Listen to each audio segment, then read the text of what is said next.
under the updated guidance. Time has expired. Okay, I'll ask You those may on the record. respond, Ms. Bondi. You can respond, she said. Oh.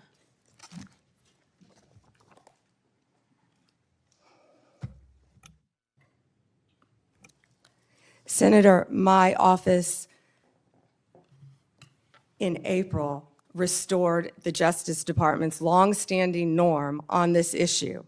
It was AG Garland who had deviated on the media investigations policy, allowing self-identified journalists using this self-serving status as a shield against being held accountable for endangering our nation's security.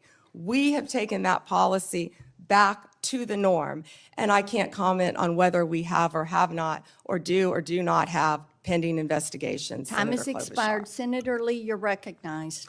Attorney General Bondi, thank you for being here today, and thanks for your service as Attorney General of the United States. I want to start by thanking you for acknowledging a moment ago the importance of protecting the rights of the law-abiding. In a country where there are hundreds of millions of guns, one of the most alarming, not to mention unconstitutional things the government could do is to disarm the law-abiding. It would be unfair, it would be fatal to many, it would be contrary to our constitutional system. I appreciate you standing up for that. I'm also grateful for you standing up for Gail Slater, the Assistant Attorney General over the Antitrust Division. I have full confidence in her, and I can tell you do as well. More broadly, Attorney General Bondi, through your leadership, you've returned the Department of Justice to its core mission. And its core mission, of course, involves protecting the American people, upholding the law, upholding the Constitution, and making sure that justice in our system is applied even-handedly, fairly, consistently, as the law requires, without fear, favor, or political bias making those decisions. With you as Attorney General at the helm of this great department, the Department of Justice has strengthened its efforts to secure our borders against what has been an unprecedented influx of illegal immigration. It's disrupted sophisticated networks of criminals, including people who profit immensely and have profited over the last 5 years, roughly, from a massive human trafficking and drug smuggling operation. And it also just demonstrated an unwavering commitment to the safety of American citizens. Your work has sent a clear message to criminal organizations and to criminally minded people everywhere, foreign and domestic. The rule of law in the United States will be enforced, and those who prey on the vulnerable will face especially swift and unpleasant consequences. I'd also like to commend you and FBI Director Kash Patel, Deputy Director Dan Bongino for your collaboration with state and local law enforcement in my home state of Utah in assisting with the prompt apprehension of the shooter in the tragic assassination of Charlie Kirk just a few weeks ago at Utah Valley University. Your leadership has helped reaffirm that the Department of Justice exists to preserve the rule of law, to protect the peace, the safety of the American people, and ensure that our constitutional republic endures for many generations to come. Now, due to the open border policies that we had in the previous administration, a number of individuals, a number that is unknown and unknowable, but that is estimated to be in the many millions, somewhat estimated at the low end, be in the 10 million range, others say more like 15, others say it's more than that. But this unknown and unknowable number of individuals came across our border illegally. And an unknown number or percentage of those people are individuals who pose significant security risks, including some who were suspected terrorists. They were all allowed to enter the United States without proper vetting, in many cases without any vetting at all. What progress have you made so far, Attorney General Bondi, in solving some of those issues related to the illegal immigration of an estimated 10, 15 million, maybe more, over the last 4 years?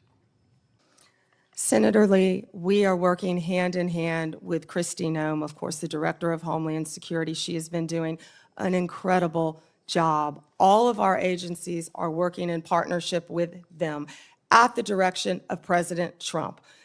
He ran on the promise of making America safe and closing our borders, and that's what he did on day one.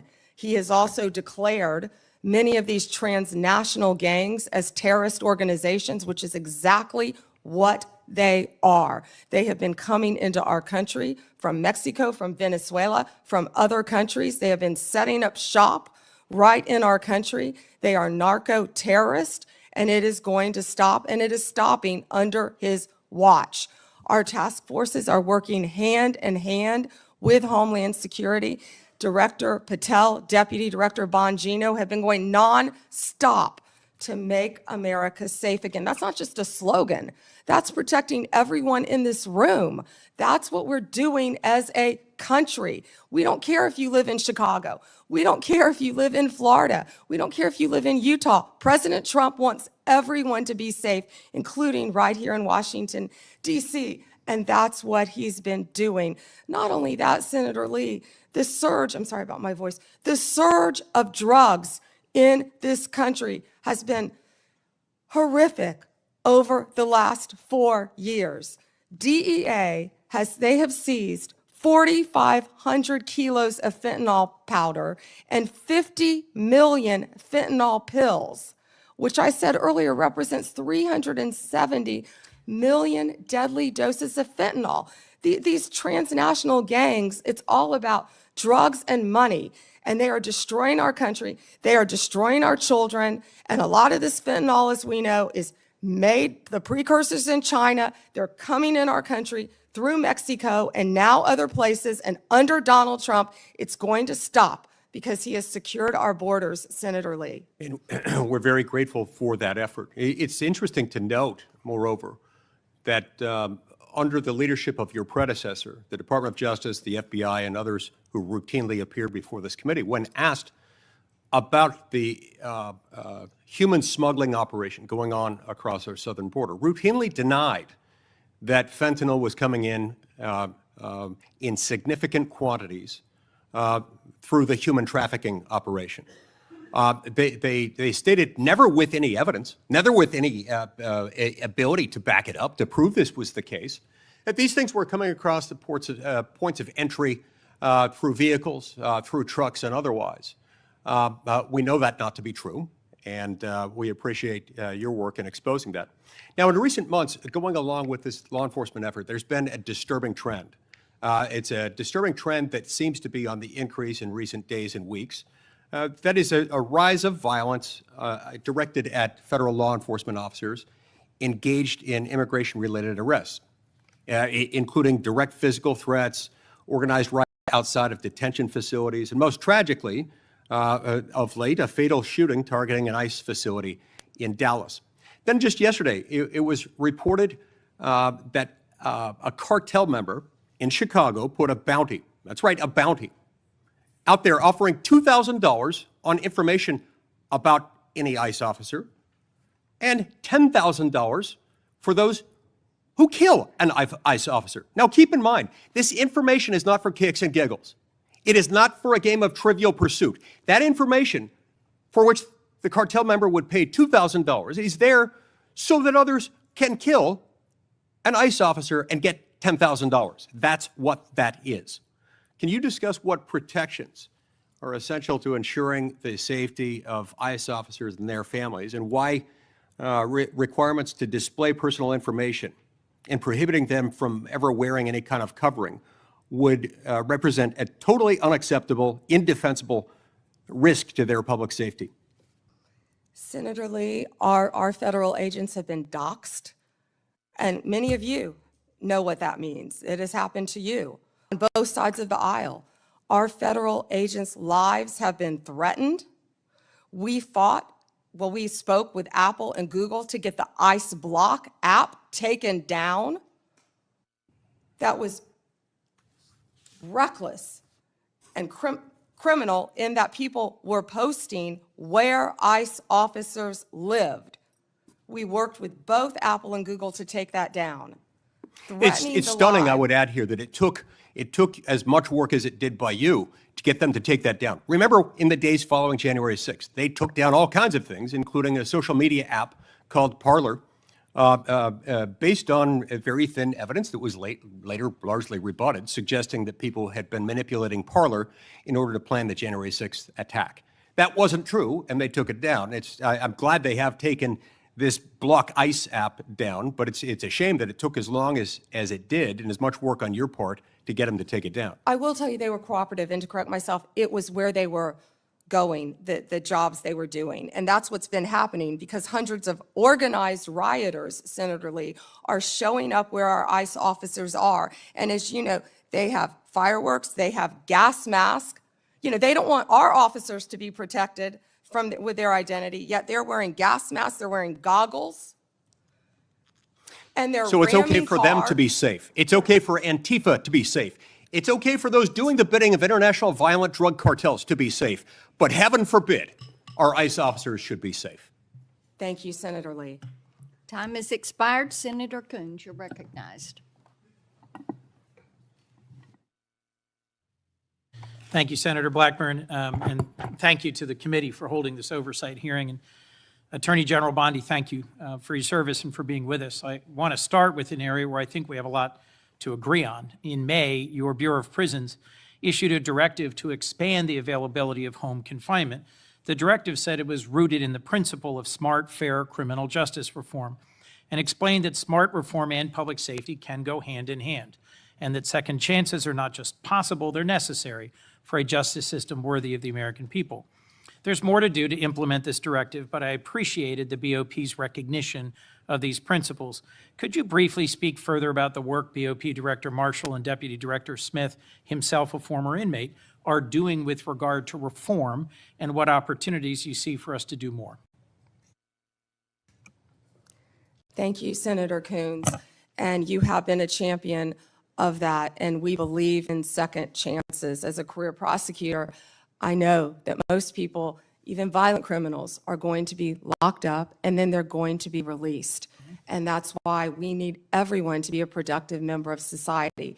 I believe in halfway houses, and that's part of what the First Step Act did. It gives people a second chance at life. And that's what Billy Marshall and Josh Smith have been doing, working hand in hand at the Bureau of Prisons. I talk to them constantly, and they are working so hard. In fact, they inherited a dysfunctional and neglected agency, and they are taking, despite more than $450 million being appropriated between 2019 and 2024, we found that funds had been diverted away from the Department of the Prisons, the Bureau of Prisons. And so they are doing everything to create more halfway houses and to give inmates everything they need to be successful upon release, but also by keeping America safe. And I just learned from Billy Marshall, we just made an incredible case that someone, I believe the case was in Texas, one of our federal prisons, no one was monitoring this. And there was someone who was caught with a drone dropping off recently cell phones, Yep. paraphernalia, Let me follow up on that point, if I might, Attorney many General. things that could cause violence within our prisons and allow criminal cartel networks to function within our federal prisons. And that's what a lot of this money is going for, to make our prisons safe within and so these criminals cannot function while they are in prison. But one good thing I can also add is we have given inmates, I think we've over doubled the amount of minutes they can have on their phones so they can talk to their family members, because we believe that is important. One of the challenges federal probation officers face is massive caseloads. And I am about to introduce, hopefully reintroduce soon, a bill with Senator Lee that would improve our federal supervised release system by focusing resources on those who really need to be supervised and providing incentives to reduce oversight of those who've really made progress and who've changed the direction of their lives. It is broadly supported by law enforcement and a variety of policy groups, and I'd love to work with you on that, Madam Attorney General. Yeah, Senator, can I just add, because I just got the numbers. So what we have is $8.7 billion for the Bureau of Prisons, and what that does is it adds 587 correctional officers to help with the things that we just discussed. $95 million for new hires. We have to recruit and we have to retain. We know that's a really tough job to be a corrections officer, and that's why Josh Smith is such a valuable part of that team with Billy Marshall. And I would welcome working with you on that. And President Trump is the one who signed the First Step Act because he believes in second chances. We all do. Thank you, Senator Coons, for that question. One of the things I have been concerned, even upset about, is how early in this administration, at the behest of DOJ, the department cut hundreds of grants totaling hundreds of millions of dollars, many of which serve critical public safety needs, supporting victims, assisting with reentry, violence prevention, including in my own home state. This was literally defunding the police. And I have some concerns about how DOJ is putting at risk public safety by assigning thousands of agents and prosecutors away from drugs, firearms, corruption, violent crime to help ICE arrest people without criminal records. You've indicated a willingness to review any grant that a member of Congress has concerns about, and noted a number of them have been restored on appeal. And I appreciate that willingness to admit some misjudgments or mistakes in some of the many grants that were canceled. But can you assure us this process is going to be fixed going forward so better decisions are made at the start and not just after appeals? And can you assure us that we are not leaving doors wide open for crime and criminality in our communities and over-focusing on arrest and deportation of those without criminal records? Yes, Senator, thank you for that question. And as I said earlier, we are reviewing all the grants, and I believe we have, turned some back on for senators who have called. It doesn't matter what state you're from. If it's a law enforcement grant, if it's protecting victims, let us know and we will work with you. And I'm not sure if we have done any in your state yet, but I would be happy to work with you on that. What I can tell you is there have been, out of the 5,800 discretionary grants that were reviewed, only 376 around the country, 7% were terminated. 225 of the grant recipients have appealed that termination. And so far, we've turned back on 18 of those. 17 appeals have been denied, and the rest are being actively reviewed. If any of you know of any of those that you believe should be turned back on, call me. We don't want to jeopardize anything that's hurting. Please do. And Senator, to go to what you said about the FBI and my federal agencies and being pulled to work on immigration cases, they're working hand in hand because we believe that, we have ICE officers out there, as we just discussed. I don't want to repeat that, who are being harmed. We're going to work with them, and I've directed all of my law enforcement agencies to work with ICE to make sure they're safe in Chicago, to make sure they're safe in Memphis, to make sure they're safe right here in Washington, D.C., but also at President Trump's direction. We are not stopping the core function of what we're doing, and that is fighting violent crime. And I think Director Patel made that very clear with all of the arrests that our FBI have been making on violent criminals. And there's so much that we can't talk about here, but if any of you are on the Intel Committee, we are fighting terrorists around this country every single day. Our lawyers are shut down right now. They're not getting paid, but crime is not stopping. They are working around the clock to not only keep our country safe, Senator, but to keep our world safe. And Madam Attorney General, I think all of us hate that there's a shutdown and its impact on the federal workforce, and are working to find a way out of this shutdown, but one that will also restore cuts to health care. We could spend a lot of time on that, but let's focus on, if I could, two more questions related to your service as the Attorney General. The government's asserting the authority to summarily kill people. It says our cartel members through military strikes against boats on the open ocean in the Caribbean. Congress has never authorized such a use of military force, and it's unclear to me how the administration has concluded that these strikes are legal. I'm concerned with what the limiting principle is, whether the government could summarily kill people. It just declares our cartel members as well as unlawful combatants inside the United States, or if they were American citizens. This isn't about defending cartels, and these aren't hypothetical questions. President Trump assembled military leaders and said they would be needed to fight the enemy from within and to train in cities in the United States that he describes as chaotic and violent. Due process is the cornerstone of our Constitution. I'm deeply concerned about the authority our president seems to be asserting to summarily kill people suspected of criminal activity outside the law. As the chief lawyer for our federal government, you have a unique responsibility to ensure maintenance of our constitutional standards. How did you conclude that these strikes on ships or boats in the open ocean are legal?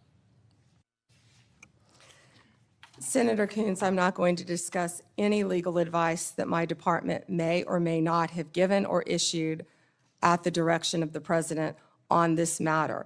Regarding Venezuela, what I can tell you is Maduro is a narco-terrorist, and we announced I announced $50 million reward for his capture to bring him to this country to face charges. He is currently under indictment in our country.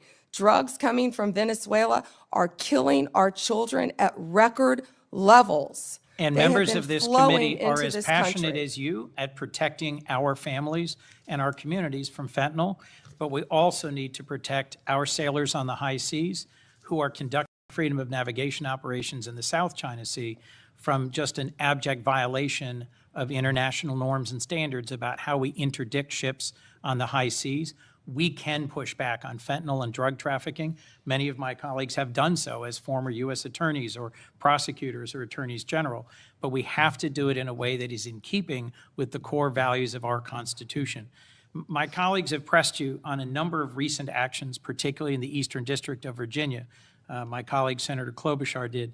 And I just wanted to add my voice to those who have expressed real alarm at how in your confirmation hearing, you said you would be leading a department that would look forward, yet public statements by President Trump urging you to go after and to indict and to prosecute specific named people seem to have led to dramatic and sudden action by the department. I am gravely concerned about what is no longer a hypothetical question, which you refused to answer in your confirmation hearing, but is a real question about when or if the president demands you prosecute individuals because he views them as opponents or enemies, what you will do and what your limiting standard is, because the recent episode around the indictment of James Comey left me very concerned about the direction of the department. We're a minute and a half over, Senator Chairman. May I answer? Yes. Senator Coons, as you have stated in the past, no one is above the law. And James Comey is a pending case right now. It's a pending indictment. He was indicted by one of the most liberal grand juries in the country, by our U.S. Attorney Lindsay Halligan, right here in Virginia. And it's a pending case, so I'm not going to discuss the facts of a pending case. But you can understand the alarm about the circumstances of the indictment immediately following President Trump demanding that you take action to indict and prosecute that specific individual. Thank you, Mr. Chairman. Before Hawley, I'd, without objection, introduce two documents into the record. First one is the expanded scope of Arctic frost. The second document is a list of Republican groups and people that Arctic frost targeted, including Charlie Kirk's group, Turning Point USA. These documents show the political weaponization of the Biden administration against Republicans. Senator Hawley.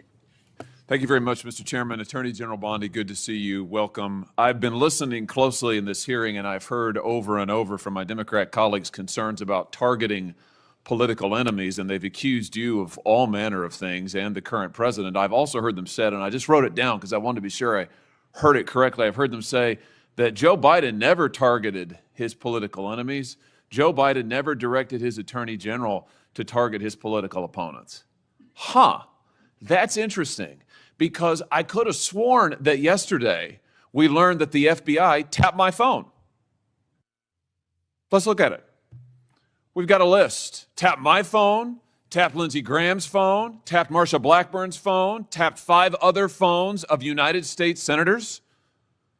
Gee, it sure looks like targeting political opponents to me, and yet I haven't heard a word from that side of the dais about any concern whatsoever. We've got nothing but concerns today, but no concern at all for a Justice Department that is tapping the phones of sitting United States senators because who knows why. They don't like them. They're members of the opposition party. They're Republicans. They're conservatives. You've seen this document, Attorney General Bondi. What was going on here? Who ordered this? Who ordered the tapping of the phones of United States senators? Senator Hawley, I cannot discuss the details of that right now for very good reason. You're going to do a thorough investigation into this, I trust. Is that correct? We will be looking at all aspects of this, and I have talked to Director Patel at length about And this. you're going to figure out who was involved in this, who signed off on it, who knew about it. You're going to get to the bottom of all of it. Is it correct? Yes, and I've spoken to Director Patel about it, and he is committed to doing this. Well, I can tell you, we already know many of the details. We already know that this was ordered by the Special Prosecutor Jack Smith, who reported directly to the Attorney General of the United States, Merrick Garland. And we know that Jack Smith was on his witch hunt because he was directed to do so by the President of the United States, Joe Biden. Let's just remember. Let's take a walk down memory lane. April 2nd, 2022, the New York Times. Garland faces growing pressure. The Times says as recently as late last year, that would have been 2021, Mr. Biden confided to his inner circle he believed former President Trump was a threat to democracy and should be prosecuted. It goes on to say that the Biden was frustrated with Garland and wanted him to take decisive action against Trump. Here's what we're talking about. Trump, of course, was a private citizen at the time. So he appoints his own hitman, Jack Smith, who goes after the president, former president, who goes after members of this body. You know, the thing about it, though, that really strikes me is that it didn't stop with members of the United States Senate. Did it, Attorney General Bondi? It didn't stop here at all. I mean, just as egregious, maybe more so than tapping the phones of U.S. senators, is this memo that I know you've seen before. Let's just look at it again. This is an FBI memo from the same time period, I might add, from the same time period, in which the Federal Bureau of Investigation attempts to recruit informants into Catholic parishes in this country. So here you have an administration that is activating the FBI against its political opponents and tapping the phones of United States senators. Can I just say that again for my colleagues, for the benefit of my colleagues on the other side of the dais? Tapping the phones of United States senators. This isn't hypothetical. This isn't maybe what will you do in the future. This isn't, oh, gee, can you imagine a situation? This happened. This happened. And this happened, the targeting of Catholics in this country because Joe Biden and his FBI didn't like Catholics who went to a certain kind of mass. I mean, good God in heaven, what is happening to this country? What happened under Joe Biden? Or then how about this, the infamous school board memo, where Merrick Garland, at the direction of the White House, issued a memo activating the FBI's counterterrorism division against parents who attended school board meetings and had the temerity to ask what their kids were being taught. And some of those parents were treated like this. Let's just remember. Let's remember how parents were treated. Treated like this man. That's right. A parent at a school board meeting, I think in Virginia, who was drug out of the school board meeting. He's bloodied there, you can see it. And what was the response of Joe Biden's DOJ and FBI? It was to issue a memorandum saying that people like this ought to be investigated by the counterterrorism unit. And unbelievably, they were. They were. Or how about this? Let's remember Mark Houck and the pro-lifers who were prosecuted for what? For going to a clinic, an abortion clinic, and praying on a sidewalk outside an abortion clinic. This is Mark Houck and his beautiful family at Mass. This man, at the direction of Joe Biden's FBI, this man had an FBI SWAT team come to his door in the early morning hours with his beautiful children there, terrorizing them with weapons drawn. He was then arrested and prosecuted. And fortunately, a jury acquitted him. This is what was happening under Joe Biden. United States senators spied upon. Former presidents, the political opponents of the president at the time, targeted, prosecuted. Pro-lifers, targeted, prosecuted. Catholics, targeted, prosecuted. 92 conservative organizations put under surveillance, targeted for potential prosecution. Gee, I don't know. Would you call that an example of weaponization, Attorney General Bondi? Do you think that's a fair characterization? Senator Hawley, that is the ultimate weaponization, and weaponization under Donald Trump has ended. It has ended. Harmeet Dillon is running our civil rights unit, and she is doing an incredible job. No longer will parents be targeted. No longer will parents who care about whether their elementary school children have to read a transgender book be targeted and told they cannot have any say in their child's education. That has ended under this administration. People can worship freely, whether they're Catholics at synagogues or Muslims. Everyone can worship freely. That was the ultimate weaponization. They were targeting Catholics, no longer. They have been targeting so many American citizens throughout this country.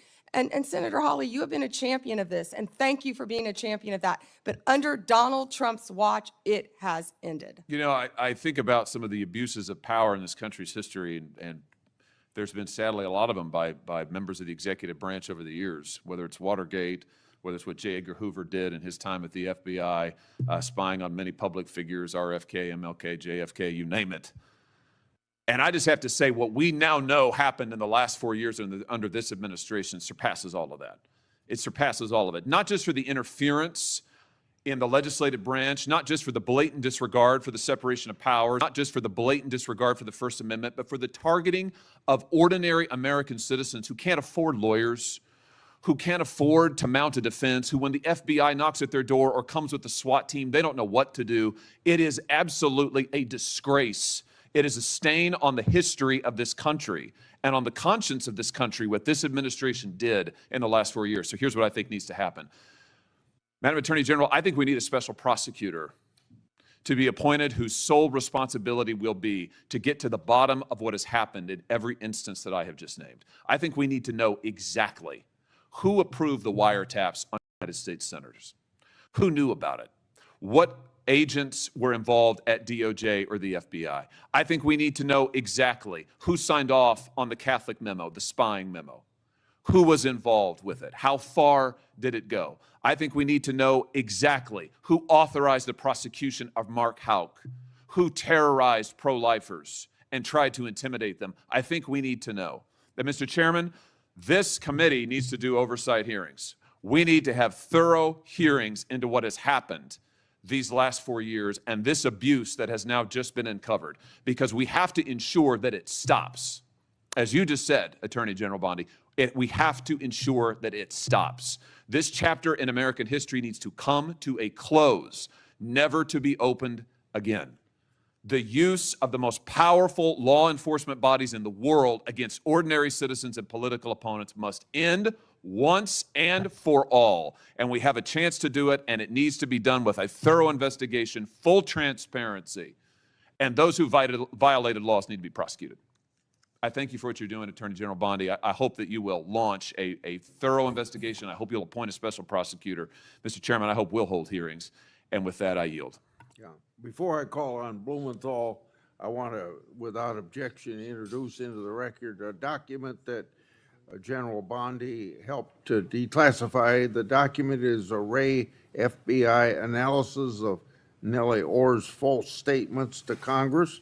Orr never suffered consequences for advancing this phony Trump Russian narrative and attempting to cover up her involvement in the hoax with false statements.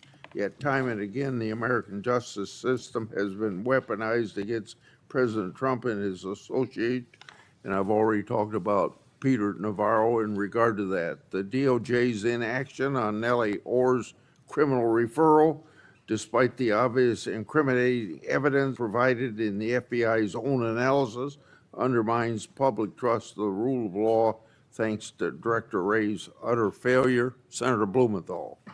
Thanks, Mr. Chairman. Just so the American people understand, this issue of weaponization of justice goes to the core of the integrity of our criminal justice system. And I think we can all agree that no individual, no group should be targeted simply because they are a political opponent or because the President of the United States has some personal animosity toward them. You've just said that President Trump is the most transparent president in history, tragically and chillingly.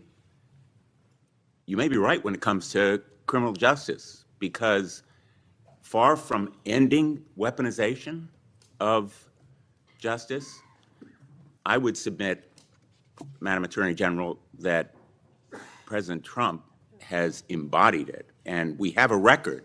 It is a public record of his express instructions that certain individuals be investigated. The Attorney General of New York, Tish James, my colleague Adam Schiff, the former CISA director, Chris Krebs, the DHS former Chief of Staff, Miles Taylor. There's a list. And he has been transparent. In fact, 5 days before the indictment of James Comey, he put this post up as instructions to you. He didn't mince words. He was very open and public that you should indict James Comey and others because they are guilty as hell. No more delay now. 5 days before you indicted, or grand jury at your instructions indicted James Comey. I'd like to know from you what conversations you've had with President Trump about the indictment of James Comey.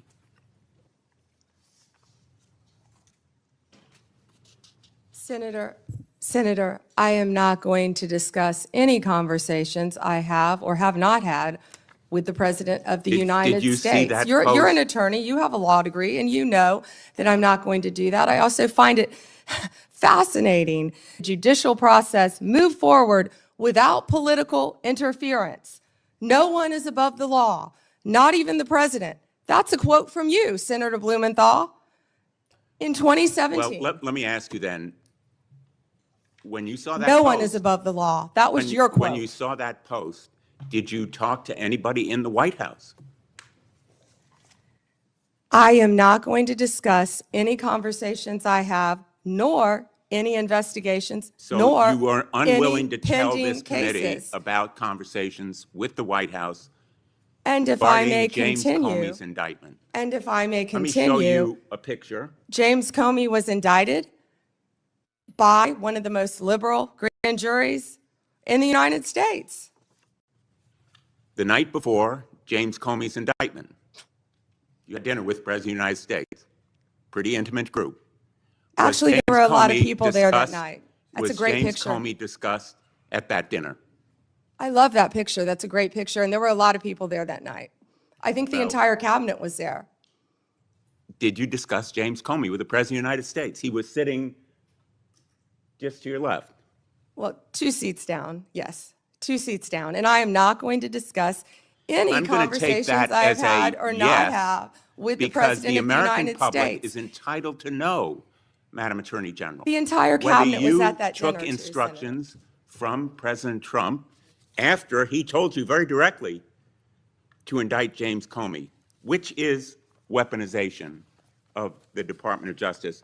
Oh, You know, wait. I want to agree with my colleague, Senator Hawley, that weaponization of our justice system must end. That's the reason that I propose legislation, and I challenge him and my colleagues on the other side of the aisle to join me in legislation that would create a statutory right of action for people who are selectively or maliciously prosecuted for political reasons.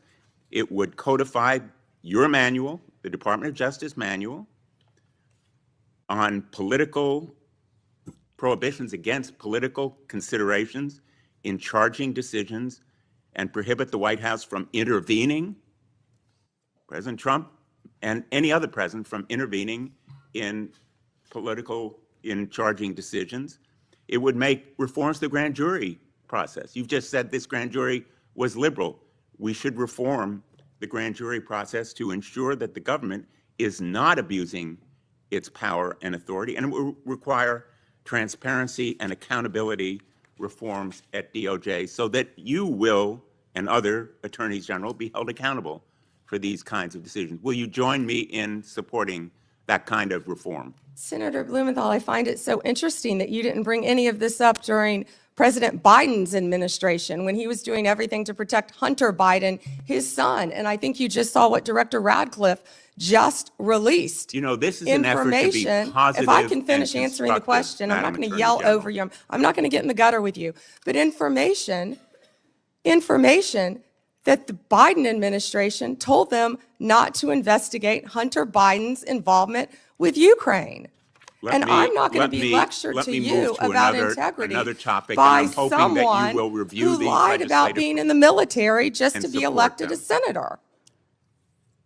The merger between Hewlett-Packard Enterprises and Juniper Network was settled.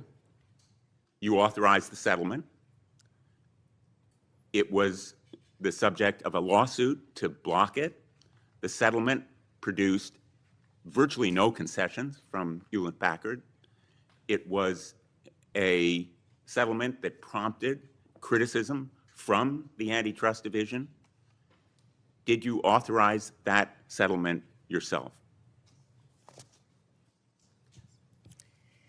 As I stated earlier, Gail Slater is doing an incredible job running the antitrust unit. And as I stated earlier, that is still a pending matter. As Well, you you should know then with a law fired, degree, did you not, that all two- mergers, if I can finish answering the question. I'm going to, If I with could apologies, finish. No, I'm interrupt answering you the question. because my time is No, limited. well then don't ask me a question. Let me So, just ask you, as did I you, said, you have a law degree. You know that not only are mergers agreed upon, but they have to go to a court of law to be approved. It's a multi-step process. And as I said earlier, that is still pending. And I have full faith in Gail Slater. and Ms. Slater reportedly objected to the settlement. Reportedly, And moreover, moreover. 2 of her top officials were fired, Roger Alford and Bill Sinner. Did you authorize and direct those firings after they objected to the settlement? I am not going to discuss personnel matters or pending litigation in my office. Let me ask you about another merger. The merger involving 2 home health care agencies on favorable terms, likely to drive up costs for millions of America. The Transportation Department's rule to provide compensation to travelers impacted by airline-caused flight delays, which was canceled. The merger of Skydance and Paramount, after Paramount's ownership took a number of steps favorable to the president. These kinds of mergers belie the claims that President Trump himself has made, that this administration will stop big corporate mergers that ultimately benefit the owners of those corporations rather than consumers or ordinary, everyday Americans. Senator, And let me ask you Oh, wait, about you just listed, particularly- you just gave a Well, list let me just of finish. many Oh, mergers. I have a Can question you for talk you. to me about the issue with these mergers? I do have a question. In the merger that took place. Which that was merger? You've approved listed many. Involving American Express GBT. I understand that Brian Ballard, longtime backer and head of the law firm where you worked, was instrumental in lobbying the Justice Department to drop that lawsuit. It was dismissed, so it's not subject to a court review. What conversations did you have with Mr. Ballard? Senator Blumenthal, I cannot believe that you would accuse me of impropriety when you lied about your military service. I am You not lied. asking You you- admitted you I am lied not to be accusing you elected of a U.S. senator. impropriety. I'm You asking lied. you How about dare you? I'm a conversations career with prosecutor. Mr. Don't you Ballard. ever challenge my integrity. had I have apparently- abided by every ethics standard. Do not question my ability to be fair and impartial as Attorney General, and anything You'll with answer that my question to former another of my firm, colleagues. Ballard Partners. Thank you.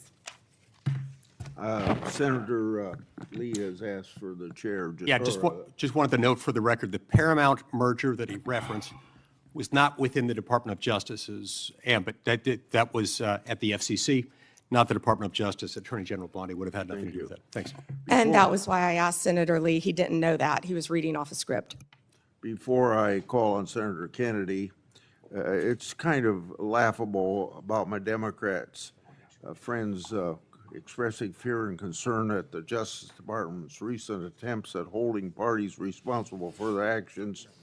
I can only ask, where have they been in the last few years? They had no problem watching the Biden administration, its White House, use all of its might and power to attack Trump and associates.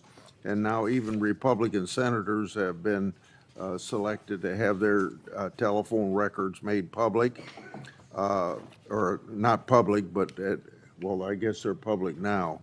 But Biden weaponized our institutions and didn't hear a peep from the other side. Now every investigation and prosecution under this administration, people are going to be held accountable for their actions. Senator Kennedy, or, I want extra time, Mr. Chairman. okay. I mean, this is, enough is Well, enough. Cruz was next, but he wasn't here. Senator Cruz was next. Okay, Senator Cruz, if you're ready, go ahead. Well, thank you, but I will welcome Senator Kennedy providing color commentary throughout my question. I will be happy to. If we ever finish this hearing this year. And I'll point out Senator Kennedy has a new book about testing negative for stupid, so I hope I test negative for stupid. I hope I meet the threshold of You of your do book meet title. it, and I talk in the book about the tattoo of the Backstreet Boys on your back. Look, I can't help that you don't want to reach young people. I think young people are the future, damn it, and I'll do whatever steps are needed. Backstreet Boys? That would be on Vice President Vance's playlist, I heard, that got hacked. General Bondi, welcome. I apologize for injecting you in the middle of Senator Kennedy's antics. We can't help him. Thank you for the job you're doing. You are doing a tremendous job keeping this country safe. And our families are safer because you were on that wall. Our families are safer because you are returning the Department of Justice to its core function, which is enforcing the law and locking up bad guys. We saw for 4 years, under the Biden administration, we saw the Department of Justice politicized and weaponized, and we saw them refuse to do their core function. More than 12 million illegal aliens flooded into this country, and the Biden Justice Department seemed to think its job was letting murderers and gangbangers and rapists go. And the results in just a few months that you've been able to produce are tremendous. Arrests of violent criminals are up 125% since the Biden administration. Fentanyl trafficking prosecutions have risen 42% since fiscal year 2023. DOJ has coordinated with DHS to remove over 220,000 criminal illegal aliens this year alone. Under your leadership as Attorney General, you have helped rescue 4,000 children from predators and helped arrest 1,300 child predators and 285 human traffickers.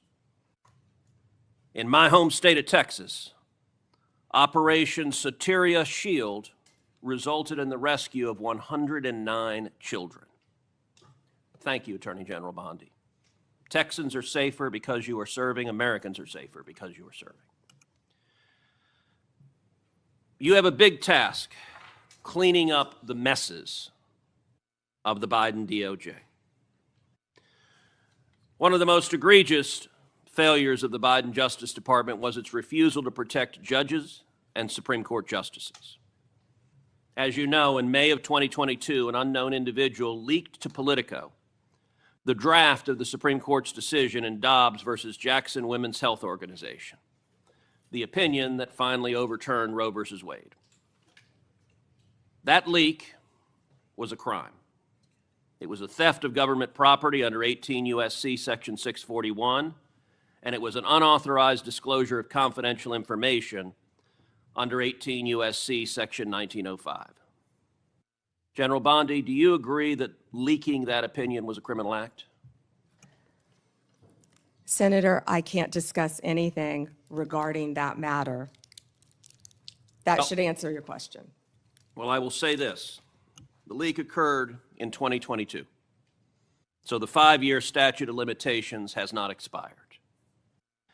And I'm going to ask you, if it is not happening already, to direct the FBI to investigate and find the leaker. The leaker has not been exposed. The leaker has not been identified. And the FBI has far greater investigatory tools at its disposal than does the Marshal Service. And when it comes to defending the rule of law, when it comes to the integrity of our court system, having partisan law clerks, and I believe in all likelihood it is a law clerk who leaked it, leaking opinions designed to try to pressure the court politically is a gross subversion of the integrity of the court.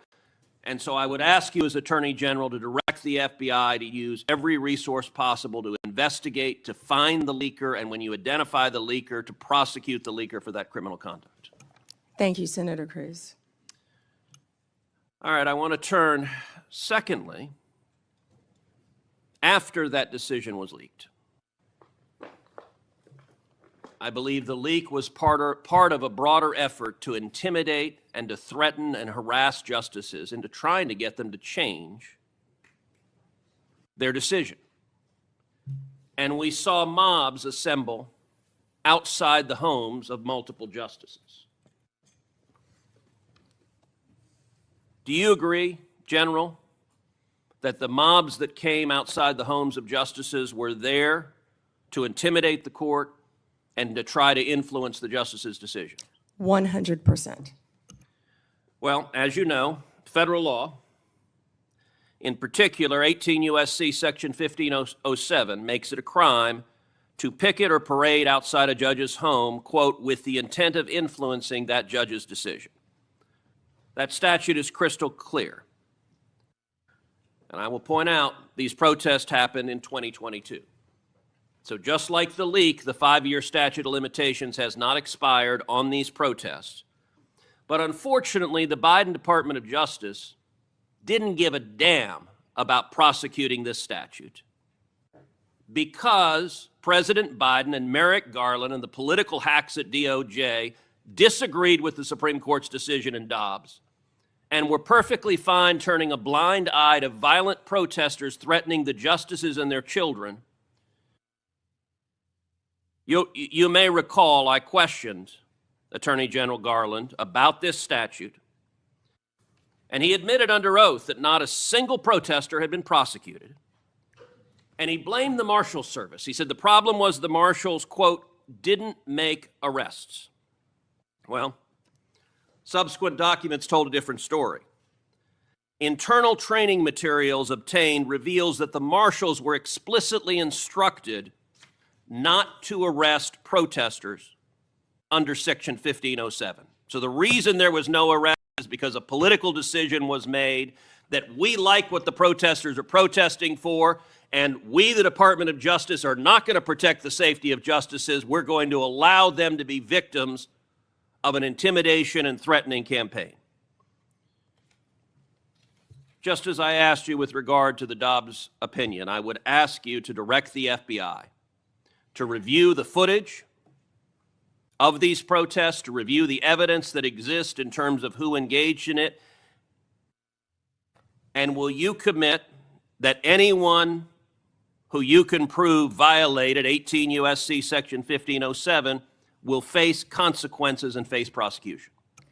Senator, we currently have 63 ongoing investigations involving judges and officials throughout this country. That scene that you're showing will not happen under my watch. It will not happen under Donald Trump's presidency. It doesn't matter if you're a liberal judge or a conservative judge or justice. That will not happen.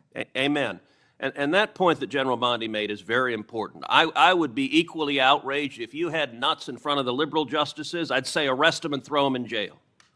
Violence is unacceptable, regardless of whether I agree or disagree with your politics. And violence, particularly fueled by rhetoric by irresponsible politicians, violence can result.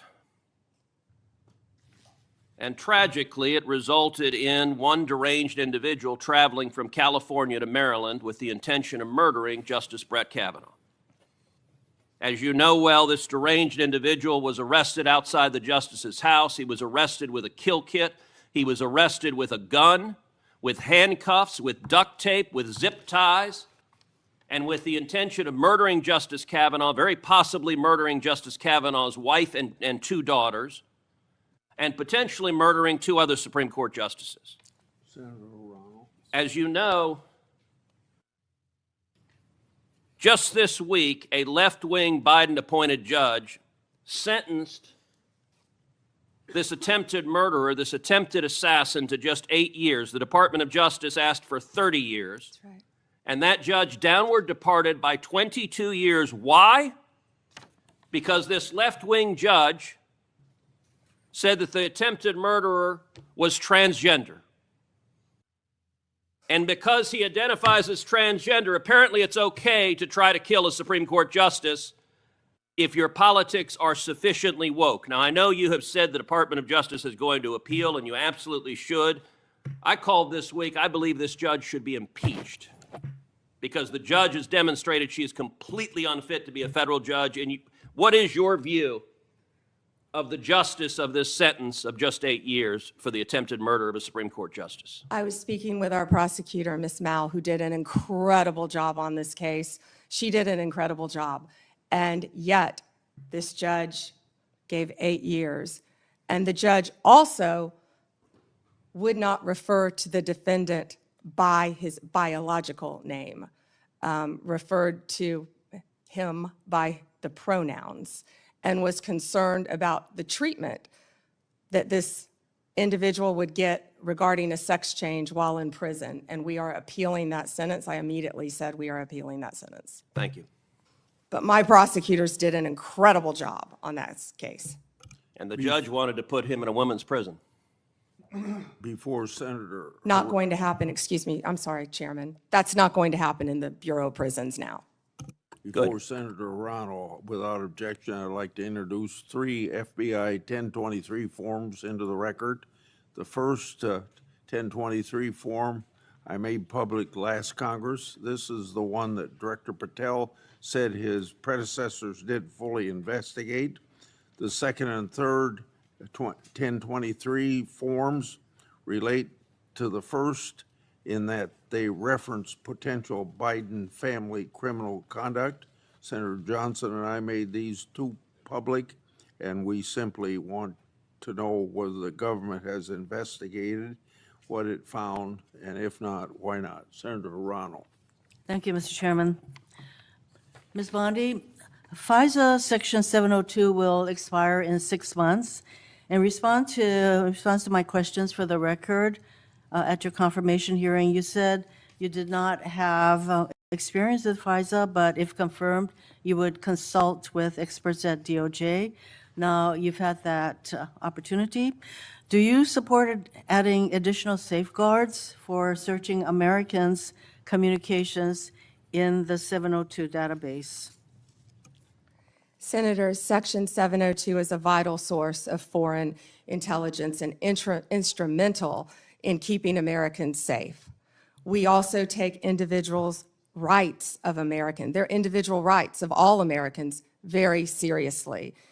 And many statutory reforms to FISA have incorporate safeguards. They have to incorporate safeguards to protect our civil liberties. The Department of Justice looks forward to working with you to discuss anything regarding 702. Appreciate I believe that. my staff, and Senator, I also want to thank you for this hearing. Your staff met with my staff, and I greatly appreciate that.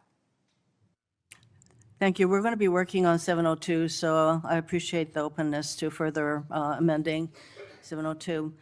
At your confirmation hearing, you assured me that it is the Department of Justice's decision to determine what cases will be prosecuted. Last month, the U.S. Attorney for the Eastern District of Virginia was forced out. President Trump then posted the message behind me asking about prosecuting James Comey. You then appointed a new U.S. attorney who within days secured an indictment against James Comey. That social media post behind me saying, "What about Comey?" was directed to Pam. Are you the Pam that the president was referring to? I'm sure I was. So it's very clear to me that when the president posts something like that, that he considers the DOJ to be his law firm and you his lawyer. And in fact, very shortly after the post to you, Comey gets indicted. Last year, President Trump's new border czar, now border czar, Tom Homan, was videotaped taking a bag with $50,000 in cash from undercover FBI agents after suggesting he could help with government contracts. Sounds like a bribe. 2 weeks ago, DOJ officials reportedly shut down the bribery investigation into Mr. Homan. Ms. Bondi, did you approve closing the Homan investigation, bribery investigation? Senator Hirono, as I stated earlier, the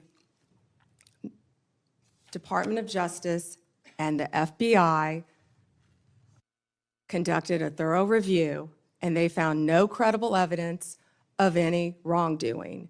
You were also on video outside the White House protesting with a group called CASA, where Antifa members were. Does that mean you're a member of Antifa?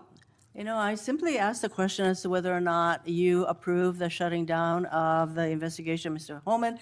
I have to assume that you did because the FBI reports to you. But the American people would look at the situation where this person is taking a $50,000 in cash, no less, and you testified today that a thorough investigation was done. Now, I have to assume, I conclude, that since no wrongdoing was determined, that in answer to Senator Whitehouse's question, he kept the money. He kept the money, and I hope that he put that on his tax returns as income. Next question. Over 1,200 rioters were convicted of charges related to January 6th. President Trump has since pardoned nearly all of them. As if that weren't enough, last month there were reports that a lawyer for the January 6th rioters met with senior DOJ officials about setting up a compensation fund like the one that Congress set up after 9/11 to compensate these rioters. Ms. Bondi, is anyone at DOJ considering setting up a compensation fund for January 6th rioters? Yes or no? Senator, I have had no meetings or discussions about a fund. So would you support such a fund? Would you okay such a fund? Senator, you can send me the information on the fund, and I'd be happy to look at it. No, but do you think that's a good idea to, this is what I'm getting at. Because to actually set up a fund and to have people talking with your senior people at DOJ, political people, about creating a fund, you won't let us know what you think about that. That's pretty unbelievable. On January 30th of this year, the Trump DOJ's Antitrust Division sued to block the merger of two tech companies. Then, well-connected lobbyists met with your political deputies who overruled the career staff and approved the merger. So there's a settlement on that. And separately, DOJ sued Ticketmaster last year for monopolizing concert tickets and forcing consumers to pay outrageous fees. Ticketmaster has hired the exact same lobbyists who met with senior DOJ political people regarding the merger of the two tech companies. So my question is, Ms. Bondi, have lobbyists met with your political deputies about the Ticketmaster case? Senator Hirono, as I stated earlier, I am not going to discuss anything that is ongoing. Gail Slater runs the antitrust I would office, say and that Gail that- Slater, if I can finish, Gail Slater is doing an incredible job running my antitrust unit. It's highly likely, Ms. Bondi, that the same lobbyists who met with your people and basically got rid of the antitrust case. Senator, I don't think a lot of people I like would that say you were that out they're probably protesting with meeting you Antifa. right now. Next question. You have fired dozens of career prosecutors because they worked on cases involving President Trump or January 6 rioters. For example, one career federal prosecutor who secured over 100 convictions in Florida. He also spent time in D.C. prosecuting January 6 cases. He received an outstanding review only 2 days before you signed a memo firing him. The memo cited no reason for his firing. Are you firing career prosecutors solely because they worked on cases like January 6th that the president doesn't like? Senator Hirono, I am not going Yes to or talk no? about personnel matters with you. Well, we all know that hundreds of career prosecutors have left the DOJ, and literally hundreds, we're told. And Yeah, you know, Senator, you've are you lost. The familiar with the one DOJ that threw a has sandwich lost- at an ICE officer? Are you a Homeland Security officer? is the Are you familiar reason- with the one who went out on her lunch break and was Ms. Bondi, making obscene gestures? Would you say that DOJ losing these career prosecutors and the thousands of hours of experience they have prosecuting criminals, that is not a reassuring situation? Senator, many employees took the fork in the road and resigned. DOJ is hiring committed prosecutors who will actually come into the office and work, and not work remotely, I and think we all prosecute know violent that- criminals around the country and terrorists. And When I you- am very proud you of the fire work all of our prosecutors I'm running out are of doing. time, so I think you should stop with your continuous interruptions, in my opinion. Mr. Chairman, I just want to close by saying that what was once the Department of Justice has become the Department of Revenge and Corruption. Rather than pursuing cases without fear or favor, this DOJ seeks to favor the president's friends and instill fear in his alleged enemies. If you're a friend of the president, this corrupt DOJ will bend over backwards to help you, just like it dropped the bribery investigation of Tom Homan, like it's considering paying money to January 6 rioters, and like it has put antitrust enforcement decisions in the hands of well-connected lobbyists. But if you're on the wrong side of this president, you will face the wrath of DOJ, no matter what the facts, law, or justice support. James Comey is indicted days after the president's social media directive. Experienced career prosecutors are fired just because they were assigned to work on January 6 cases. Blue states are sued to get highly sensitive private voter data, whereas red states are left alone. The double standard is clear, and the American people are waking up to the corruption and favoritism and the lawlessness at the DOJ. Thank you, Mr. Chairman. May I respond, Chairman? Yes. May I respond? Yes, you may respond. Then Senator Kennedy. Thank you. The double standard is crystal clear, Senator Hirono, crystal clear, because you didn't complain for 4 years when President Trump was being targeted by Jack Smith, by the last Justice Department. But the American people spoke loud and clear when they overwhelmingly elected him. The two-tier system of justice is over. Senator Kennedy. Yes. General, welcome. Let's suppose that I'm appointed special counsel at the Department of Justice. And I go to the telecommunication companies, the phone companies. Let's single out AT&T, and I say, look, I know you're busy, but I want to see a copy of the phone records of a sitting United States senator. They're not going to just give them to me, are they?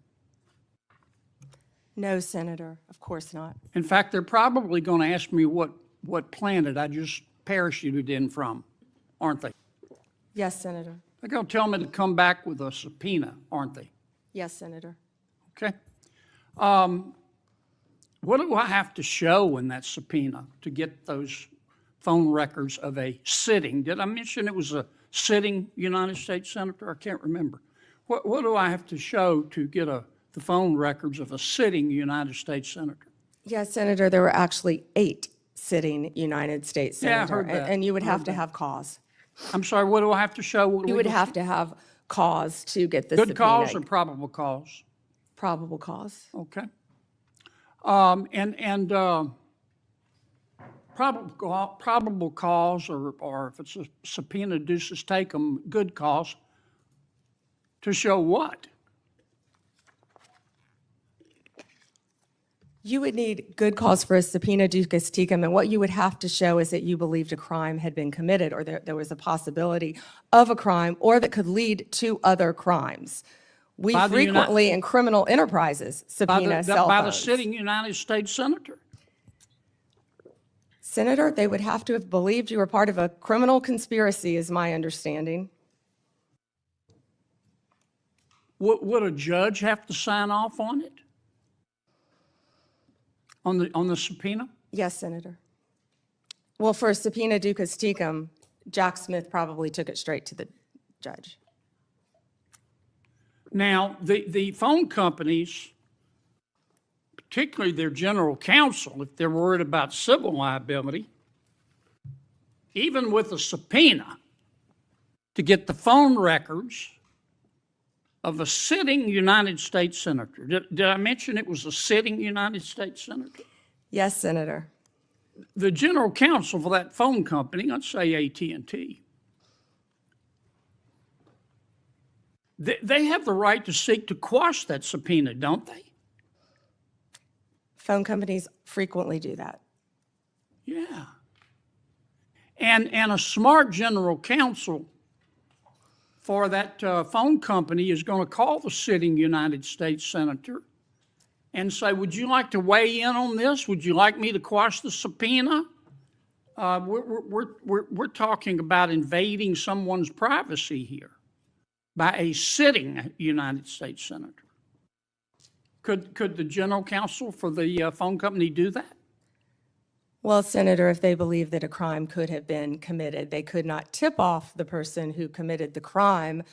Again, I can't comment on details of this Yeah, I'm not particular asking, case. I'm just asking you theoretically. I've never seen you commit a crime, Senator But Kennedy. let's suppose, okay, they didn't want to tip off the sitting United States senator. But the phone company and the general counsel for the phone company, or companies, if there were more than one involved, could say, you know, this is serious as an aneurysm. This is serious as 4 heart attacks and a stroke. This is a sitting United States senator. So general counsel would likely advise the CEO, well, you need to file a motion to quash. The telephone companies could have contested those subpoenas, could they not? Hypothetically, yes, I can't talk about the facts of this Understand? particular We're case. talking hypothetical. Senator, subpoenas are issued all the time through phone companies working with the general counsel. But they can for file a motion to cause. quash. They could, yes, Yeah. in any case. And if they should have filed a motion to quash, and a reasonable person would have filed a motion to quash, because this is a sitting United States senator, and they didn't file a motion to quash, they would incur civil liability, wouldn't they?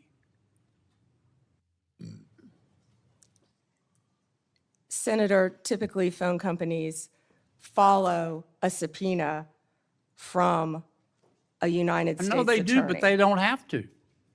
They could challenge it, Senator. Yeah. And if they don't challenge it, they better have a damn good reason. Right? Right? Senator, I can't talk about the facts of this particular This is just a case. hypothetical. In general, hypothetically, Senator, maybe they didn't recognize any of the names of the 8 sitting United States senators. Hypothetically. That was a joke.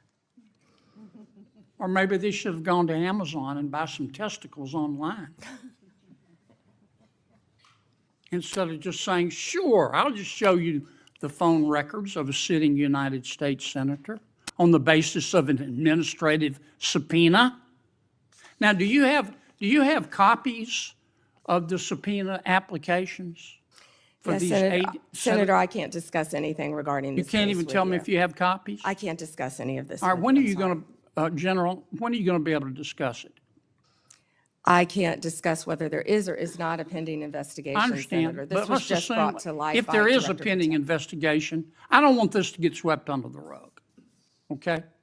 Because I think you're going to get pushback from all quarters. I think the telecommunication companies are going to be all over you like a bad rash because they've got liability here for just turning over these records when they knew what was going on. I think some FBI agents may have some liability here. I think a special counsel might have some liability here. If I were your special counsel and you had appointed me and I wanted to get the records of a sitting United States senator, is that something you would expect me to tell you as Attorney General of the United States? They better have. Yeah. And you know, Do we know in this instance of the 8 sitting United States senators if they told Attorney General Garland? Senator, I just learned about this very recently, as did Director Patel, and we cannot discuss the details. I don't know many of the details. Well, maybe we ought to get Attorney General Garland here. Do you know if the special counsel told FBI Director Wray? Is that something, let me put it another way. If I were your special counsel and you were the director of the FBI and I'm trying to get the phone records of a sitting United States senator, did I mention it was a sitting United States senator? Is that something couple that, times. that you would expect me to tell you as director of the FBI? In general, I would believe the FBI would help execute the subpoenas Yeah. to the Okay, businesses. I want to switch to another subject in the 12 minutes that I have left, since everybody else got to go over. I've got to ask you about this, General. Secretary Howard Lutnick on October 1 gave an interview to the New York Post about Mr. Epstein. And he described Mr. Epstein as, quote, the greatest blackmailer ever, close quote. Have you reviewed that transcript of that interview? I have not reviewed the transcript, but I saw the clip of it. Okay. It appears that Secretary Lutnick was Mr. Epstein's next-door neighbor. In fact, their townhomes shared a wall. And the reporter that was talking to Mr. Lutnick, she asked how other prominent men could have been associated with Epstein when Mr. Lutnick could immediately sense that he was a, quote, pervert. And then Secretary Lutnick said, or rather the reporter said, did they see it and ignore it? Do you remember that from the interview? I do. And Commerce Secretary Lutnick said, no, they participated. And then Commerce Secretary Lutnick goes on to say, quote, that's what his MO was. You know, get a massage, get a massage. And what happened in that massage room, I assume, was a video. This guy was the greatest blackmailer ever, blackmailed people. That's how he had money, end quote. Is that true? Senator, as our July memo said, we did not uncover evidence. This case has gone through 3 administrations, as well as former U.S. Attorney Alex Acosta. I know that, Pam. But have you interviewed Secretary Lutnick? No, Senator. Do you plan to? If he wants to talk to the FBI or the FBI wants to talk to him, that is more than on. Don't you think you ought to talk to him after this interview? Senator, if Howard Lutnick wants to speak to the FBI and if Director Patel wants to speak to Howard Lutnick, absolutely. Okay. Maybe we ought to get Mr. Lutnick in here too, Mr. Chairman. Senator Booker. Thank you. Thank you, Mr. Chairman. Attorney General, I know there's been a lot of talk about grants. I hate to bring you through this again, but it's really important to my state. New Jersey is one of the top 4 donor states in America, which means our taxpayers, Americans, Republicans, Democrats, Independents, millions of people send more money down here than we get back in relative to all the other states in the nation except for 3 others. We've been talking a lot about different grants. I want to be very specific about Office of Justice Program grants. There were $35 million worth of grants that were approved in a bipartisan way in this committee, grants that invest in things that are really vital to the public safety of our community. I know, again, we are in a room full of people who want to see crime go down. Republicans and Democrats, law enforcement officers have spoken to the urgency of these programs which deal with school violence, which divert people into substance abuse and treatment, and supportive services, community violence intervention programs, again, bipartisan programs that this committee really worked hard on this. I've heard what you've said to others on the committee. I heard what you said to Patty Murray in an appropriations committee, that members should reach out to you if they want those grants reinstated. I've written letters, but I am hoping that you and I can have a conversation. $35 million of frozen funding for public safety that the people of New Jersey, Democrats, Republicans, and Independents, really invested in those resources, those programs, and those nonprofits who were expecting those grants often made outlays and are now really in a lurch. Can we talk about those grants and the restoration of them, please? Yeah, and Senator Booker, I had stated earlier that yes, we did terminate grants. We have an appeal process. We have turned some back on. We are appealing. We are looking at some. Some we have denied. Some are still pending. I believe we have multiple appeals pending with New Jersey, and I would be happy to sit down with you and look at those appeals. I believe one is with the city of New Jersey. I know there are multiple ones pending, but of course, I'd be happy to sit down with you or any senator or any House member and look at grants that have been terminated. I've been doing that, and I would welcome that. But I will be the first one you sit down with, correct? Absolutely. I'd love to sit down with you on that. I'll look at those tomorrow, Senator Booker. Thank you very much. I want to move But on. I'm sorry, we have been restoring some grants. I understand, some but- have been denied, some have not. New Jersey, none have, and I really want to get to the bottom of that, and I'm hoping that we can reinstate some of those grants. The second thing I want to move on to is that earlier this year, the Department of Justice charged Newark Mayor Ras Baraka after he sought access to Delaney Hall Detention Center to conduct oversight. The charges on their face, to many of us, especially in New Jersey, were clearly baseless. Many people say they're politically motivated. And then the judge, the federal judge, admonished the prosecutors for even bringing the case. This is the quote from the federal judge. Federal prosecutors serve a single paramount client, justice itself. Your role is not to secure convictions at all costs, nor to satisfy public clamor, nor to advance political agendas. The federal judge went on to call the charges embarrassing and a worrisome misstep. Mayor Baraka was arrested that day on the scene, and I know you understand this, to arrest a mayor of a major city on charges that were called by a federal judge embarrassing and a worrisome misstep is very concerning to me, and I think should be to the whole committee. A recently released video shows a federal agent telling fellow officers that the decision to arrest Baraka was, quote, per the Deputy Attorney General of the United States, and I'm assuming that person is Todd Blanche. This is evidence to me that that this decision wasn't made by people on the ground in the field, but by Maine justice, that they were directing an arrest from DC on the scene. And it leads to the conclusion that this was a political decision, that the decision to arrest was not made by the people who were there on the spot. And I can assume that you can see how that's problematic to me. So I have questions not about the case, but really about how the decisions to arrest and charge Braca and now MacIver, Congresswoman MacIver, were really made. Before this committee, I am saying that I'm going to submit these questions for the record, and I'm really hoping that we can understand how those decisions, as our oversight, how we're making decisions, especially for high-level officials in my state, the mayor of our largest city, the congressperson of that city, and I'm hoping that you can respond to those letters on the record. Yeah, and Senator, that matter is ongoing, and so I can't discuss it. As an attorney, you realize I can't discuss an ongoing matter. And I respect that. I guess I just want to know, and we'll leave this for the questions for the record about the decisions on how they're being made, not the case in itself. I want to move on.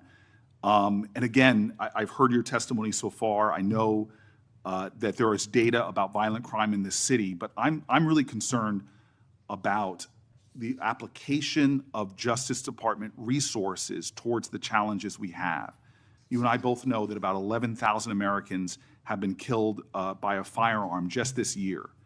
The Department of Justice, according to the White House's own documents, as well as that of the conservative think tank Cato, have shown that there has been a significant movement of law enforcement resources away from many other issues and into immigration enforcement. And we are seeing that in that immigration report, a lot of the people are not the violent criminals that we are really needing to rid our streets of. In total, according to the Cato Institute, you've reassigned 7,460 law enforcement away from their primary duties, investigating drug traffickers, prosecuting child pornography, targeting high-value white-collar criminals, and again, forcing them, this is according to the Cato Institute, into low-level immigration enforcement. This includes, in terms of gun violence, 1,778 agents from the ATF to this kind of immigration enforcement. The White House itself has said that they diverted 45% of all of agents in 25 FBI field offices to work on immigration full-time. As a person who worked very closely in my time as mayor with the New Jersey field office, that's really concerning given the other threats. But it doesn't end there. The DOJ has eliminated the Organized Crime Drug Enforcement Task Force, the independent component of the DOJ whose job it was to combat transnational organized crime, dissolved the Community Relations Service, which in New Jersey has been invaluable over 60 years, responding to communities experiencing conflict or violence, and something that people on both sides of the aisle of this committee have really invested in. You all have rescinded VOCA and VAWA grants to support survivors of sexual assault and human trafficking. There seems to be a disconnect here between the application of the resources of the Justice Department on the things that are most concerning when it comes to crime and where they're being directed instead. Senator Booker, first to OCDEF. The most important point is that the work of OCDEF is continuing. The executive office is being dissolved. We have said that, but the work of OCDEF is continuing. The resources that were previously provided to law enforcement organizations through OCDEF are now going directly to those organizations. I will assure you, no work will be sacrificed as a result of getting rid of the executive office of OCDEF. The agents and the attorneys are working with Homeland Security. They're all working together as a unit.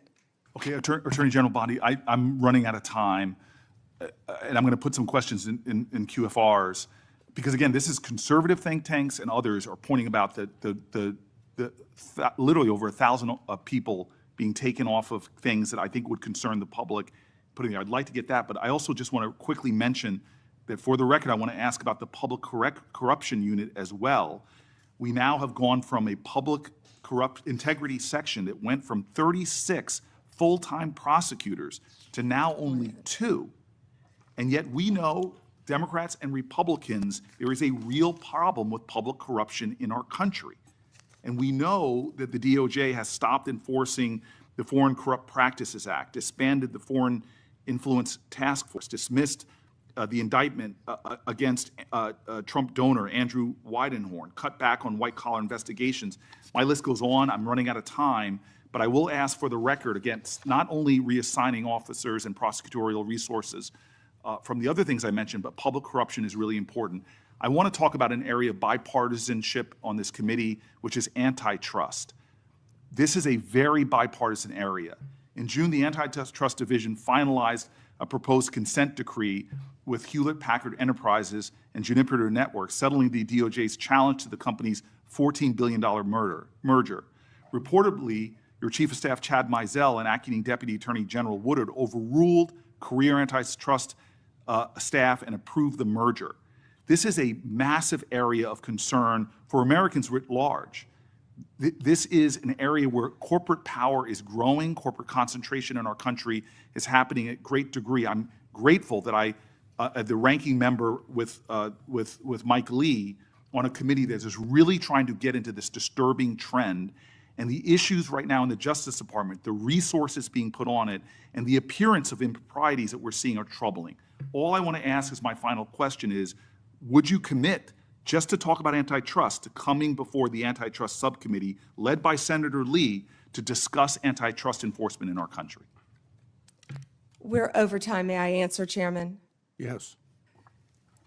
Senator Booker, I work hand in hand with Gail Slater. She is doing an incredible job. I said that earlier. I will let Gail Slater handle all matters with antitrust. The HP matter, Juniper, is a pending matter still because, as you know, it has to go before the courts, even after a decision has been made, and that's where it's pending right now. If I can go back to your previous two questions, first about our agents being reassigned. Our agents are working tirelessly on their day jobs and with Homeland Security, and right now they're not getting paid, and they're on the streets during a government shutdown working to keep every city in this country safe, in New Jersey and in every state. They're working together with DHS on task forces, but they're also doing their core mission, and they're getting child predators off the street. They are working so hard with all the agencies hand in hand. That has not been sacrificed, and I'm so proud of the work that the FBI, DEA, ATF are doing. ATF agents have worked tirelessly. I am in constant contact with them on the incredible cases that they're making to keep our country safe and our world safe, especially our DEA agents who are stationed around this world, and now they're not getting paid. Back to the public integrity section, the last point you made. It has not been slashed. Those are going to the various U.S. attorney offices to be handled in each office around the country instead of one unit based in D.C. Yeah. Thank you, Senator. Before Blackburn, my Democrat colleagues continue to criticize the DOJ for their role in President Trump's historic immigration crackdown. They've talked about due process. They've talked about the lack of transparency and oversight. However, my Democratic colleagues were silent about the former Biden administration failure to vet Afghan evacuees. Instead of coming clean, the Biden administration dismissed and failed to answer my oversight request. Not a peep from my colleagues about these massive vetting failures. The Department of Homeland Security Inspector General confirmed these vetting failures. Senator Blackburn. Thank you, Mr. Chairman, and AG Bondi, thank you for your time before us today. I have found this hearing to be so instructive because it has pointed out to me the lack of caring from my colleagues across the dais when it comes to how the DOJ under Biden was weaponized, how they used this for political attack on their political opponents, and the smugness from some of my colleagues across the dais. I think they enjoyed it. I think they wanted it to continue. And I think that's why they oppose some of the reforms that you are making to actually get people out across the country and to get them working, and to have people that are actually finding out what the FBI and the DOJ did. You look at what happened with Crossfire Hurricane and the way some Democrats tried to blow that up and make it some big issue and all about Donald Trump and the accusations. And of course, they've been proven wrong. You look at what has happened, what we're finding out about Arctic frost and the way we were surveilled, and the way Senator Graham, Senator Hawley, and we don't know what all they got. We don't know who all they tracked. But to tap our phones, to pull that data, for these wireless companies to have allowed them to have that, and for them to use it in their investigations, how disgusting is that? And their attitude and lack of concern about the weaponization of the DOJ. I've had a couple of colleagues who have been so concerned about some bureaucrats at the DOJ and the FBI being fired. You know what? If they did wrong, not only fire them, prosecute them. And my hope is that as we look at what happened with Arctic frost, that there will be a special counsel, that we will do our due diligence, and that those who did this wrong, this illegal activity, absolutely, they need to be prosecuted, and they need to face the full extent of accountability within the law. I made a note of how resistant they are to reform. And in my opinion, what this shows is that they don't want one tier of justice. What they want is two tiers of justice. It was their play box. They could get in there and manipulate and use it to spy on us. So they saw this as something that furthered their political goal. So I am pleased that you are cleaning house. And those who have not served the American people well, fire them. They need to be gone. They need to be gone. Talk for a moment, just a moment, about what you're doing to end the weaponization.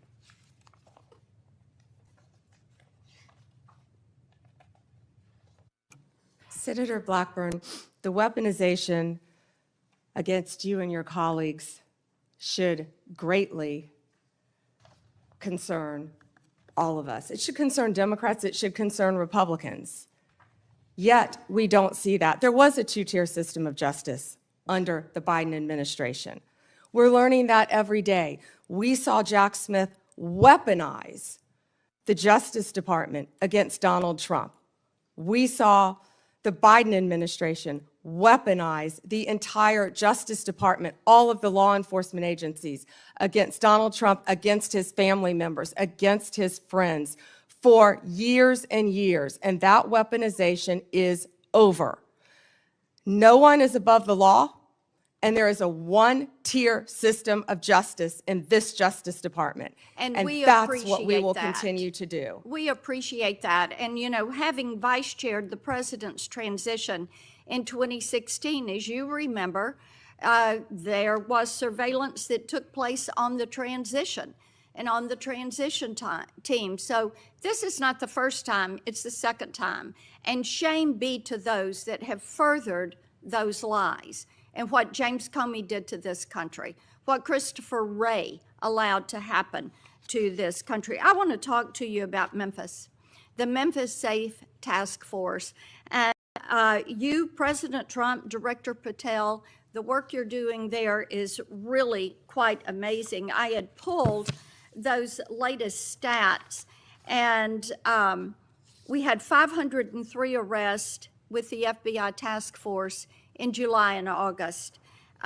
We've added, with your Memphis Safe Task Force, just last week, 321 arrests, 83 firearms that were seized, 7 missing children that were recovered, 28 known gang members have been arrested, and the list continues to grow. We've also gotten over 120 federal indictments. But this is really quite a success story, and I think that cities like Portland and Chicago are missing out by not having this coordinated, focused effort.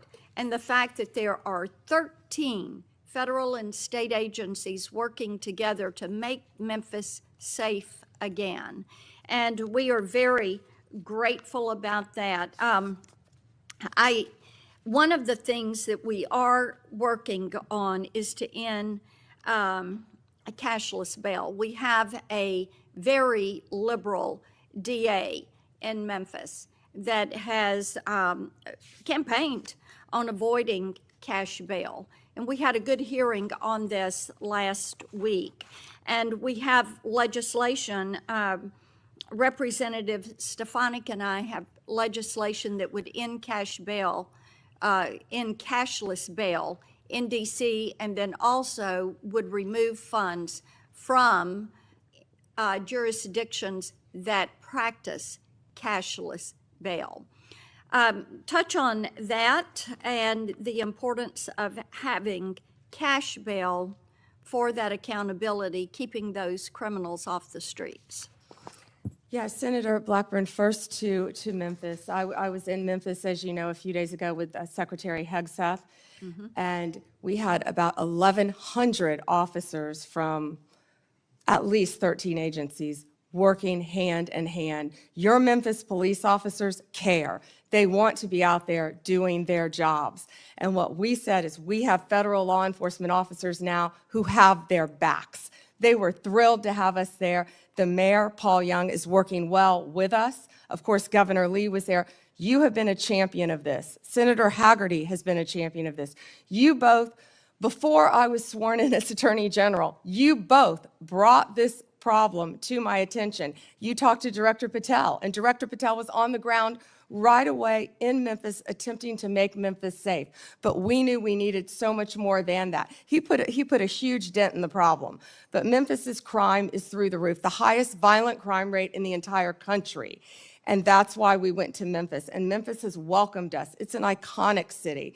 And we want to continue to work with Memphis. And we're going to do that just like we did here in DC. The citizens have been great working with us. Violent crime shouldn't be occurring in any of these cities. And as you said, I don't understand why Chicago, why Portland, why these sanctuary jurisdictions don't want to work with the federal government. Yeah. Gangs are rampant. Transnational gangs are rampant in these cities because they're harboring them, no longer under Donald Trump. Whether they want to or not, we are going to come in and make it safe for their citizens, whether these liberal lawmakers want to or not. And you know what I said regarding the DA in Memphis? I said, we're going to protect the Memphis police officers. We're going to take every single case federally that we can, because the DA has cashless bail. It's a revolving door, and no one is being held accountable. Police officers are seeing someone arrested, and they're back out on the streets the next night committing crimes. And Janine Pirro is working on that here in D.C. to change that as well. So thank you for your legislation. We appreciate that, and the Memphis mayor is doing great. We had a Shelby County official who was trying to dox some of these officers, and she's since taken this tweet down, but she's an elected official. And she goes, attention on Peabody between McLean and Cooper, 4 fed vehicles and a trooper, men in full gear and guns on street. Hashtag pay attention, folks. This is the kind of action that is not called for. I mean, the fact that an elected official would do this, this is why we have legislation that would make it a crime to dox any federal law enforcement official when they are doing their job. And these apps, and Apple and Google say that they've removed these apps, but I tell you what, These law enforcement officers need to be protected. We appreciate that you are doing that. Thank you for being here. Thank you, Senator.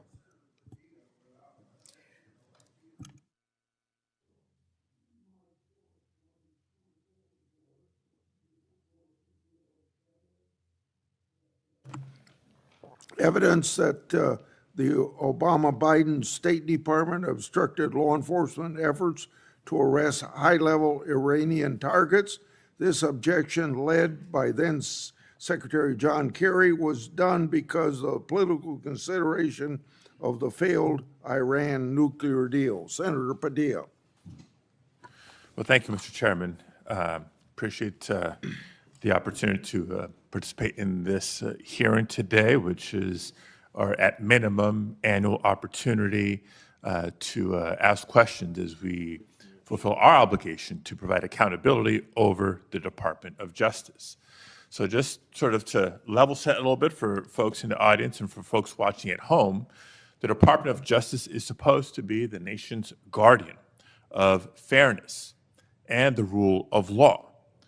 The power of the Department of Justice is built on public trust and a belief that prosecutions are based on facts and law, not on politics or personal loyalty. And I call that out, Mr. Chairman, because when that breaks down, when the public trust breaks down, then justice itself is at risk. But under this Trump administration and the leadership of Attorney General Bondi, I believe the independence of the Department of Justice has come under attack. The department has been reorganized, it's been realigned, and repurposed in ways that we've never seen before. Important offices have been closed, key programs dismantled, and agents diverted, all without congressional authorization or transparent justification. Now, these are not minor bureaucratic changes. They represent a fundamental shift in the Department of Justice's missions and priorities, its policies, and its practices. Now, for example, career prosecutors have been pressured to change decisions in politically sensitive cases. Ethics oversight has been taken away from independent career professionals and handed to political appointees with little experience in these matters. Internal working groups have been created to revisit investigations involving President Trump and his allies. And together, these steps send a dangerous message that prosecutorial decisions can be driven by political loyalty instead of the law. Now, even more troubling is that the Department of Justice has pulled resources away from organized crime, away from counterterrorism, away from the protection of civil rights, to focus on immigration enforcement. The American people expect a Department of Justice to pursue violent crime, as do I, to pursue corruption and threats to national security, not to serve as an arm of immigration policy, and in so doing, under-resource other critical missions. Now, the Justice Department's credibility depends on the public's faith in justice, and that the justice will be applied equally to every person and not reserved for the powerful or the connected. And that faith must be protected. And so it's in that spirit that this committee has a duty to ensure the department's work remains lawful, remains transparent, and remains true to its highest duty, the fair and impartial administration of justice. Now, that being said, I do want to get into some specific items with Attorney General Bondi here, beginning with the firing of Michelle Beckwith. Michelle Beckwith was a 15-year career prosecutor with the Department of Justice. She prosecuted in her career some of the worst in my home state of California: sex traffickers, transnational terrorists, those who this administration claims to care about and be targeting, prioritizing in taking them off the streets. And it may surprise some to learn that Ms. Beckwith was unceremoniously marched out of her office and fired from her job in July of this year. Why? Not because she failed to do her job, quite the opposite.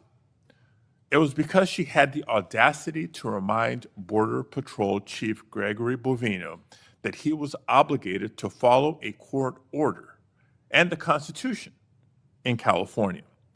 According to reports, she was fired less than 6 hours after she told Bovino he couldn't arrest people without probable cause. 6 hours. So my first question, Attorney General Bondi, is a simple yes/no question. Do you believe that government officials like Gregory Bovino are obligated to follow applicable court orders, whether they agree with them or not, yes or no? First, Senator Padilla, you have gone on for over 5 minutes, and I wish that you loved your state of California as much as you hate President Trump. We'd be in really good shape then, because violent crime in California is currently 35% higher than the national average. Property crime in California is 18% higher than the national average. That should be something that we should be talking about and working together on, yet we're not. And no, this is important. You're talking about all of my agencies, and I want to let you know what DEA has been doing, and they are working hand in hand with I Homeland appreciate Security. that, and I'm going No, to be you asking can't go some on for questions 5 for the minutes and record criticize as my well. agents who are out working asked a simple without yes pay or no right question. now because you voted Mr. to Chairman. shut down the government. Mr. They're out Chairman. there working without pay. Mr. Chairman, I asked a simple yes or no question. Attorney General Bondi is DEA, refusing 4,500 to respond. kilos So let of me move on to fentanyl the and next 50 million topic. fentanyl pills Because off the streets. while under your watch, career FBI, prosecutors 23,000 Mr. Chairman. violent criminals. U.S. Marshals, Mr. Chairman, order, please. 51,000 fugitives. I'm not getting an answer to my question. I'm trying to move on to the next question or the next topic. Mr. Chairman, order, please. Thank you. Because under Attorney General Bondi's watch, career prosecutors are being fired for telling agencies to follow the law and uphold the Constitution. Meanwhile, there are instances of allies of the president who seem to be getting let off the hook. I won't reiterate what some of my colleagues have already brought up in terms of the dismissal of the investigation into Tom Homan and his alleged acceptance of $50,000 as payment by undercover FBI agents posing as business executives looking to secure contracts with a future Trump administration. Because if the reports are true, it's not just the underlying conduct of Mr. Homan, which would be absolutely unacceptable, but the dismissal of the investigation charges raises concerns about the influence of the White House on the Department of Justice. Again, a simple question, and I'd appreciate a simple and brief answer. Whose decision was it to end this investigation? I have answered that question multiple times, yet you didn't have the courtesy to be sitting in here for the hearing. I'm not going to answer it again. And I find it interesting that you want order in this proceeding now. Excuse me, Senator. Then you I will want ask a order in follow-up this question. proceeding Mr. now. Chairman, order, you sure please. didn't I have will ask a order when follow-up you question. stormed Secretary Noem Mr. Chairman, at a press Mr. conference Chairman, in order, California, please. did you? I will ask a follow-up question. Would you commit to either releasing the tape or at least making it available for members of this committee to review, yes or no? Senator, you have not been sitting in here this entire hearing. I've answered the question, and I also want to tell you that our ATF agents have seized 25,000 illegal firearms. So we will try again and move on to a different In your topic. home state, we are prosecuting Chairman, illegal order, aliens please. who have Mr. raped and Chairman, murdered young order, girls. please. Thank you. So when I haven't been in this hearing, I've been watching from my office, monitoring the entire hearing, just so everybody is aware. But since I'm not getting answers to my questions, I'll try to ask one last subject area. Now, again, there's been increasing concerns about the politicized decision-making and the erosion of internal safeguards that protect prosecutorial independence. Before we even get into the integrity and independence of prosecutions, you have to ask the question about the independence and integrity of investigations themselves. The director of the FBI, Director Patel, was here before us just a few weeks ago. Attorney General Bondi, you are the Attorney General of the United States. Director Patel reports to you. Do you believe he's doing a good job, yes or no? I believe Director Patel is doing a great job. You know where he is right now, Senator Padilla? Right now, heard- you asked me a question. Yes, I Director know where Patel he right is, and now I know is where in he's headed Chicago, because you said it Senator earlier Durbin, in the hearing. fighting to keep You've said it Chicago earlier in the hearing, and yes, I have been paying You know, attention. you want order in here Chairman. now, yet you stormed the Director of Homeland Security, Kristi Noem. You sure didn't have order that day, did you, Senator? Attorney General, you are under oath. I did not storm the secretary, the video. Oh, that was makes on very video. That clear. video's been released, I believe, very public. Mr. Chairman, recent actions raise serious concerns about Director Patel's judgment and politicization, including lawsuits from former FBI officials alleging retaliatory firings and his decision to cut off longstanding partnerships with civil rights organizations and his decision to fire an FBI agent for refusing to engage in a, quote, perp walk of James Comey. And on top of all that, his prematurely claiming that subjects were in custody after the shooting of Charlie Kirk.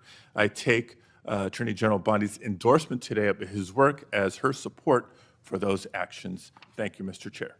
May I respond, Senator Chairman? Yes. Under Director Patel, 23,000 violent criminals have been arrested, a 91% increase over last year. More than 1,500 child predators have been arrested. We are making cases in your jurisdiction constantly in California, and I wish you would care about those cases. We have disrupted 1,600 gangs and criminal enterprises, 1,600 gangs within this country, thanks to Director Patel and the great men and women of the FBI. Senator Schmidt. Thank you, Mr. Chairman. How are you today, Attorney General? It's good to see you. Have a rough voice. I have to say, I am struck by the degree of the cognitive dissonance that I hear on the other side. It really is. I mean, I'm used to sort of the political debates and arguing in court and all those sorts of things. But to hear the other side of the dais talk about weaponization is truly shocking, given what we know now. And I thought what I might do is just tell a story, and these are 100% facts. Hillary Clinton, concerned about her email scandal, works with a Soros organization to cook up this Russiagate nonsense.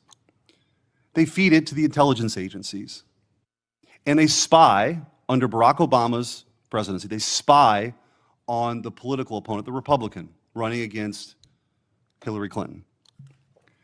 He gets elected. They continue the operation, and they launder this intelligence into stuff that was meant to, by the FBI and the CIA, to sideline a presidency of a duly elected president of the United States of America, to sideline him. And that continued. You heard even some people on this committee further that nonsense for 4 years. And then the FBI is involved with pre-bunking the Hunter Biden laptop story because they didn't want him to get elected again. So they pre-bunked the Hunter Biden laptop story. The American people should have been allowed to make their own judgments from that. They weren't, because the FBI called it a Russian hack and leak operation. They were meeting with social media companies every month and every week, telling them that the laptop that they knew, that they had verified in November of 2019, they knew was real and knew was his, said it was Russian disinformation. We've heard that before. And then, after Joe Biden comes in, 3 days in, they start a censorship campaign against the country, anybody who's a conservative. And now we also know that the FBI was weaponized in this Arctic frost investigation that tapped the phones of sitting U.S. senators. And also, the Republican Attorneys General Association, so let's pull in 2 more U.S. senators, Ashley Moody and myself, who were on the executive committee at that time.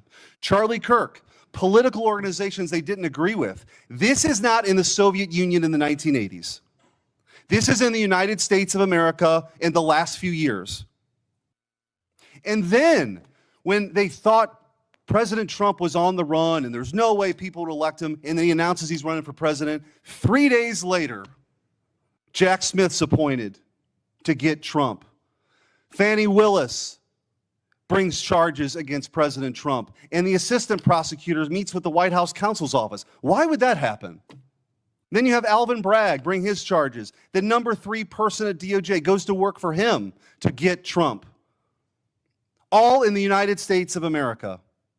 This continued. And Senator Hawley asked the question, wrote it down, what is happening in this country? And I hope that MSNBC is still broadcasting this, because I'm sure their viewership hasn't heard this story that's gone on for 10 years. The truth is, they never forgave President Trump for coming down the escalator at all.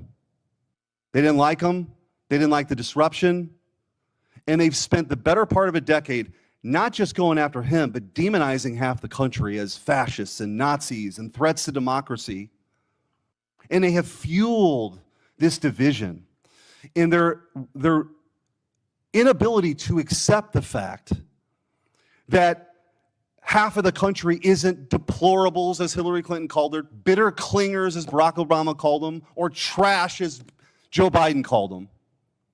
That they rose up and they sat in their own jury box and they saw all this stuff play out over a decade and they rejected it. And now you have come in, clean that up, and you are doing a great job in doing that. And let me make this clear. There is a big difference between what happened under the Biden regime and the weaponization and then holding those people accountable. That is not weaponization. If that doesn't happen, this will happen all over again. So your job, as you talked about in your confirmation hearing, is so important that this never happens again. And holding people accountable who are part of this conspiracy is absolutely your job. And I'm also taking, you don't have to comment on this, your unwillingness to answer questions that have come up. I am led to believe, as a former attorney general, that that might mean there's an ongoing investigation. You don't have to talk about it. The statute of limitations may have run on some of this stuff, but not on a conspiracy. And if you're a co-conspirator in mile marker 1, even if you want to get on the exit ramp in mile marker 5, you are liable for the conspiracy in mile marker 10. And we are at mile marker 10. And I will also say what's happening in this country. What's happening with the assault on ICE officers is truly shocking. Deportations are nothing new. Bill Clinton deported 12 million people. 12 million people. You didn't see this. The radicalization that's happened on the left that plays out with political violence is real. And by the way, let me also point out that if we had a scenario where John Thune was on the Supreme Court steps saying, "You've reaped a whirlwind, Supreme Court justices," and then a right-wing assassin tried to kill Ruth Bader Ginsburg, and then a Republican-appointed judge only gave that person 8 years, there would be riots on the streets. Cities would be burning right now. So let's just call it out. We need the cleansing here. Let's just be truthful about what's happening. This left-wing political alliance of violence is not a both sides thing. It's not. And so, Attorney General, I do want to ask you a couple questions about that, because I feel like we have got to get a handle on this. Despite the overwhelming evidence that the political violence threat right now comes primarily from the left, the media just won't do it. They won't go along with it. They cite a few ridiculous studies to say that right-wing political violence is the main problem. For example, one of those studies was written by an Antifa-affiliated professor, and others count classes on prison gang, and the others count classes on prison gang violence as right-wing political violence, but refuse to count anything from the 2020 Summer of Love. Antifa attacks, like the ones that set off the explosive outside Michael Knowles' campus speech. We need good data. We need good data here. Will you commit to having the Department of Justice and the FBI research and release a public report on left-wing political violence? Yes, Senator Schmidt. Thank you. I also want to, after Antifa has laid siege on federal buildings and officers in Portland during the 2020 riots, your predecessor, Merrick Garland, dropped virtually all the cases against these defendants. You recently issued a new charging memo instructing federal prosecutors to aggressively pursue Antifa and other radical leftists wreaking havoc on our cities. What can you do to ensure that the various U.S. attorneys' offices follow through on your instructions? Hopefully we will have our U.S. attorneys confirmed soon. They've been held up. Now our government is in a shutdown, yet our prosecutors are still working. Getting all of our U.S. attorneys confirmed would be a huge step forward, Senator Schmidt, But yes, our attorneys throughout this country will be focusing on that. And I want to thank you too. So I talked to you during your confirmation hearing and also with Kash Patel of sort of, you talked about your two pillars, which is to end the weaponization and to get back to actually crime fighting. God bless. Like, that is something that the American people support, despite what you hear from the other side of the dais today. And in those conversations, we talked about you and Kash Patel getting field agents out in the field and doing the work of law enforcement. I said, I've got just the place for you, St. Louis. And St. Louis has now received the largest per capita infusion of permanent FBI agents anywhere in the country, and they're working hand in hand with local law enforcement. That's what happens when you have state leaders work with federal partners to crack down on something I hope we could all agree is a scourge for our communities, which is violent crime. But that is not, J.B. Pritzker, I guess he wants his moment. These Portland people want their moment of defying Trump. It's crazy to me. We should all be unified in this effort of making sure our laws are enforced and taking on violent crime. But I will say, in closing with this, because you referenced the shutdown, it's the same motivation. The same thing that motivates J.B. Pritzker to stand in front of the podium and defy Trump is the same motivation I hear from my Democrat colleagues now in this shutdown. It's not about anything other than the fact, and this is a clean CR. This is what they have lectured us on making sure we do 13 times in the last 4 years. This is about appeasing an increasingly radical base to prove that they're willing to stand up to President Trump. And I don't know how we get through all this unless there's a real reckoning on the other side about that reality. But in the meantime, I'm glad you're doing what your job is, which is to be the chief law enforcement officer of this country, focusing on violent crime and keeping our communities safe. Thank you. Thank you, Senator Schmidt. And despite what they're saying on the other side of the aisle, our agents are out there working tirelessly every day to make America safe. And that was Donald Trump's directive, and we will. Thank you, Senator Schmidt. Senator Welch. Thank you. Thank you, Attorney General Bondi. I have noticed that at various times when one of my colleagues is pressing you, you come up with something in their background. So I'll be waiting for my turn, but you don't have to do it right now. So let me get to my questions. One of the things that you mentioned, and I agree with this, that it's really tough on the various federal workforce, including our law enforcement folks, who are not getting paid because of the shutdown. Mm-hmm. I agree with that.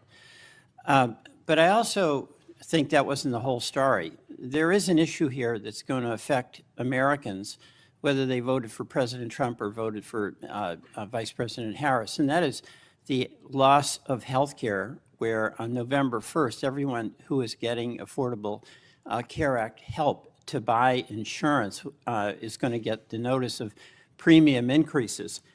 And I got a letter just today from a Vermont family, nuclear family of 5, husband and wife, 54 and 55, with 3 kids, one of whom has acute myeloid leukemia. And the apprehension that they have is that if we don't solve this problem, and November 1 is a urgent date, then their family premiums will triple. It'll be beyond their ability to pay. So I'm assuming that with respect to the threat to health care for families in your state of Florida, in my state of Vermont, you would share that concern and hope that we would resolve that. Senator Welch, I would be happy to speak with that family too, because there are many nonprofits that help with children with terminal illnesses, and I'm involved in some in Florida. So we would be happy to talk to you about that.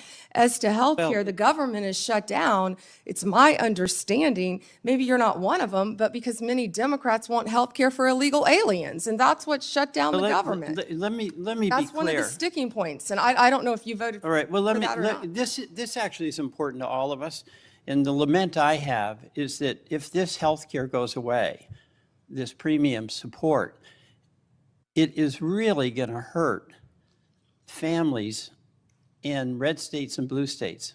And in Vermont, I mean, we voted Democratic, but we have a lot of good folks who voted for President Trump, and their health care is jeopardized. And there's a November 1 deadline that is coming up. And the reason I'm saying this is that I think it's important for us to try to work out together a resolution that's going to be beneficial to people you care about in Florida and voted for President Trump, and keep people I care about in Vermont who voted in some cases for Vice President Harris and some for President Trump. So it's not just Democrats not wanting to negotiate. And in fact, we do want to negotiate. And that's why I'd encourage the president to encourage my colleagues on the Republican side to sit down with us and try to see if we can make some progress. Another topic, with the respective voting rights in the letter that your voting rights chief sent out, we got one in Vermont, and it's a demand to get all the information on the voting file. And in that letter, or in the announcement of that letter, the chief indicated an apprehension about the voting process being taken over by, quote, the left. Now, do you have any information with respect to Vermont about a takeover of the voting process by, quote, the left? Senator, I'm not familiar with what you're referring to. We are currently involved in voter roll lawsuits in 6 states. Is that what you're referring to? No, there's a letter that went out demanding that states, including Vermont, provide all the voting file information, Right. includes personal information. But when that letter was sent out, That's perfectly legal. but there was an assertion by the chief in this division that this was to deal with the fact that the voting process has been taken over by the left. So we got one of those letters in Vermont. And my question to you is, what do you mean by the left?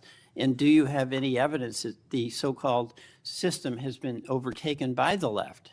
We must have fair and free elections. No, I know that. But I'm asking for the specific basis. And we will have fair and free elections in this country. Okay, let me- Senator, I'd be happy to talk to my chief. Who was it who said that? It was your chief, which I assume you would know who that is. Here's the question here, okay? There is a point of view that is in dispute here about the fairness of elections. But you have the power as the as the Attorney General to use the authority of your office to make demands on states, and you did that with Vermont. That's within your right to do it. I'm not disputing your legal authority to do it. Is Vermont disputing turning over the information to our office? Vermont is, the Secretary of State is, and you can resolve that with her, but. And we have every right to have that information, Yeah, here's where Senator. I'm going. Why wouldn't they want to turn it You're over? a prosecutor with the awesome authority to make the decision that you're going to start an investigation against the state or against an individual. And I know from your experience as a county prosecutor and as the Attorney General in Florida, you took seriously that factual basis before you'd proceed, right? Senator, I take that role, I take my oath very seriously. All right, so what I'm And I asking- take fair and free elections in No, this country we very all- seriously. we all And that do. information, our office is entitled to have that information. But And we the are question involved in here- litigation on that, and I Here's the assume we'll be question involved I in have. litigation with We have- Vermont. We have a Republican governor in Vermont. We had, our former Republican governor was secretary, was the treasurer for many years, and also the Secretary of State with election responsibility. What I'm asking is, do you or does your head of this voting section have any factual basis that you can point to that justifies your demand that Vermont turn over all this confidential voting rights information?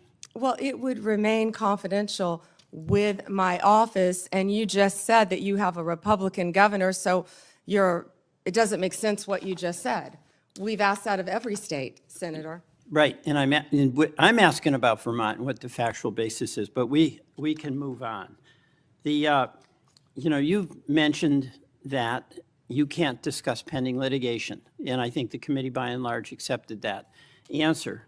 But I did notice that you spoke at great length about pending litigation, specifically with respect to the questions Senator Cruz asked you about the sentencing of the Kavanaugh defendant. That's pending, right? He was sentenced to 8 years. I understand that, but that's on appeal, right? We will be appealing. Right, so that makes it pending litigation. So you made an exception with respect to No. the Cruz questions. Hold on. No, but you those didn't were- answer those were any of the things- questions that you said were pending in litigation from any of my colleagues. Those were facts that came out at the sentencing hearing. You're welcome to see the transcript of the sentencing No, I hearing with all understand the that. gruesome details of what they threatened to do to Justice Kavanaugh and other justices. I condemn what that person did. That was the sentencing. But the point here is that that's pending litigation. You indicated you're going to be appealing. It's your right to do that. And you would not, you use that justification to not answer many other questions. Justification, you're an attorney, Senator. Okay. You realize that. I do want to go back to Homan. You know, there's a tape, right, with Mr. Homan? I mean, first of all, is there a tape that has audio and video of the transfer of the $50,000? You would have to talk to Director Patel about that. No, I'm talking to you. I don't know the answer, Senator. Yet you do know the answer to that. Don't call me a liar. I didn't call you a liar. You just said I know the answer. I said I don't know the answer. Well, You have to talk to okay, let Director me- Patel. What I said is that Let me put it investigation was another way. closed. If you don't know, why don't you know whether there was a tape and video? Senator, I believe that was resolved prior to my confirmation as Attorney General. Do you think that it is of public interest for the people to know what happened to the $50,000 that the FBI turned over to Homan? Did you hear what I just said? That was resolved prior to my confirmation as Attorney General. That's why I said I would not know. It's not resolved. There's $50,000. Homan has it, or somebody has it. Do you have no interest in knowing where it is? You're not going to sit here and slander Tom Homan. The FBI and Deputy Director Blanche said there was nothing. I'm not slamming Tom Homan. He got the 50 Tom grand. Homan is doing, how do you know that? Tom Homan is doing a great job, as our borders are, keeping your border state safe. You're a border state. Thank you, time is Senator up. Welch. Thank We're you. going to. Madam President, could I have not right 1 now. minute? Not right now. At the end, on a if you wait, we'll point of talk about personal it. privilege? Not right now. There, The Senator witness- Tillis and many others have been waiting their Would- turn. I know, So but you this is can 1 hold minute, until and the it relates end. to testimony that she gave No. about me. Senator Tillis, go ahead. Thank you, Madam Chair.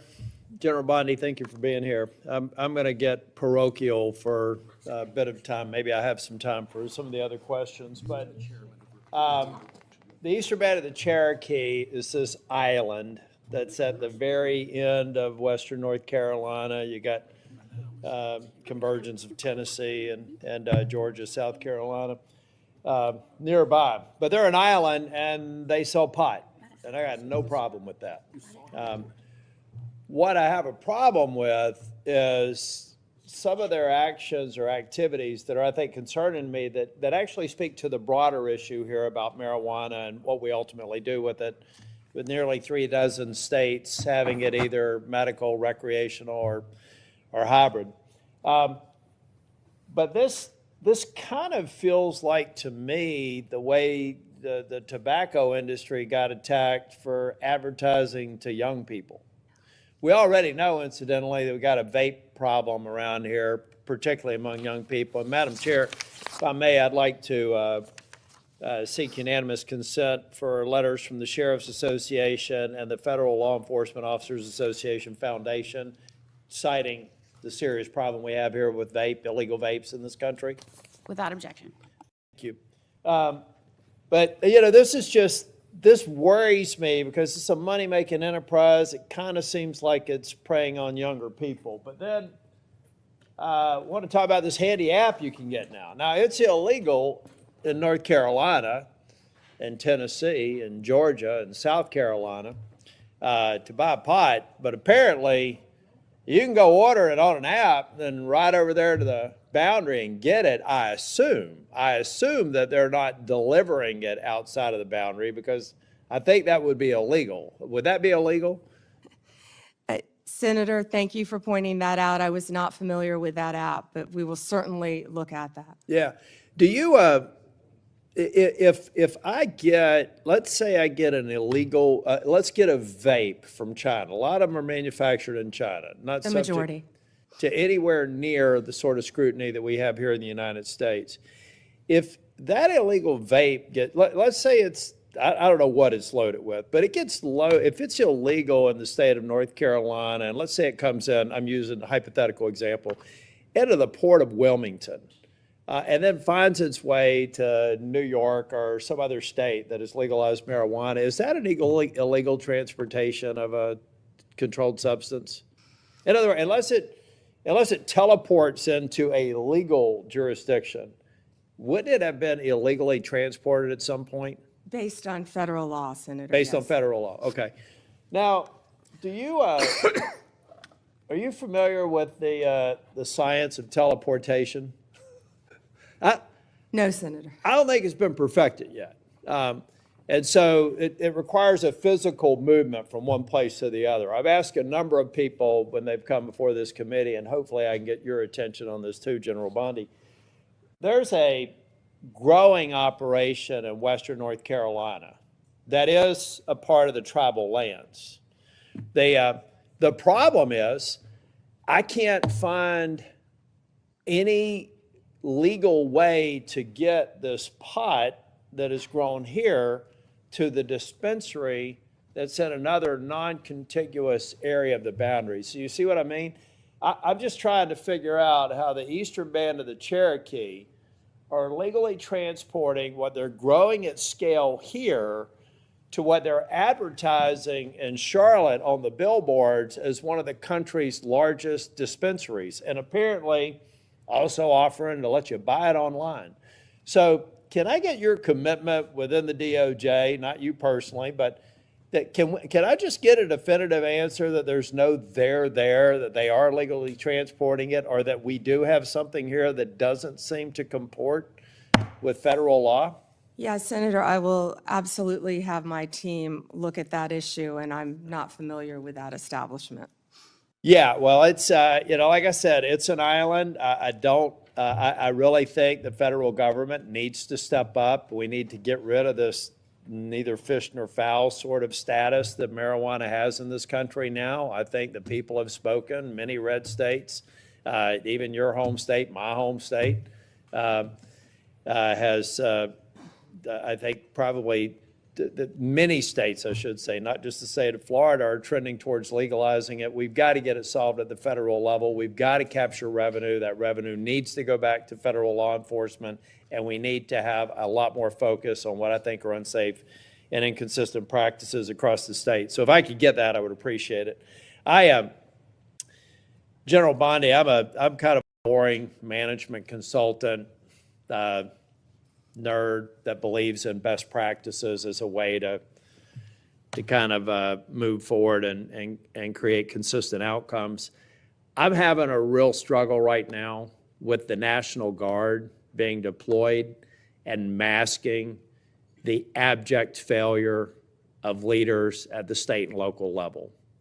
So give me some sense of if the deployment of the National Guard to Chicago or Portland is necessary to kind of create a shock to the system, do you believe that that's a best practice or just a necessary evil until we regen the extraordinary work I've seen on joint task forces every day in North Carolina with absolute cooperation between state, federal, and local officials? Is that the best practice that we should get to, or is this deployment of the National Guard a part of an emerging best practice that I just don't get yet? Yeah, Senator Tillis, seeing what's happening in Chicago, they need the National Guard. Our ICE members need the National Guard to protect the national buildings. Oh, 100%. I'm talking about That's when why it wades they're into being local law deployed. enforcement. See, Well- I felt like deployment in D.C. made sense because of the hybrid nature of D.C. What I'm saying is outside of that, defending federal buildings and federal law enforcement, addressing, I think you mentioned over 500 murders in Chicago, it would just seem to me that all those 571. bums should be thrown out in an election. And are we masking an underlying problem that will come back the minute we leave? That's what I'm talking about, not the protection of federal buildings and federal law enforcement officers, but almost the sense of they become an arm of local law enforcement. I don't consider that a best practice. It doesn't sound like you do either. Well, I don't believe our National Guard want to be doing that, but they're going to be where they have to be to keep Americans safe. In Memphis right now, the highest violent crime rate in the country. I was on the ground with Secretary Hegseth there, and our Guard was there, and they were thrilled. They're ready to help, and we used all Tennessee Guard there. Secretary Hegseth used all Tennessee Guard. They're working hand in hand with the Memphis Police Department, who I believe were very happy to have them there, helping them to keep Memphis safe. Can I go back to the vaping again that you brought up, please, Senator? So I went to Chicago, actually, with Secretary Kennedy, and it was just outside of Chicago in a suburb, and we were there talking about the illegal vapes and what parents need to know. This is a bipartisan issue. What people need to know, these illegal vapes, they're all over this country. You can buy them in convenience stores. You can buy them in grocery stores. One vape is the equivalent of, I believe, 20 cigarettes. The flavored ones are illegal, and they're targeting children, what you said earlier. Some of these vapes, and I had never seen this until we were there, even have video games attached to them. That's not targeting an adult. It's targeting a child. And they're also, the majority, are coming in from China, which is illegal, and they're lacing them with THC.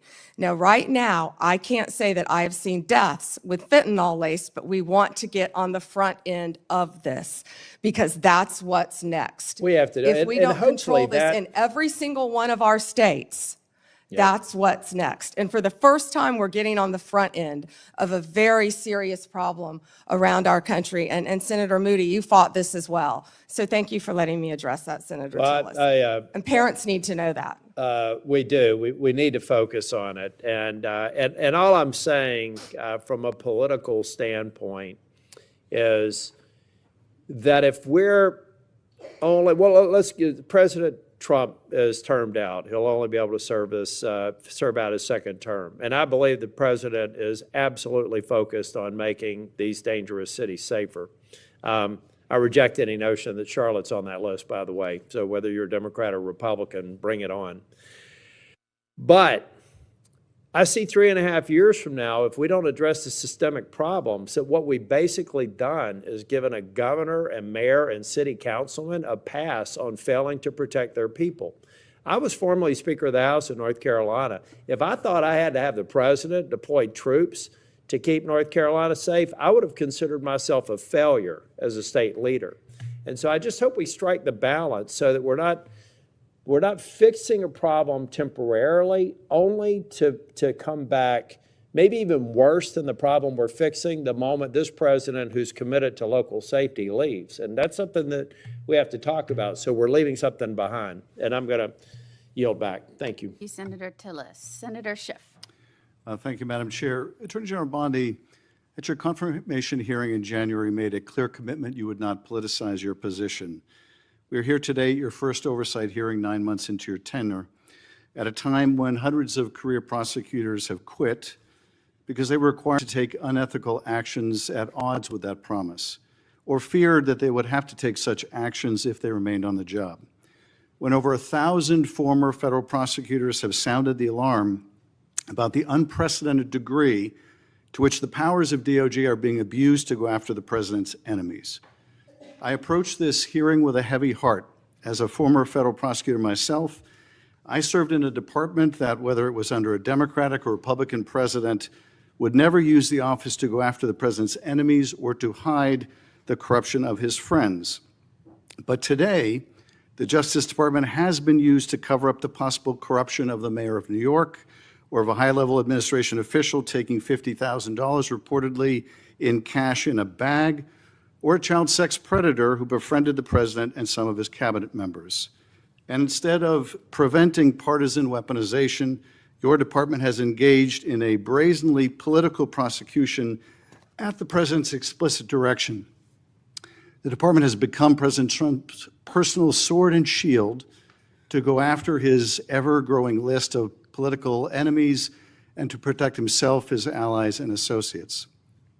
My questions therefore focus on these two themes: hiding the to acts of his friends and prioritizing the political prosecution of his enemies. So let me start with the shocking allegations of bribery and pay to play. 2 weeks ago, 4 major media outlets reported that Tom Homan, the president's top deportation official working in the White House, took $50,000 in cash in a bag from undercover FBI agents in September 2024, just over a year ago. According to these reports, Homan indicated he would facilitate securing contracts in exchange for money once he was in office in a future Trump administration. Reportedly, this exchange was caught on tape. Rather than pursue this investigation without fear or favor, the department and the FBI under your leadership or that of your predecessor before you confirmed quietly shut it down. Once news broke, your deputy and FBI director issued a joint public statement confirming that the Trump administration closed the investigation. White House Press Secretary Caroline Leavitt denied Homan took the $50,000, telling a reporter, quote, "Mr. Homan never took the $50,000 that you're referring to, so you should get your facts straight." So today, I hope you can help us get our facts straight. Was that true, what the White House press secretary said when she denied Homan took the money? Did he take the money? Senator Schiff, as I stated earlier, I was not in office. I was not confirmed when that was handled. So does that mean? Deputy Attorney General Blanche and Director Patel said that there was no evidence that Tom Homan committed a crime. Yet now you're putting his picture up to slander him. No, I'm putting, as much I'm as you putting his can. picture up You know, showing an interview he gave with, I think, Fox, in which he was asked explicitly about these allegations that he took a $50,000 bribe, and he refused to answer. He said he didn't answer the question whether he took the money, so I'm asking you the question. Did he take the money? Senator Schiff, I answered that question multiple times. And frankly, you know. Well, I don't think, with respect, I don't think you did. But in case I just didn't hear you, what is the answer? Did he take the money?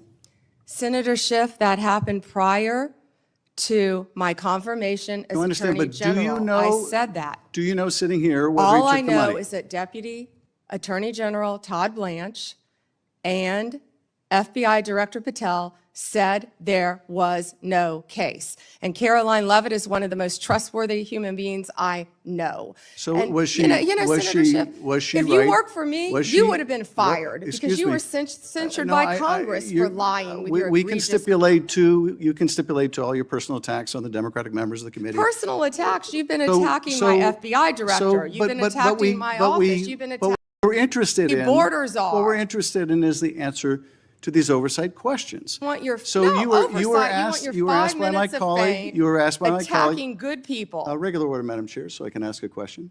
You were asked by my colleague from Vermont whether you will support providing a video or audio tape, if it exists, of Mr. Homan taking $50,000 in bribe money from the FBI. Will you support a request by this committee to provide that tape or tapes to the committee? Yes or no? Senator Schiff, you can talk to Director Patel about that. Well, I'm talking to you about it. You're the Attorney General. This will be your decision. Will you You don't have to support? tell me what is my decision and Well, what is then- not my then- decision. then- I and you- said and you you can don't talk have to to- Director you don't have Patel. to try to- You think you you've don't got a have to- gotcha with Tom Homan, our Excuse me, borders are. excuse me, you Who's don't- been out there excuse me. fighting for our country Madam since Chair, Donald Trump took office. I'm trying to ask a question. Regular order, please. And you don't have to defer to the FBI director to pass the buck. So I'm asking you, will you support a request so that the committee, or indeed, I believe the American people should be able to see that video or audio tape? Will you support that request? Will you apologize to Donald Trump So for I trying guess, to I guess impeach the answer him is you won't support that after request. you now know that So Joe let me- Biden tried let to me cover up do Hunter this. Biden's involvement with Excuse Ukraine? me, let me do this, because I think it's valuable that the American people get a sense of what you've refused to answer today. So these are just some of the questions you refused to answer, or have answered with personal attacks on members of this committee. You were asked whether you consulted with career ethics lawyers, as you promised you would do during your nomination hearing, when you approved the president receiving a $400 million gift from the Qataris. You refused to answer that question. You were asked who or what role you may have played, or who played the role in asking that Trump's name be flagged in any of the Epstein documents gathered by the FBI. You refused to answer that question. You were asked whether Homan kept the $50,000 bribe money. You refused to answer that question. You were asked whether Homan paid taxes on the $50,000 bribe money. You refused to answer that question. You were asked, did career prosecutors find insufficient evidence to charge James Comey? You refused to answer that question. You were asked, how are military strikes on these boats in the Caribbean legal? And you refused to even answer that question. You were have asked, a law degree, excuse Senator me, Schiff? excuse me. You were asked, did you discuss indicting James Comey with the president? You refused to answer that question. You were asked, did you approve the firing of antitrust lawyers who disagreed with the Hewlett-Packard merger? You refused to answer that question. You were asked whether you support a restoration fund for violent insurrections to attack the Capitol on January 6th. You refused to answer that question. You were asked whether you were firing career professionals, career prosecutors, just because they worked on January 6th investigations. You refused to answer that question. You were asked by my California colleague whether you believe government officials, like immigration officials, have to abide by court orders. You wouldn't even answer that question. This is supposed to be an oversight hearing. Oversight? Excuse me, you can attack me after my time is over. You've attacked all of us, including President Trump, for your entire You can attack me later, career. and I know you've got plenty of canned attacks. We've heard them all day to day. Canned attacks on you? This is supposed to be... No one needs a canned attack on you. Regular order, Madam Chair, I'm trying to speak. This is supposed to be an oversight hearing of the Justice Department.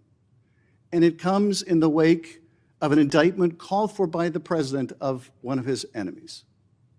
This is supposed to be an oversight hearing, and it comes in the wake of revelations that a top administration official took $50,000 in a bag, and this department made that investigation go away. This is supposed to be an oversight hearing when dozens of prosecutors have been fired simply because they worked on cases investigating the former president. This is, and now What the about current the president. fires in California? And Do you this care is about that, supposed to Senator be, Schiff? this is, excuse me, this is supposed to be an oversight hearing in which members of Congress can get serious answers to serious questions about the Are the cover-up- riots in about the LA cover-up- serious? About the cover-up of corruption, about the prosecution of the president's enemies. And I think you owe the president an apology when will it be your entire career, that frankly. the members of this committee on a bipartisan basis demand answers to those questions and refuse to accept Clearly you're a personal, failed lawyer refuse because to you don't accept, understand when excuse someone me, can and cannot refuse answer to a accept question. personal slander as an answer to those questions. Personal slander? With Will that, you Madam apologize Chair, to Donald I yield Trump back. for slandering him? Personal slander. Senator Brett. May I ask unanimous consent, Madam Chair, to introduce into the record the statement of 1,000 former Justice Department officials who warned that the Comey indictment is a democracy-threatening abuse of power. May I also request unanimous consent for the introduction into the record of 282 former career officials at the Justice Department raising an alarm who were voluntarily or involuntarily forced to leave the department because of improper actions taken by the Department of Justice. May I introduce with unanimous consent the Justice Department manual that talks about when initiating and declining charges are subject to impermissible considerations. And finally, Madam Chair, may I introduce the letter from Michael Ben-Ari, a career counterterrorism prosecutor, DOJ, a letter he nailed to his door, which concludes by urging officials to do the right thing for the right reasons, to follow the facts and the law, and raises the alarm that the decision to remove experienced career officials from U.S. attorneys' offices, the FBI, and critical parts of DOJ undermines our country's abilities to counter terrorist organizations, malign nation-state actors, and countless others that seek to harm our nation and its citizens. And he believes that the priority is prosecuting the president's enemies are you admitting? rather Ms. than Bondi, protecting Ms. the Bondi, country. one moment. May I have unanimous Are you- consent are to you enter entering these that into the record? Without objection. Thank you. I yield back. Senator Brett. Senator Moody, may I clarify one thing he entered in the record? I just want to say that I believe he entered a letter by 200 and something former employees. Well, I believe the spokesperson for that letter was also the spokesperson for Jack Smith. Senator Britt. Thank you, Madam Chair. General Bondi, I want to talk to you about the next generation. I want to talk to you about our kids, people who don't have a seat at the table but need us to fight for them tirelessly. When you look at this, I see a couple of different buckets of ways that bad actors are taking advantage of our children, and in some of the most extreme situations, we lose that child, whether to death or to self-harm, and I think we owe it to them to do something about it. So first is social media. Tell me, what are you doing? I have sat across from a number of parents who have talked to me about their child either falling victim to sextortion, different schemes that are online. We also know that there is an element of human trafficking that comes here. Let's start with social media. What are you doing to hold bad actors accountable, to track them down, and to keep our kids safe? Senator, first, thank you for bringing that up. This, I believe, is what an oversight hearing should be about. Thank you. Not yell, oh, he's gone already. He comes in and leaves. This is what an oversight hearing should be about, trying to help parents and children online. Yes, Director Patel has been doing a great job. The FBI, we have an entire unit. Not only that, our National Security Division is working internationally. Well, and I want to talk about that too, because I think a lot of this comes from overseas. Yes. And so whether it's these schemes, the sextortion schemes, et Yes. cetera, it's happening off our shores. How are you connecting the dots there? And then additionally, let's look at human trafficking. And you find a number of times people are lured into this from posts on social media. I believe that that is a global trafficking ring. I would like to speak to what are you doing to make sure you're holding those people accountable and getting to the bottom of it, finding bad actors and making sure that we're keeping these children safe. Senator Britt, we have made countless cases around this country, and many of them have involved global, international defendants. In fact, we've been extraditing some of them back. As many as we can get, we're bringing them back to this country. That's how we're holding them accountable and locking them up for as long as we humanly can lock them up. And Director Patel, our National Security Division, have been working tirelessly on that. We have entire units working on that. I think the most You feel like you've made better strides than we saw over the last 4 years? We have made incredible strides. I'm sorry, I don't have the statistics in front of me, but yes, we have made, I'll I would love provide to those get to you. those from you. I want to make sure that we are doing that. I also obviously have worked diligently alongside Senator Blackburn and so many others to put the proper guardrails in place when it comes to social media to prevent these things from happening to our children, allowing them to still thrive online, but knowing the threats that are out there, it is incumbent upon us to actually do something about it. So I hope that those different pieces of legislation that would help keep kids safe, help give you additional tools, I hope that this body and ultimately Congress will take those up. Can I add something to Yeah, that? sure. That parents also, I always say your child has no right to privacy on the internet. And parents need to monitor what their kids are doing. Now, we all know that even elementary kids, school kids, so many of them have cell phones. Because they're at school, they're latchkey kids, they're riding the bus home. So many children have cell phones, but parents, you have to monitor. There are safeguards you can put on the phone, but you have to monitor I also what your think kids that- are doing on the internet I as do well. think that there is some accountability that needs to be held even with social media providers. Absolutely. Because I know that, for instance, we had a Judiciary Subcommittee hearing where we heard from parent after parent whose child had, bought something online that they thought to be maybe a different type of drug. It was laced with fentanyl. They died. If that was happening on a storefront and a small business in America, we would shut that storefront down.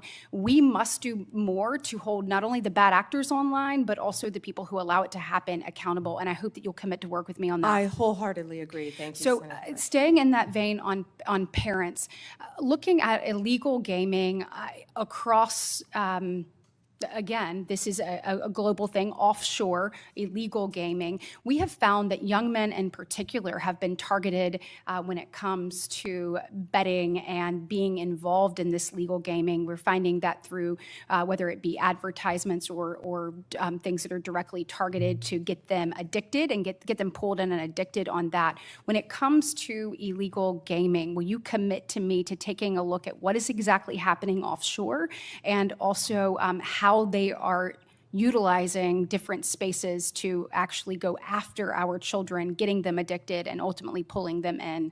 Certainly, and I'm also sure the FBI would welcome working with you. Wonderful. And then last but not least on that same vein, and you touched on it earlier when one of my colleagues asked you about this, but vaping. So if you're a parent and you're sitting here looking, Chinese vapes have, this is a real issue. You spoke a little bit about what you are worried will come next in this space. What are you doing to get to the bottom of that? And how are we going to make sure that these don't infiltrate our markets and ultimately don't end up in the hands of our children?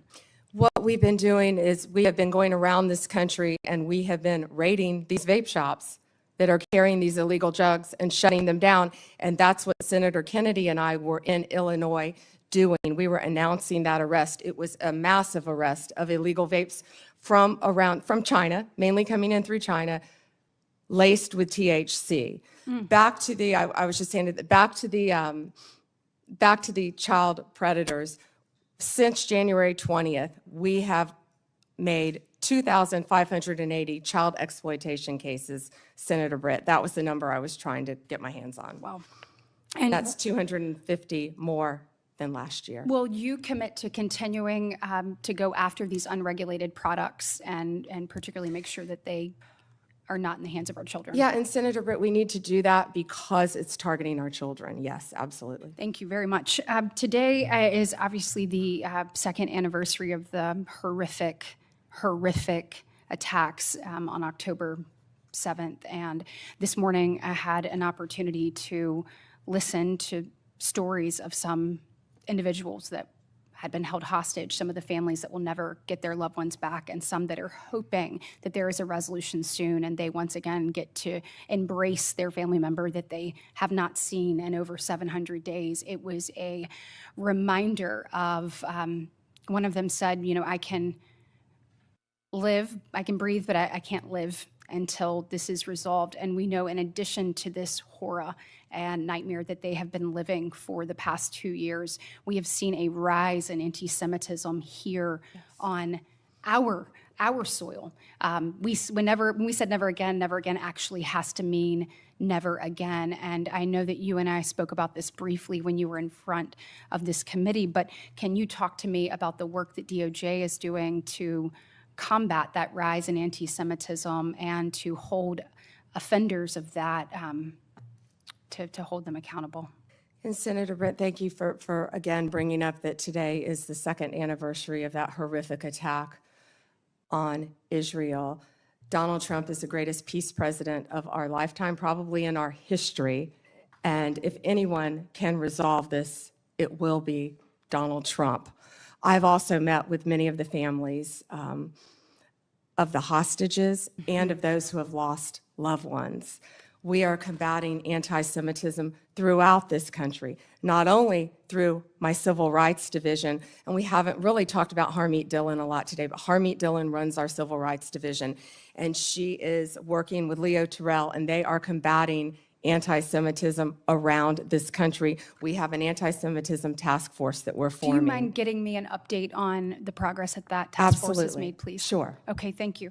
And last, in my last remaining minute, certainly appreciate the work that you're doing. I know my colleague, Senator Lee, already asked you about the attacks on ICE officers.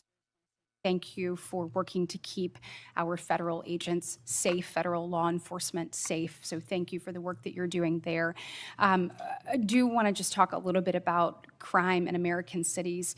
We had a horrific event occur in Montgomery, Alabama over the weekend, and 14 people, 2 people are no longer with us and 12 people injured.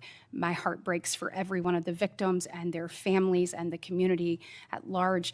I'd like to know a little bit about your interagency work and talk to me about things that you find, because we have to find solutions in this space. This cannot keep happening. And what are you seeing that is, your biggest success stories and your biggest challenges you have to working to try to resolve crime throughout the country? Well, right now, the biggest challenge is that the federal government is shut down, but we're not letting that become a challenge because all of our agents are working tirelessly. And I get almost real-time updates from my agencies, Rob Sakata, who's the Deputy Director of ATF, Kash, Patel, and Dan Bongino at FBI, Terry Cole, at DEA, Gadi Serralta with our U.S. Marshals, and all of our great team of lawyers. And we are working nonstop to combat crime. That's Donald Trump's only directive to me, is to make America safe again. And that's what we're going to do in this country, Senator Britt. Well, thank you for your commitment and any best practices you have or ways that you have found to tackle challenges that are effective. Please let us know. We certainly want to see every community across our state and our country safe, and we appreciate yours and President Trump's commitment to doing that. Thank you, Senator. Thank you, Senator Britt. And I will just say thank you to our witness who has been sitting here for now 4.5 hours without a break, I think maybe a little bit under the weather. And you have outlasted pretty much everyone here but Senator Britt and myself. So thank you for being here today. I'm in good company. Well, certainly coming in behind someone as strong and as passionate and as committed to doing the right thing and to justice. When you served as Attorney General in Florida, that was certainly a high bar that you set, and I was honored to come in after you as the Attorney General. You've touched on so many of the issues that you fought for in Florida that you are still fighting for now here in Washington, and whether that is protecting our children, protecting our law enforcement officers, protecting the rule of law. All of these things, your experiences, both personal and professional, are playing into how you are standing strong for what this country was built on in this role. And I, for one, am proud not only to be here as a United States Senator, the most junior member of this committee, but to be here and working in Washington right now with the honor of serving as a senator and watching this administration, and certainly you, bring this country back to its bearing, that we are a nation that is a government for the people with the consent of the governed. And if we are going to protect life, liberty, and their opportunity to pursue happiness, we have to guarantee safety. It has to be a mission. And that starts in our communities and our states. And I think what people are missing is the federal government has a set of laws that it is working within federal jurisdiction, that it is incumbent upon them to execute and enforce within the states. And I'm watching what has happened around this nation as a result of what has happened under the Biden administration and what they allowed to happen purposefully, whether that was rogue prosecutors, defunding police, decriminalizing crime, allowing juveniles to run rampant with no accountability, revolving jailhouse door, no respect for the rule of law. It goes on and on and on. And you're seeing that now playing out in the cities around this country. And what is very terrifying, and I think you would agree, is this is not your Democratic Party of yesteryear, where we might have said they're soft on crime. This is now a Democratic Party who is offering support for and encouraging obstructionist behavior, threats of violence against law enforcement. And as the wife of a law enforcement officer, as someone who's committed my own life as a federal prosecutor, attorney general, now as a U.S. senator, Judge. It is and a judge, thank you. I think I had to demonstrate that a little bit earlier.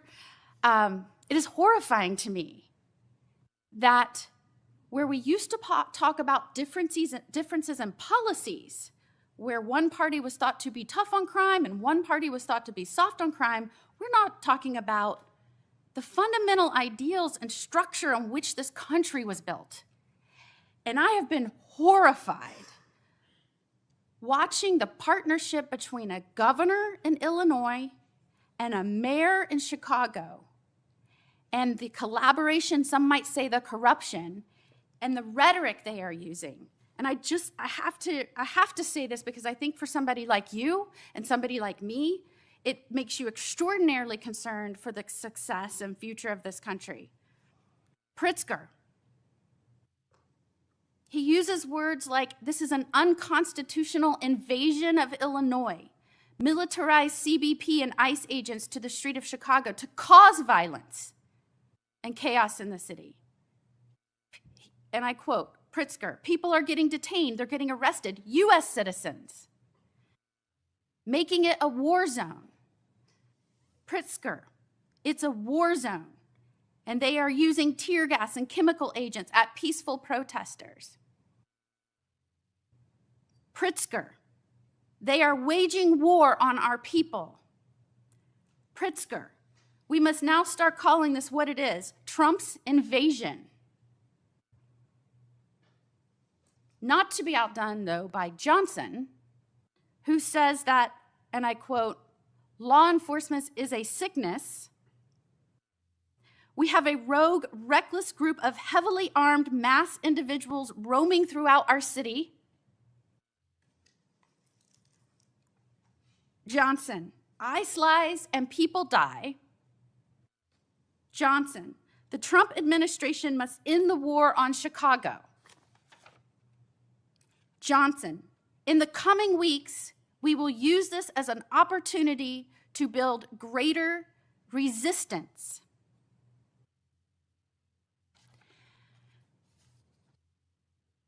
I am wondering if Pritzker and Johnson understand that there are federal laws that criminalize inciting violence against law enforcement and federal agents.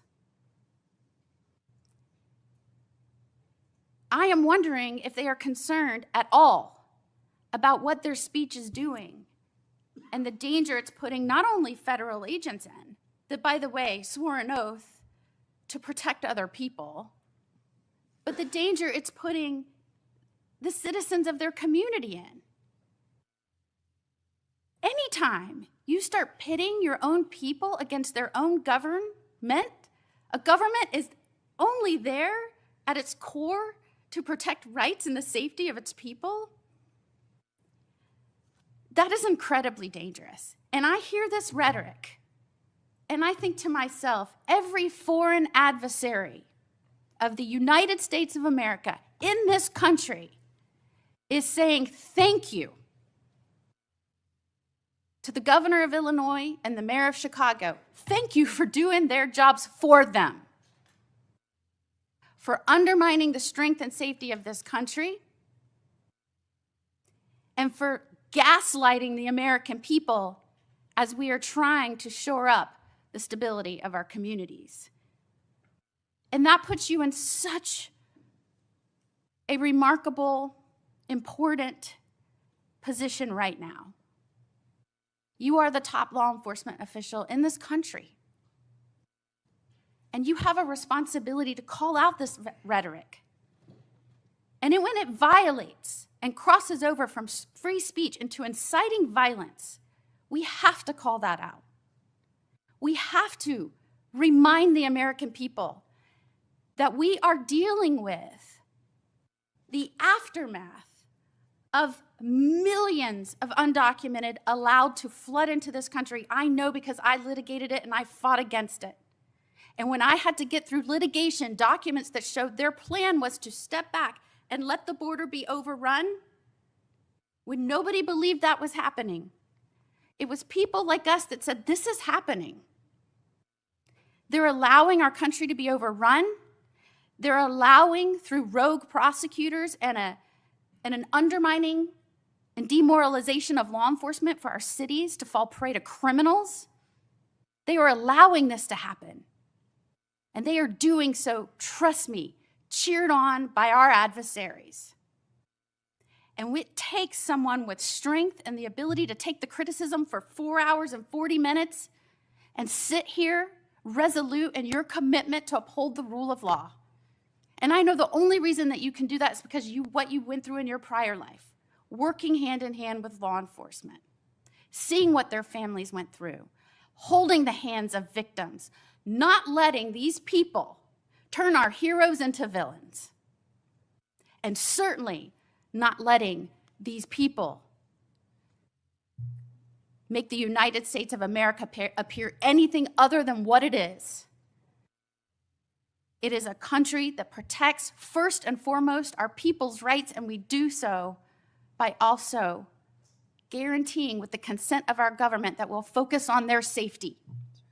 And that is why I was so glad you started out this hearing with my mission is to protect the people and prosecute violent crime, and to make sure the corruption that happened again under the last administration can never happen again. And as you sat here today and you heard the affect of the people whose friends and colleagues, and indeed even members of the judiciary, whose phones were analyzed and traced from grand jury subpoena, and they're just finding out last night, assuring them that you understand what that feels like and that you will not let it happen again, no matter how much they want to disguise accountability as weaponization. Thank you for being you, Pam the prosecutor, Pam the person that cares about this country and its people and the future of America. Thank you for being here today. Would you like to end with any comments? Thank you, Senator Moody. And you know, they may try to destroy our country, but they won't. They won't be successful, nor will our foreign adversaries, because we have the greatest president in Donald Trump, and he will make America safe again, and he will keep us safe. Thank you, Senator, and thank you for all you do. And we will keep the record open for a week. I know Senator Whitehouse wanted to offer some comments for the record and any other additional questions, and we'd ask that you respond to those. I'm sure he writing. did. Thank you so much. And with that, the hearing is adjourned.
This is the second anniversary of Hamas invading the sovereign state of Israel. Yesterday, I had some Palestinian advocates talk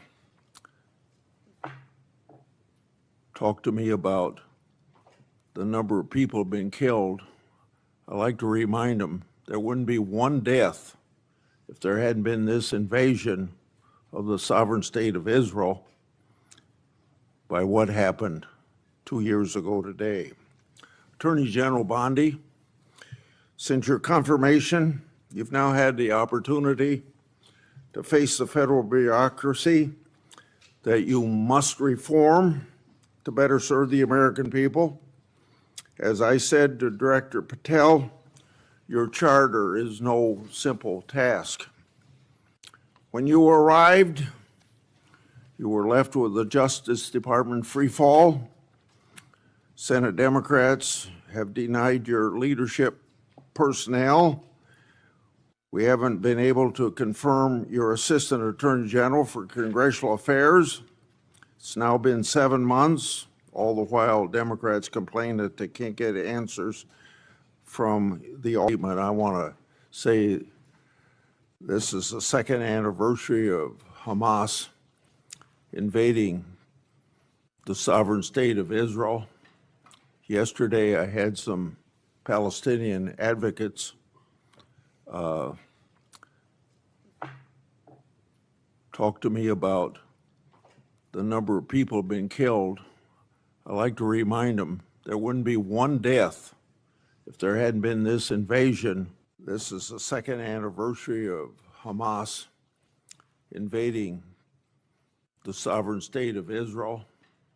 Yesterday, I had some Palestinian advocates talk to me about the number of people being killed. I like to remind them there wouldn't be one death if there hadn't been this invasion of the sovereign state of Israel by what happened 2 years ago today.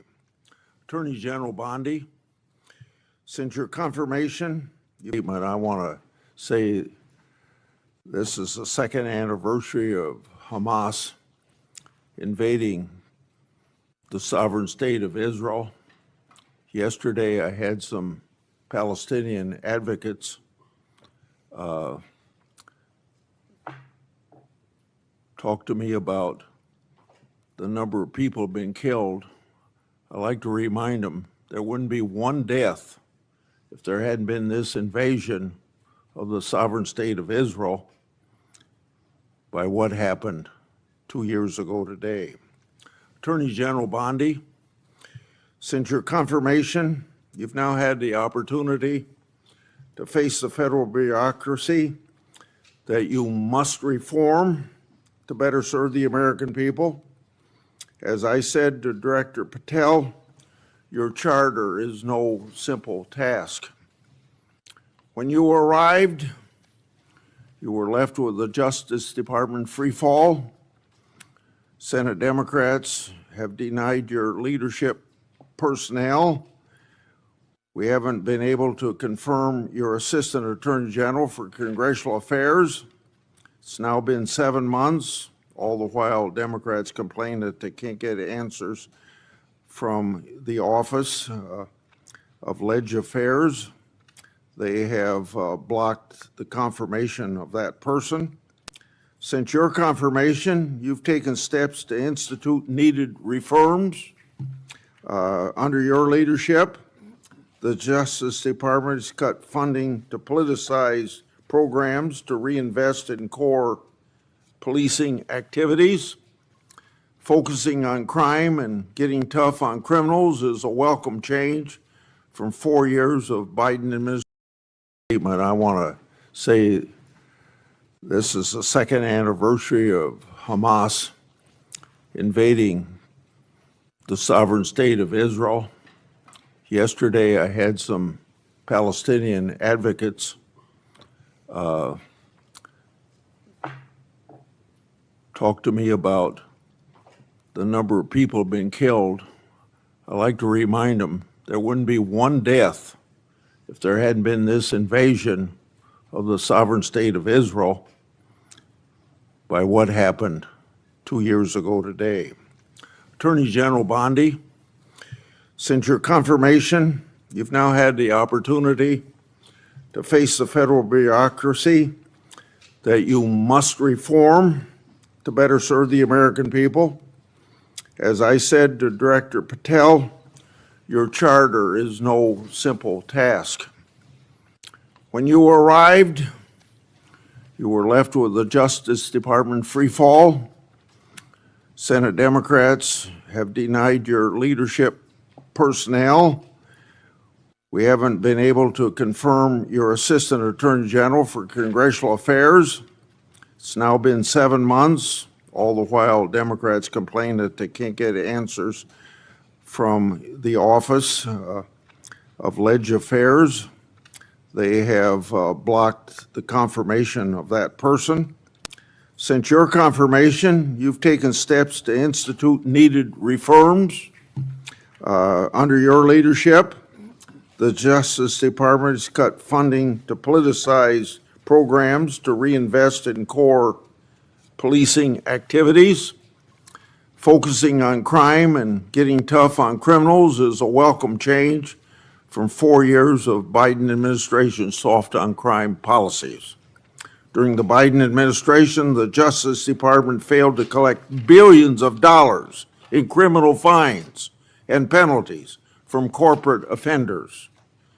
That's money should have been placed in the Crime Victims Fund, and much of the money of the past administration did collect went to the Justice Department's slush funds instead of aiding victims of criminals and violent activity.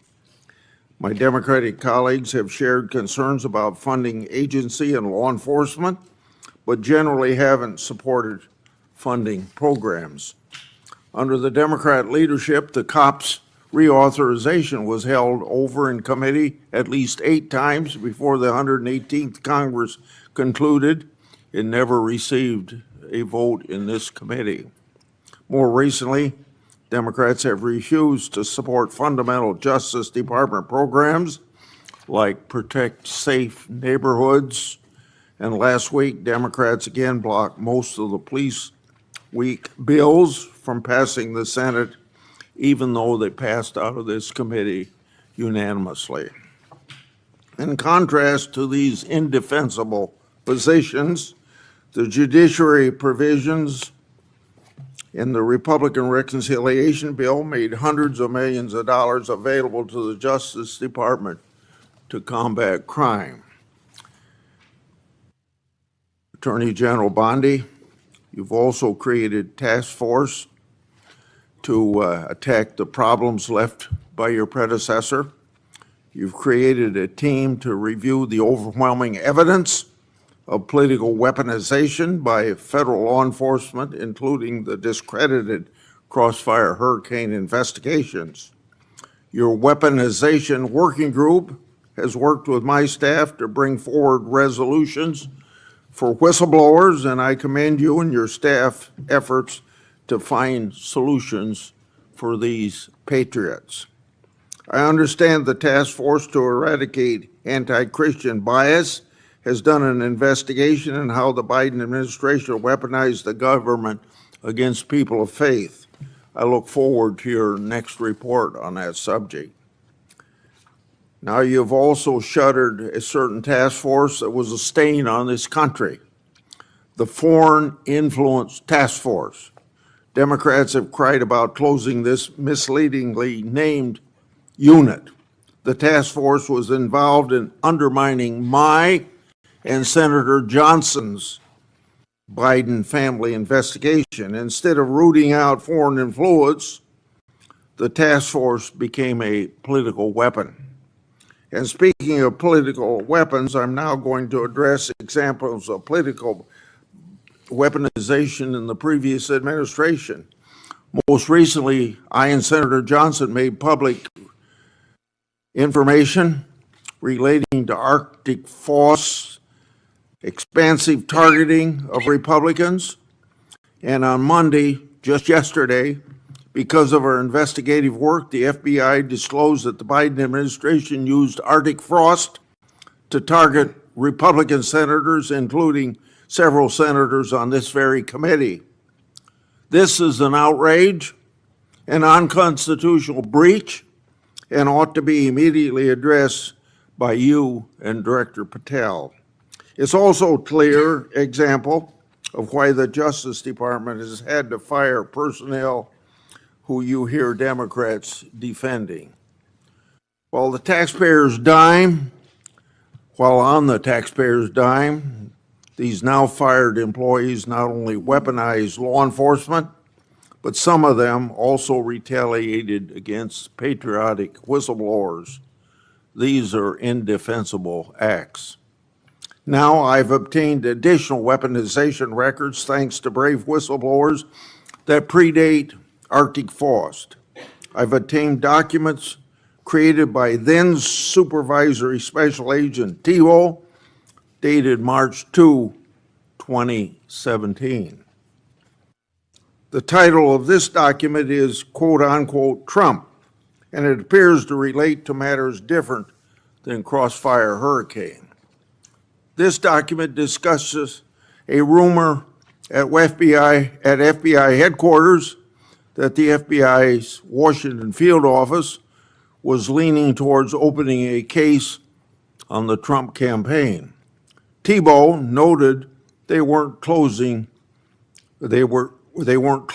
to opening an investigation, but did say this, quote, "What are we doing?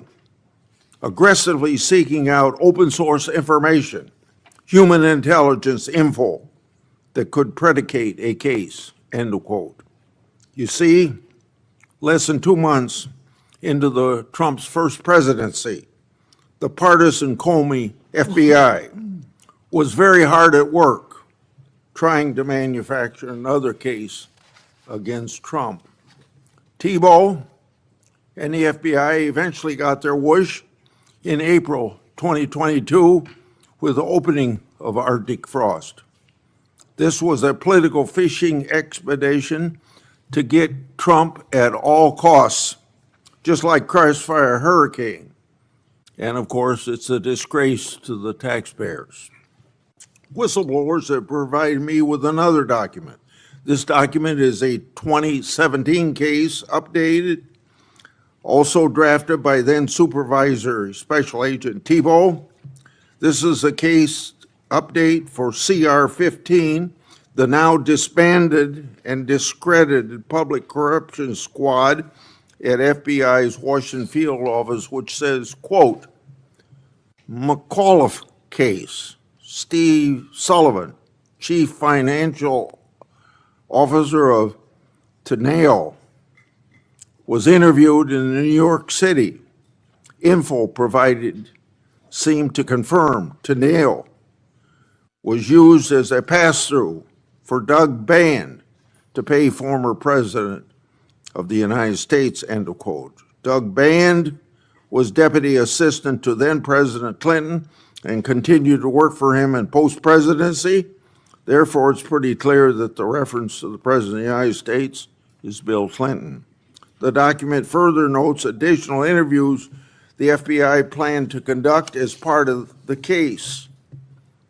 This information confirms there was an FBI case on McAuliffe, and it indicates the Clintons and their associates were relevant to it. Did the FBI throw its resources behind this matter just like it did against Trump and his associates? A legitimate question. Or did they sweep it under the rug? A legitimate question. So, General Bondi, I'd like to have you provide me with all the records relating to these matters for further verification. Lastly, whistleblowers have provided me additional records related to the Biden FBI political conduct against Peter Navarro. The first document is a request for physical surveillance on Navarro the day the FBI arrested him. The second document is a timeline of that surveillance. When Navarro, the FBI didn't arrest him at his house, which was literally right next to the FBI headquarters. Instead, they surveilled him and his fiancée all morning, starting at his home, following them to the airport, and then arrested him in public at the Reagan airport. The way Navarro was treated is unnecessary. General Bondi, I would like you to provide me all records relating to this matter. Attorney General Bondi, this Congress, I've made public one document after another, one whistleblower disclosure after another, one example of weaponization after another. So to our average constituent, this is all history, but it's all pointing out the wrong of government, using the power of government to go after people that are political people you don't like. We're pointing this all out because we can't have this repeated in the United States. We want to end to it right now, whether we have Republican or Democrat administrations. All evidence of your predecessors' total failures. It's time for accountability. and I look forward to hearing about your success in that regard. Senator Durbin. Thanks, Chairman Grassley, for holding this oversight hearing. Welcome, Attorney General Bondi. I'm glad that we are following this committee's longstanding tradition of regular oversight hearings with the Attorney General, the Director of the FBI, and the Secretary of Homeland Security. These hearings have never been more important as President Trump turns the full force of the federal government on Chicago and other American cities.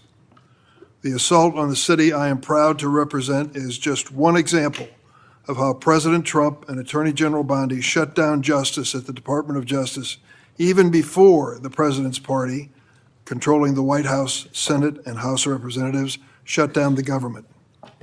The Attorney General has systematically weaponized our nation's leading law enforcement agency to protect President Trump and his allies and attack his opponents and, sadly, the American people. You have purged hundreds of senior career officials since you first appeared before us. These men and women had dedicated their careers to protecting the American people. As a result, the department has lost literally thousands of years of law enforcement expertise. To be specific, you disbanded the FBI's Foreign Influence Task Force and the National Cryptocurrency Enforcement Team, despite the growing threat of foreign election interference and the drastic rise in cryptocurrency crimes. You forced out almost 75% of the Civil Rights Division's career attorneys, while hate crimes are on the rise. You fired more than 100 immigration judges, while the immigration case backlog is more than 3 million. You cut the public integrity section from 30 prosecutors to 2, while political corruption skyrockets. During your confirmation hearing, I asked you about your many potential conflicts of interest as a former lobbyist. You responded under oath, quote, "You will consult with career ethics officials within the department and make the appropriate decision," end of quote. But the Justice Department then removed those career ethics officials and put in their place inexperienced political appointees beholden to President and you. And you've effectively shut down the Office of Professional Responsibility, which investigates misconduct by Department of Justice attorneys. Now, with these ethical guardrails out of the way, corruption has run rampant at the Department of Justice. Although you've been a registered foreign agent for Qatar, you did not recuse yourself from signing off on President Trump's solicitation of a free jet from the royal family, even though this gift was clearly illegal. Connections to Attorney General Bondi seem to yield more favorable outcomes for defendants. At least 2 long-running federal prosecutions were abruptly dropped after the defendants hired your brother. It's no surprise that Ed Martin, the failed U.S. attorney nominee you appointed as senior official, said, quote, "No MAGA left behind." Our nation's top law enforcement agency has become a shield for the president and his political allies when they engage in misconduct. Last year, President Trump's border czar, Tom Homan, was allegedly recorded accepting a $50,000 bag of cash in exchange for promising immigration enforcement-related contracts. Under your leadership, the investigation into Mr. Homan was dropped. After President Trump pardoned nearly 1,600 January 6 insurrectionists, including more than 600 charged with assaulting or impeding law enforcement, the Department of Justice is arguing in court that these pardons provide immunity for wholly unrelated crimes in multiple cases. Jared Weiss was filmed on January 6th, encouraging his fellow rioters to attack the Metropolitan Police Department officers. And he said, "F them, kill them." What happened to Mr. Weiss? He's been hired by you as a senior advisor. In February, you said the Epstein client list was, quote, "sitting on my desk right now for review." 8 months later, you still haven't produced these files, and a credible whistleblower told my office that FBI agents were directed to flag any records in which President Trump was mentioned. The Department of Justice ordered the dismissal of corruption charges against the former New York City Mayor Eric Adams in a corrupt backroom deal to secure his cooperation with the president's immigration agenda. Acting U.S. Attorney Daniel Sassoon, a Republican, appointed by President Trump, resigned in protest. Acting U.S. Attorney for the Eastern District of Virginia, Eric Siebert, a Republican appointed by President Trump, was forced to resign because he didn't believe there was sufficient evidence to indict New York Attorney General Letitia Adams or former FBI Director James Comey. In his place, President Trump installed his former personal attorney, someone with no prosecutorial experience, to indict Director Comey, which she did. She joins a network of unqualified MAGA loyalists masquerading as federal prosecutors, like Alina Habba, who said she would use her position to, quote, turn New Jersey red, close quote, and Sigal Chattah, who once said that a black political opponent was, quote, should be hanging from an effing crane, end of quote. The president and attorney general attempted to bypass the Senate to install these unqualified extremists. Where do you find these people? Courts have ruled that both Ms. Habba and Ms. Chattah are serving in their roles illegally, jeopardizing countless prosecutions by your office. Why? And that's just one example of how the Department of Justice is making America less safe. Attorney General Bondi shut down the Organized Crime and Drug Enforcement Task Force, OCDEF, which has dismantled thousands of criminal organizations. And you diverted thousands of FBI, DEA, and ATF agents and DOJ prosecutors from their critical missions to carry out the president's mass deportation agenda. Attorney General Bondi, not surprisingly, federal drug prosecutions have dropped to the lowest level in decades. Let me repeat that. Federal prosecutions for drug crimes have dropped to the lowest level in decades on your watch. Department of Justice has also unilaterally terminated 373 grants that provide critical funding to state and local law enforcement to the tune of $500 million. The 2026 Trump budget would slash the high-intensity drug trafficking areas program known as HIDA by more than a third, from $300 million to $196 million. Instead of taking common sense steps that have proven to help reduce crime, Attorney General, you're focusing on helping President Trump play strongman on television. He has illegally deployed troops to Chicago and other American citizens and has threatened to send more. The Justice Department defends this dubious legal basis for these deployments and diverts DOJ personnel and their components to assist in these efforts. These deployments basically target Democratic-run cities and Democratic leaders, ignoring many Republican-led areas of our country with even higher crime rates, and making clear that this is for political theater, not public safety. One particular chaotic raid in Chicago Tuesday last week, aided by the FBI and ATF, which you supervise. In the middle of the night, federal agents pulled women and children out of their beds, crashed down the doors to their homes, destroyed their apartments, zip-tied children and others, and detained immigrants and U.S. citizens alike for hours in vans. When one witness complained about the treatment of the small children, an agent laughed at her and said, "F them kids."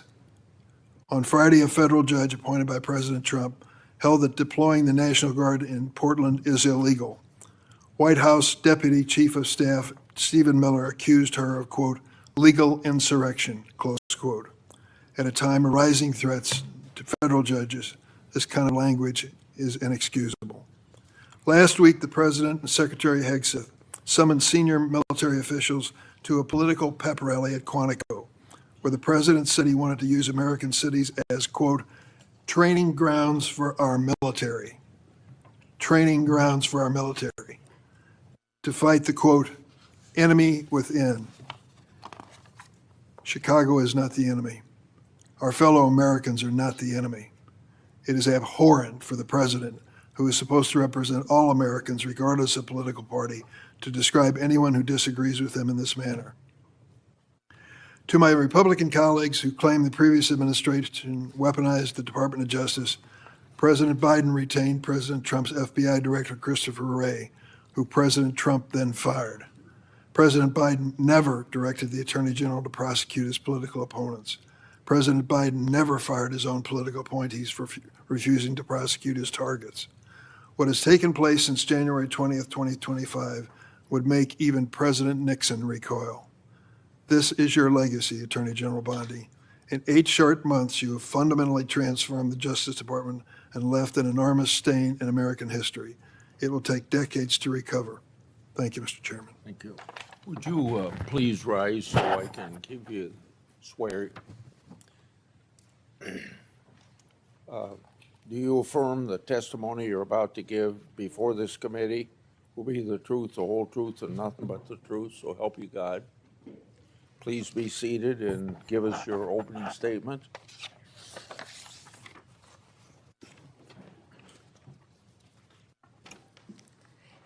Thank you, Chairman Grassley and Ranking Member Durbin, and every member of this committee. I'm grateful for the opportunity to testify in front of you today. First, please join me in remembering, as you said, Chairman Grassley, all the Jewish people who lost their lives in the October 7th attacks 2 years ago today.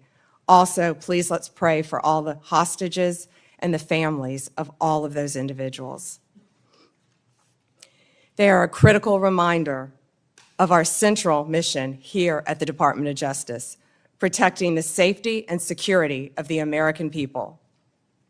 That is why, even when the government is otherwise shut down because of the Democrats, the department's law enforcement officers and prosecutors are hard at work fighting, protecting you from the threats, foreign and domestic. When I was confirmed as the 87th Attorney General of the United States, I took office with 2 main goals: to end the weaponization of justice and return the department to its core mission of fighting violent crime. As to ending the weaponization of justice, we learned that former FBI secretly investigated you and your colleagues. Why? They wanted to take President Trump off the playing field. They were playing politics with law enforcement powers and will go down as a historic betrayal of public trust.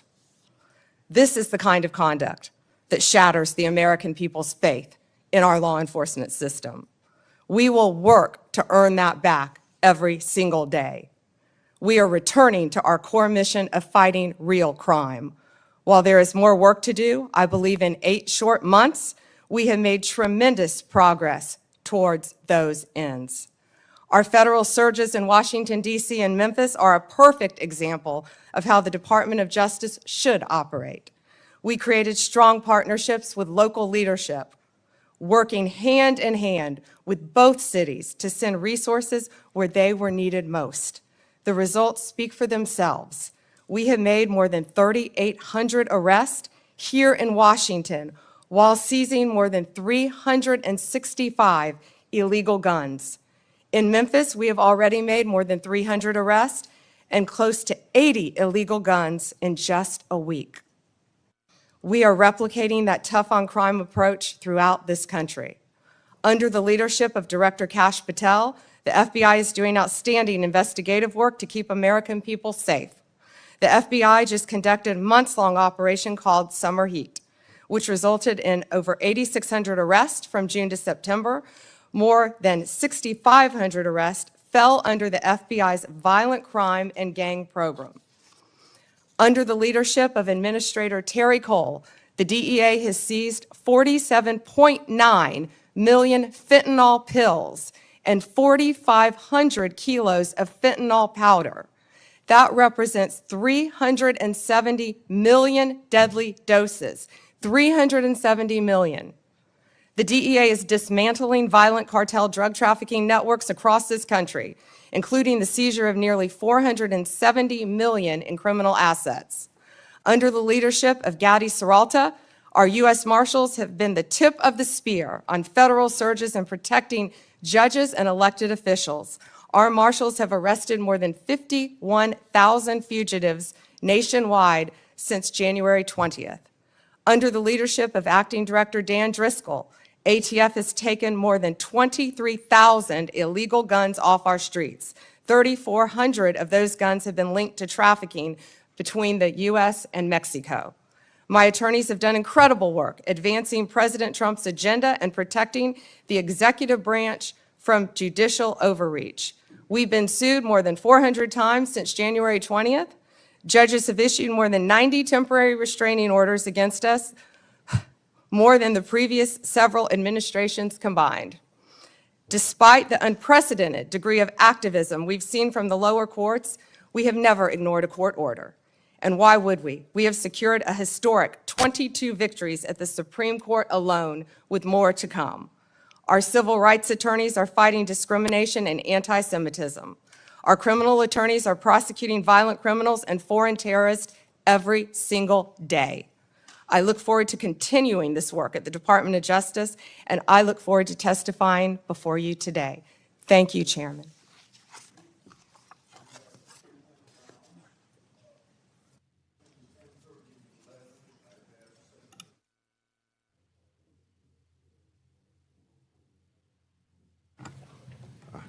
I forgot to turn on the microphone. Let me start over again. We have 10-minute rounds. I've asked Senator Blackburn to chair between 10:30 and 11. I hope that we can have good decorum during this hearing. Treat each other with respect.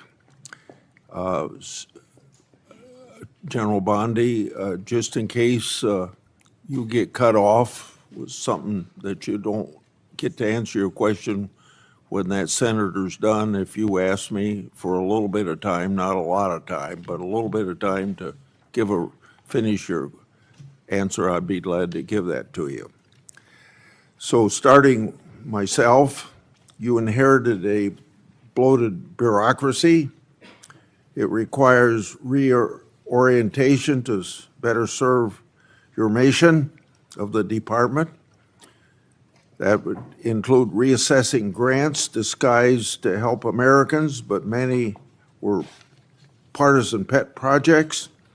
It also requires reallocation of resources to better serve the American people. On this issue, I've got two questions. What updates can you share with the committee about your review and grant DOJ and grants that DOJ has reassessed?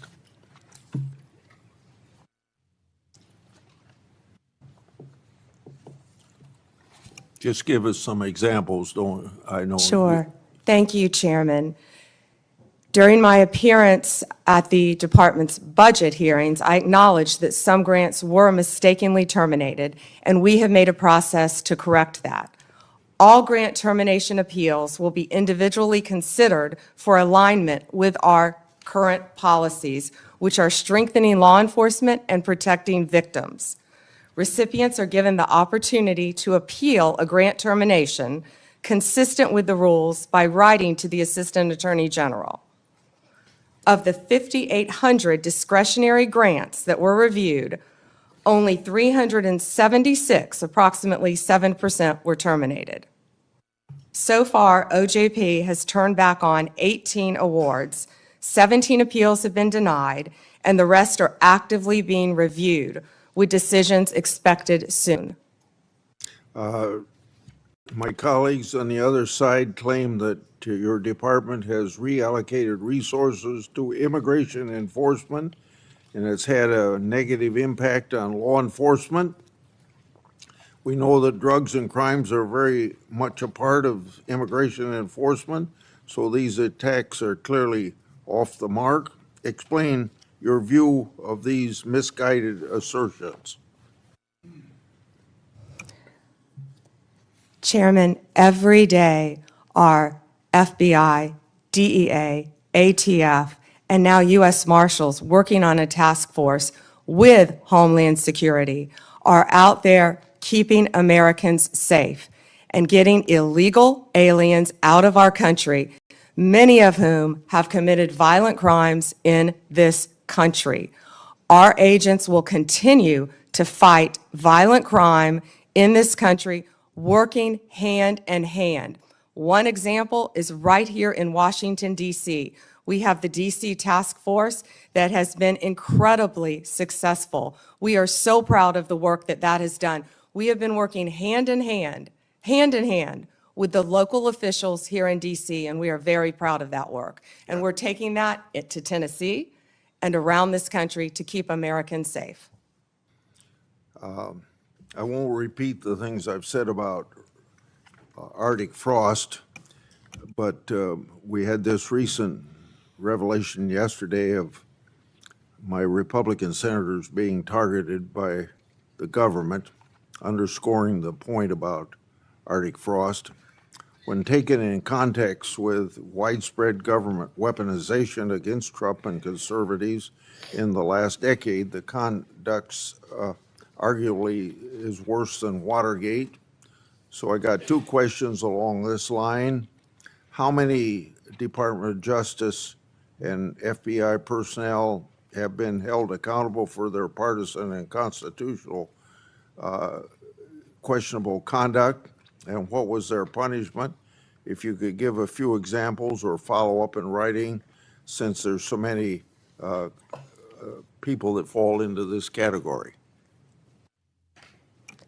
Yes, Senator. Yes, Chairman, we will. So you want to answer that in writing? Yeah, okay. Yes, the exact number I can answer in writing. Yes. Okay.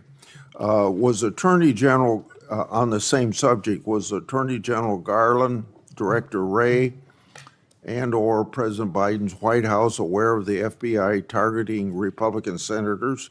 Did they approve it? Now, let's be clear, either they knew and allowed it to happen, or they didn't know, and if they didn't know, it points to a lack of oversight of Jack Smith's runaway case. Chairman Grassley, that's what we've been talking about when we refer to the weaponization of government. Operation Arctic Frost was an unconstitutional, undemocratic abuse of power. During Arctic Frost, the FBI also placed 92 linked Republican individuals and Republican groups, such as Charlie Kirk's Turning Point, on their list. This is the kind of conduct that shattered the American people's faith in our government, as I said in my opening statement. We are ending this weaponization. Our FBI is targeting violent criminals, child predators, and other lawbreakers, not sitting senators who happen to be from the wrong political party. Several of your colleagues sitting at this dais were targeted, and others. We will continue to stop that throughout the Justice Department. That is the ultimate weaponization of government. Have you sought grand jury secrecy waivers so that all of Arctic Frost documents can be produced to Congress? And if not, do you plan to do that? Chairman Grassley, I will be working directly with the Director Patel on this issue, and there's not much more we can say about the issue for obvious reasons at this time. Okay.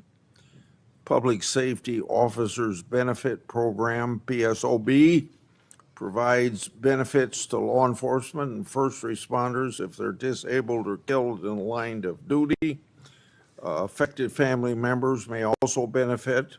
My oversight and a Government Accountability Office report shows that some claims have taken thousands of days to conclude. PSOB applicants have also informed my office that they've been left in tears with disrespectful ways they've been treated by the government. Question number 1 and 2 in this area, but I'll start just with 1. What actions have been taken to hold DOJ officials accountable for their failures to manage the program and treat applicants with respect? Chairman Grassley, as stated earlier, there have been many terminations from the Department of Justice, and we stand by all of those. Many of those are subject to active litigation.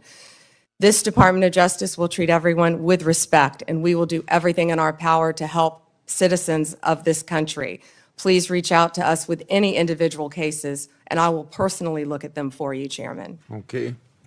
So if you'll provide that information, that was my second question. So now let's go on to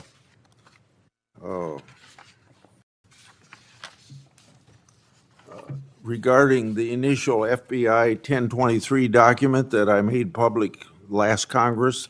That document mentioned 1, text messages, 2, audio recordings, and 3, financial records that allegedly approved a bribery scheme with the Biden family and foreign interest. I asked Director Patel if his predecessors made any effort to determine whether these records existed. He answered no.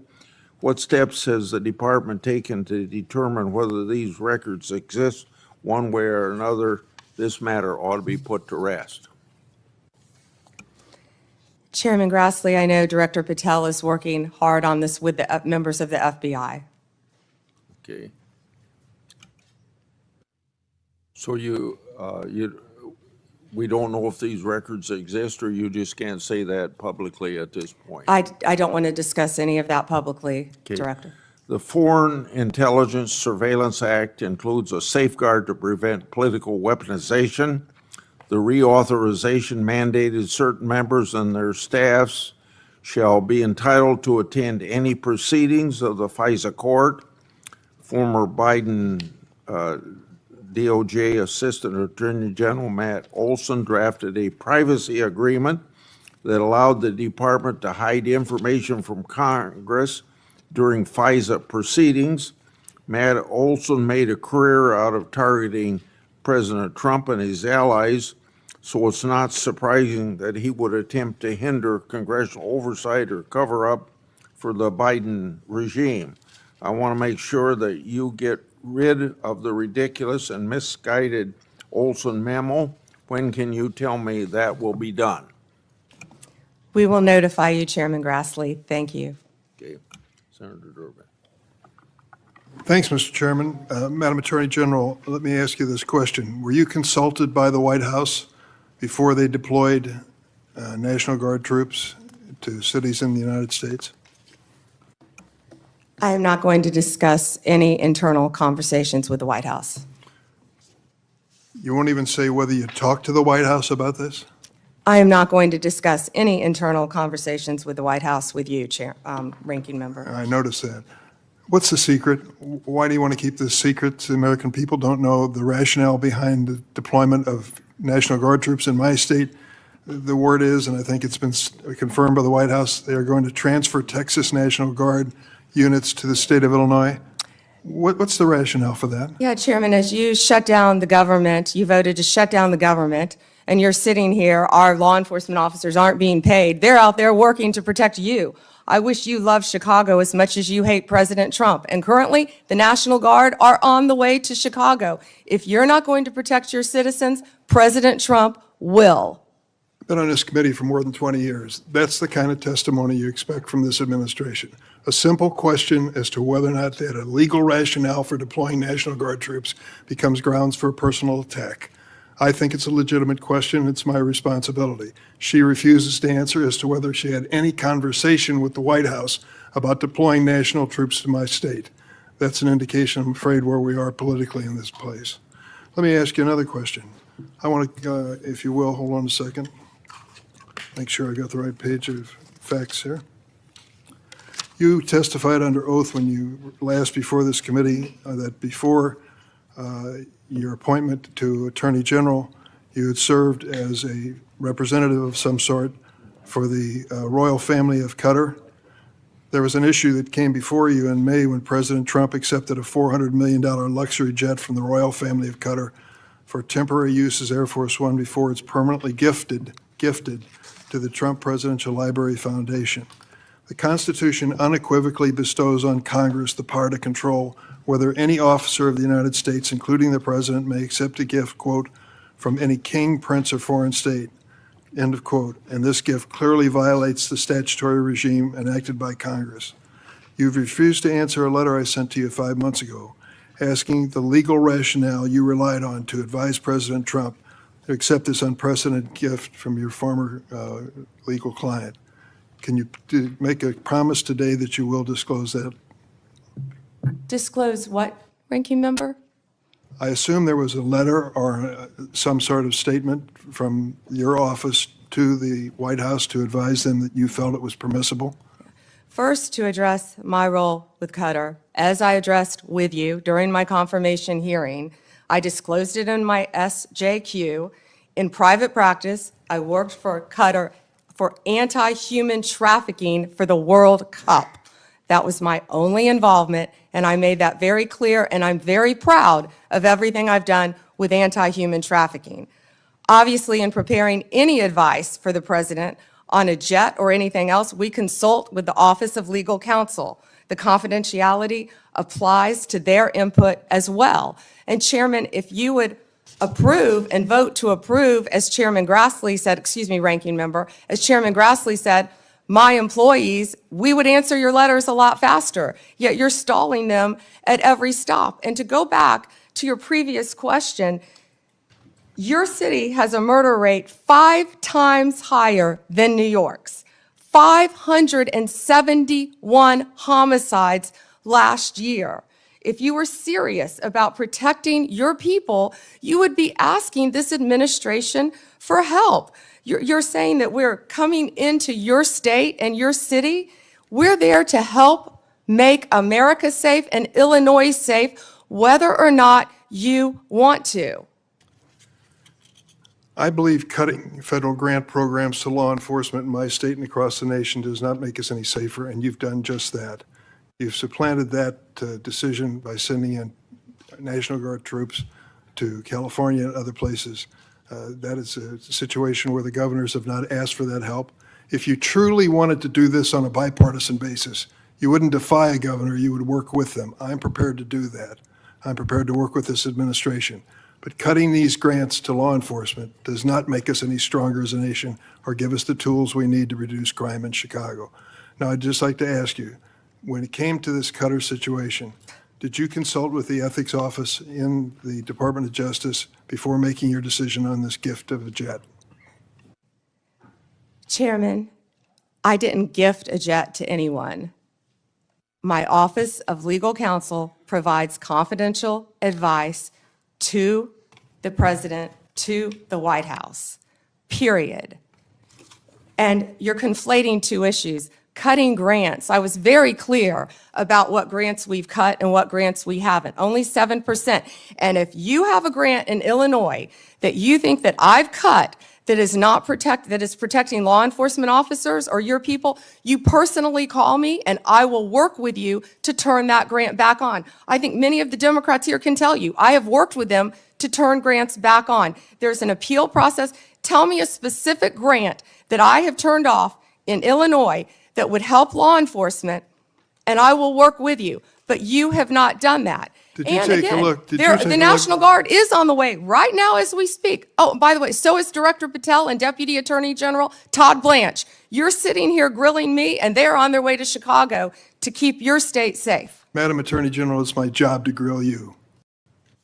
Investigation of your agency is part of my responsibility and this committee. You may not like the experience, but others have weathered the storm and answered questions in a respectful manner. Can you tell me the grants, Yes. Ranking Member, please? Take a look at the president's budget on HIDA grants. What happens to it in his proposed budget? I'd be glad to meet with you on the It's grants. cut by 1/3 from $300 million to 196.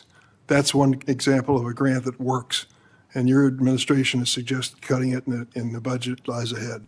I want to ask you about items in a letter I sent you in July that you have not answered. In February, you made a public claim that the Epstein client list was, quote, sitting on my desk right now for review, end of quote. You then produced already public information and no client list at a major media event hosted at the White House. Attorney General Bondi, why did you publicly claim to have the Epstein client list waiting for your review and then produce nothing relevant to that claim? Senator Durbin, if you listen to my entire clip on that, I said I had not reviewed it yet, that it was sitting on my desk along with the JFK files, the Martin Luther King files, and I said I had not yet reviewed it. And if you see our memo on Epstein, you will see, excuse me, our memo on Epstein clearly points out that there was no client list, our July 6th memo. You also didn't let me respond to the HIDA question. The budget transfers $196 million for high-intensity drug trafficking areas to the Office of Justice Programs, OJP. The Justice Department will continue to administer those grants under OJP in 2026. Going back to the Epstein files, according to another whistleblower who made a protected disclosure to my office, you pushed the FBI to review approximately 100,000 Epstein-related records on an arbitrarily short deadline in March, and the FBI was directed to flag any documents that mentioned President Trump. Nothing came of that review until July, when DOJ and FBI released an unsigned memo stating, quote, "There's no incriminating client list." Why was the July 7th memo unsigned? The July 7th memo came from the FBI and the Department of Justice. Director Patel answered those questions very clear. And, you know, Senator Durbin, I find it very interesting that you refused repeated Republican requests to release the Epstein flight logs in 2023 and 2024. You fought that. Did you take money from Reid Hoffman, campaign donations, Never who was a heard- huge Epstein friend? Why did you fight for years? Why did you fight to not disclose the flight logs, Senator Durbin? I can tell you I did not refuse. One of the senators here wished to produce those logs, and I asked her to put it in writing, and she never did. Yeah, I think Senator Blackburn would quarrel with you on that. But Well, I that's will up to the quarrel two with of you as to read somebody that you mentioned I never heard of. Reid Hoffman. So who gave the order to flag records related to President Trump? To flag records for President Trump? To flag any records which included his name. I'm not going to discuss anything about that with you, Senator. Eventually, you're going to have to answer for your conduct in this. And you won't do it today, but eventually you will. I yield, Mr. Chairman. I got to Mr. interject Chairman? something here. Mr. before I Chairman. get to Pam. Mr. Chairman, since Senator Durbin referred to me, I would really appreciate the opportunity to correct the record. Proceed. Because Senator Durbin knows I repeatedly asked for those flight logs. I brought up the subpoena. You even shut down the committee because you didn't want that, and you know I submitted that in writing, and you continue to misrepresent that, and I am not going to let that record stand. Okay, Mr. Chairman, go ahead, Senator Durbin. I just want to make it clear that the reason the committee business ended was that your side invoked the 2-hour rule. Point number 2 is I asked you if you wanted any documents like flight logs to put it in writing. You never did. Yes, sir, I did, and your staff knows that I did. No, We'll submit, once again, Send me a copy of the that, please. information to you. We've done that several times, but we'll be happy to, once again, send it to you. I think your staff doesn't show that to you. Well, as I started to say about the emolument clause, and Democrats bringing that up in regard to Qatar, back in March of 2016, they didn't care anything about my bringing up the emolument clause in regard. I wrote to the Obama Justice Department. That letter was based on Secretary Clinton's 2009 to 2013 financial disclosures when she was Secretary of State. Those disclosures showed that her husband participated in at least 62 events with foreign states. Some of those were speaking events with connections to foreign governments, and some speaking events were financially supported by foreign governments. 2 examples, Bill Clinton received hundreds of thousands of dollars for appearance sponsored by Middle Eastern governments. Bill Clinton also received $200,000 for a speech connected to the Chinese government, and I don't recall getting any help from my Democrat colleagues on that investigation. Senator Graham. Good morning. Good morning. Thank you. So I want to make sure I got this clear. If a Democrat or a Republican senator has a problem with a grant that's been canceled or reduced, you would be glad to talk to them. Yes, Senator, and I have been doing that as well. There have been Democratic members who called you, They have spoken to my office, yes, Senator, and you've tried to respond. on either side of course, if it has anything to do with law So- enforcement or victims, And that includes Senator Durbin. If he's got a problem, he can call you and you'll try to respond. absolutely. Thank you. How many illegal immigrants are in Chicago? Ooh. Does anybody know? I do, countless. What we have seen since January 20th, Senator Graham, is a 1,000% increase in violent attacks against our ICE officers. Right. But I just want to know, is there like 10 or 100,000? Does anybody know? There have been multiple, and we have made multiple arrests, of course, involving violent gangs in Chicago, throughout Illinois. Right. So the only reason I ask that is Chicago is sanctuary city. Do they help ICE deal with illegal immigration, or they're sanctuary city? Do you know? They are not cooperating, and I would ask that, I wish Senator Durbin would condemn the governor for not cooperating with our law enforcement officers. The only reason I mention this, if you're a sanctuary city, any place in the country, you're making it difficult for the rest of us. Because word gets out, if you get to a certain city, maybe Chicago being one of them, that you're home free, and that just encourages more illegal immigration. Do you deal with that? Agree with that? I do, Senator Graham, and can I add something to that? Sure. Please. One of our biggest wins was against the Sinaloa cartel, and that came in Chicago. The state of Illinois has a Trust Act, which prevents local law enforcement from cooperating with our federal immigration authorities. And that's what I was trying to talk to Senator Durbin about. On September 15th, our partners at ICE arrested an illegal alien from Mexico for beating a 21-year-old man to death. He had been imprisoned in Illinois prior to the murder and was released under Illinois' Trust Act.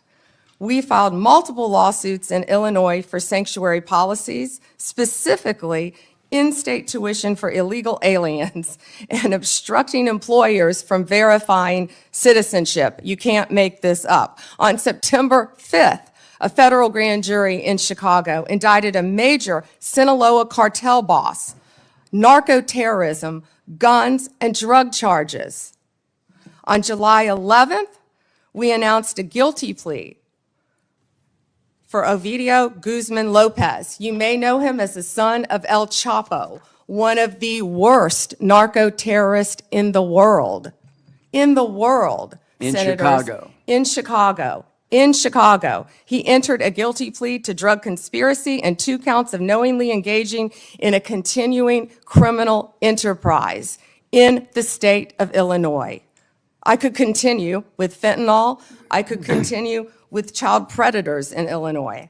Well, thank you. I think I've seen numbers over 100,000. So Chicago and other sanctuary cities, you're making it harder for us to deal with illegal immigration by doing what you're doing.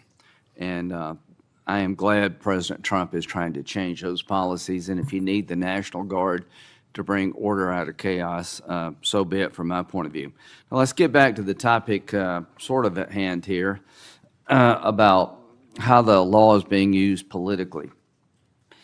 In September 2022, Attorney General James from New York basically said in a campaign that she would go after Trump, his business transactions, and his family with full force. November the 15th, 2022, Trump announces his candidacy for president. November 2022, 3 days after Trump announced his reelection campaign, Jack Smith was appointed by Garland to be special counsel to look at classified information, document mishandling, and trying to undermine the 2020 election.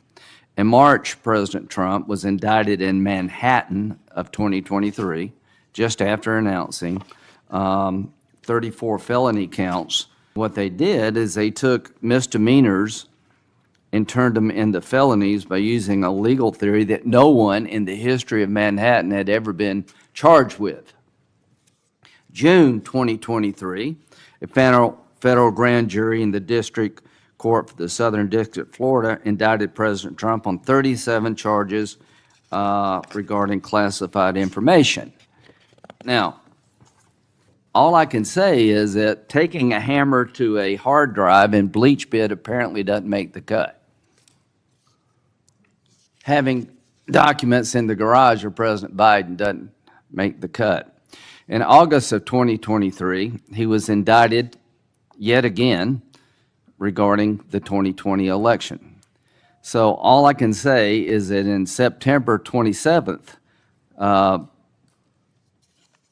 Jack Smith's team asked for my phone records and 7 other senators. Now, that's just the 2024 election. Comey, are you aware of the fact that in August, Comey, then Director FBI, August of 2016, was in a meeting at the White House where it was discussed that by Brennan, then CIA Director, that there was intelligence that maybe the Clinton campaign was trying to cook up a narrative that Trump was a Russian asset? Senator, I believe that has been reported publicly, but I cannot comment on that. Okay, well, I'm just telling you. Now, this is a campaign for president in 2016. In July, they open up Crossfire Hurricane. In August, they have a discussion in front of President Biden that there's intel that maybe this is generated by his political opponent. Nothing happened.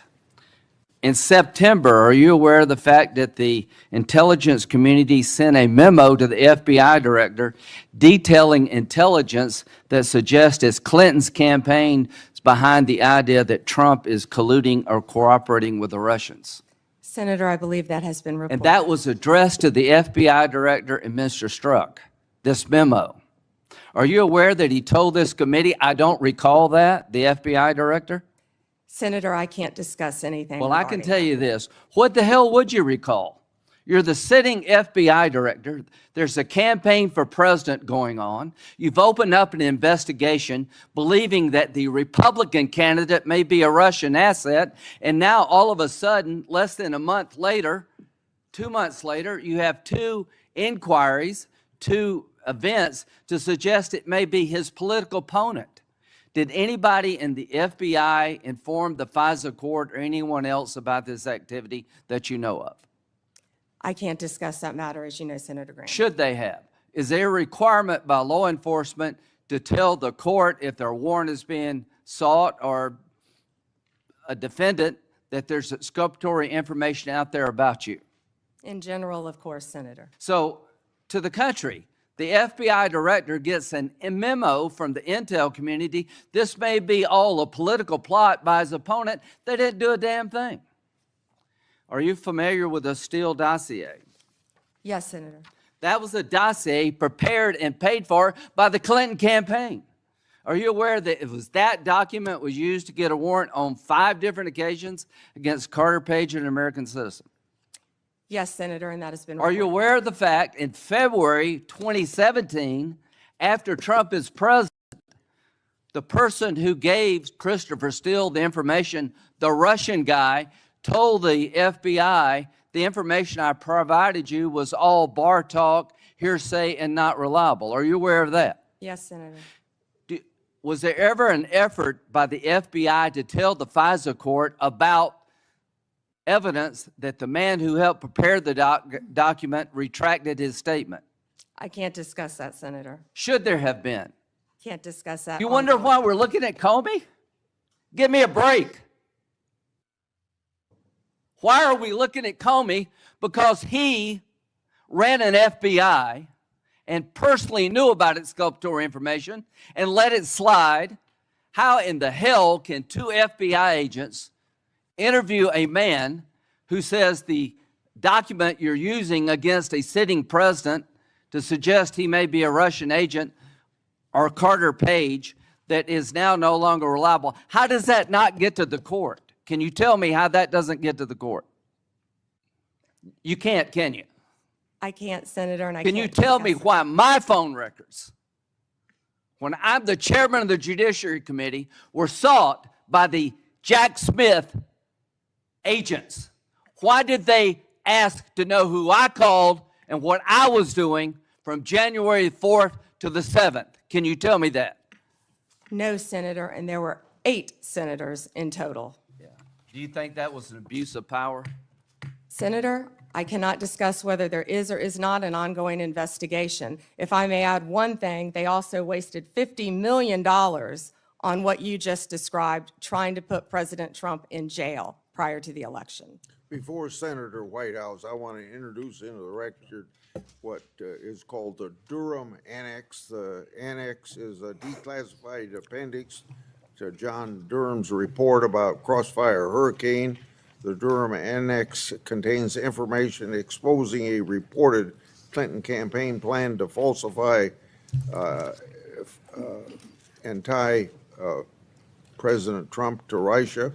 For years, I've fought to assemble and publicize all the facts surrounding Durham investigation, Crossfire Hurricane, and related matters. The Durham Annex was declassified as a large part because of Attorney General Bondi. Mr. Chairman, Yeah, may I ask you a question?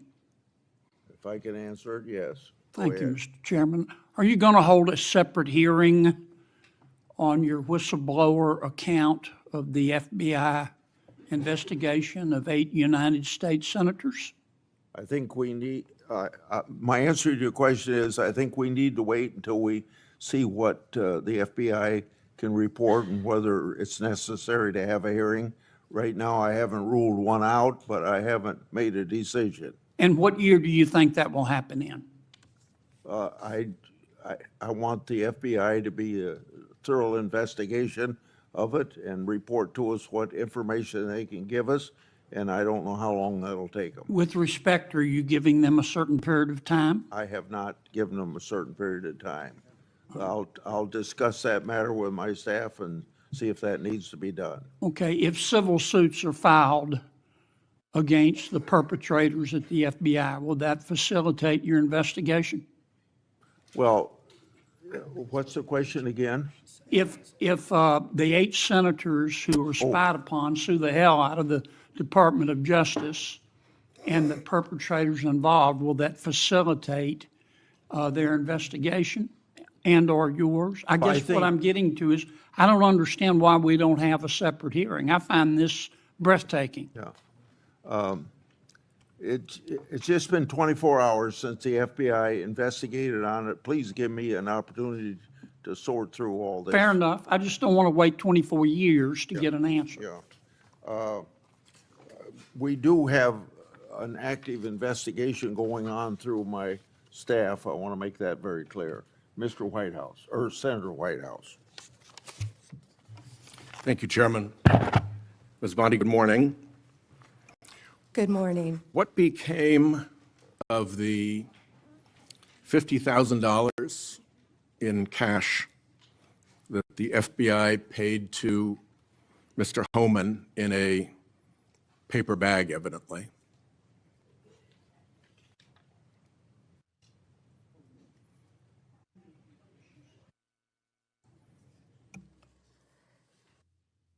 Senator, as Deputy Attorney General Todd Blanche recently stated, the investigation of Mr. Homan was subjected to a full review by the FBI, agents, and DOJ prosecutors. They found no credible evidence of any wrongdoing. And that was not my question. My question was, what became of the $50,000 in cash that the FBI delivered, evidently in a paper bag, to Mr. Homan? Senator, I'd look at your facts. Are you saying that they did not deliver $50,000 in cash to Mr. Homan? Senator, as recently stated, the investigation of Mr. Homan was subjected to a full A different review question. by the FBI agents, That's a by different Department question. of Justice prosecutors. They found no evidence of wrongdoing. That's a different question. What became of the $50,000? Did the FBI get it back? Mr. Whitehouse, excuse me, Senator Whitehouse, you're welcome to talk to the FBI. The report to you, can't you answer this question? Senator Whitehouse, you're welcome to discuss this with Director Patel. Did Homan keep the $50,000? As Deputy Attorney General Todd Blanche recently stated, The investigation of Mr. Never mind. Homan I can was see I'm not going to get a for straight full answer from you to review a very simple by question. the FBI agents and the DOJ. Do They you found know- no credible evidence of wrongdoing. You know, you're very concerned about money and people taking money, and Do you you rail know- against wait a dark second, money. wait a second, wait a Yet you second, work with dark wait a money second. groups all the time, Senator Wait a second. Whitehouse. Did you know whether or not in that investigation they looked at whether the $50,000 payment to Mr. Homan was declared by him on his tax returns? Senator, I would be more concerned if I were you when you talk about corruption and money, that when you pushed for legislation that would subsidize your wife's company. The questions here are actually pretty specific. So having you respond with completely irrelevant far-right internet talking points really is not very helpful here. I'd like, Mr. Chairman, you generally like to have us be able to get answers to know, and we'll follow up with the QFR. And to the extent Patel wants to answer, that would be great as well. What happened to the $50,000? Did Homan keep it? Did the FBI get it back? If he kept it, did he put it on his tax returns? Pretty simple questions. Homan was the same guy who said there was a deal with Eric Adams. He said, if Adams doesn't come through, I'll be back. I'll be in his office, up his butt, saying, where the hell is the agreement we came to? Which brings us to the OPR investigation of prosecutorial misconduct by Emil Bovee, because he was also involved in that transaction. Yeah. What became of the OPR investigation of prosecutorial misconduct by Emil Bovee? Yeah, Senator Whitehouse, to correct you for one moment, that would be the Honorable Judge Emil J. Bovee III to you. Not at the time of this. He was an employee of the Department of Justice. And what became of the OPR investigation? It's into all his pending litigation, misconduct? Senator. I can't discuss pending litigation nor personnel matters. OPR customarily publicly says when there's an investigation, and at the end of it, they provide a summary. Why can't you say whether there's an OPR investigation and whether, if it's concluded, there's a summary? Senator, I'm not going to discuss personnel matters. Even public ones. Senator, I'm not going to discuss personnel matters. So, Kash Patel told this committee that his grand jury testimony after immunization, after initially pleading the Fifth, was, and I quote, sealed by the Department of Justice. How and when and why was his testimony sealed, and by whom? Senator, I'm not going to discuss any testimony, especially testimony that could be sealed with you. No, the question is, was it or was it not sealed? Senator, I'm not going to discuss that with you. Well, he also said that he worked with the Department of Justice to have his transcript released publicly. How and when was his transcript released? Presumably, if he released it publicly, that's something you can discuss because it's public. Well, Senator, I believe you discussed that with Director Patel. And I'm asking you because he said the Department of Justice made this decision and you run the Department of Justice. I would refer that to Director Patel. Even though you run the Department of Justice and he testified that the Department of Justice released his transcript publicly. If it is released publicly, we will get you a copy, Senator, gladly. If being a rather important word there, when your FBI director testified that that was a fact. Treasury compiles suspicious activity reports, referred to often as SARs, that DOJ receives automatically. Hundreds related to accounts of Jeffrey Epstein. How many of those Treasury SARs did you or Director Patel investigate? Senator, I'm not sure if your concerned because you took money, I believe, did you, from Reid Hoffman, one of Epstein's closest confidants, not only once but twice in 2018 and 2024, if that's correct. But Senator, did you ask Merrick Garland any of this over the last 4 years when he sat before you? This investigation has been going on. This investigation was closed. Did you ask Alex Acosta that? And Patel came to office, you said you would look into this. There were hundreds of suspicious activity reports.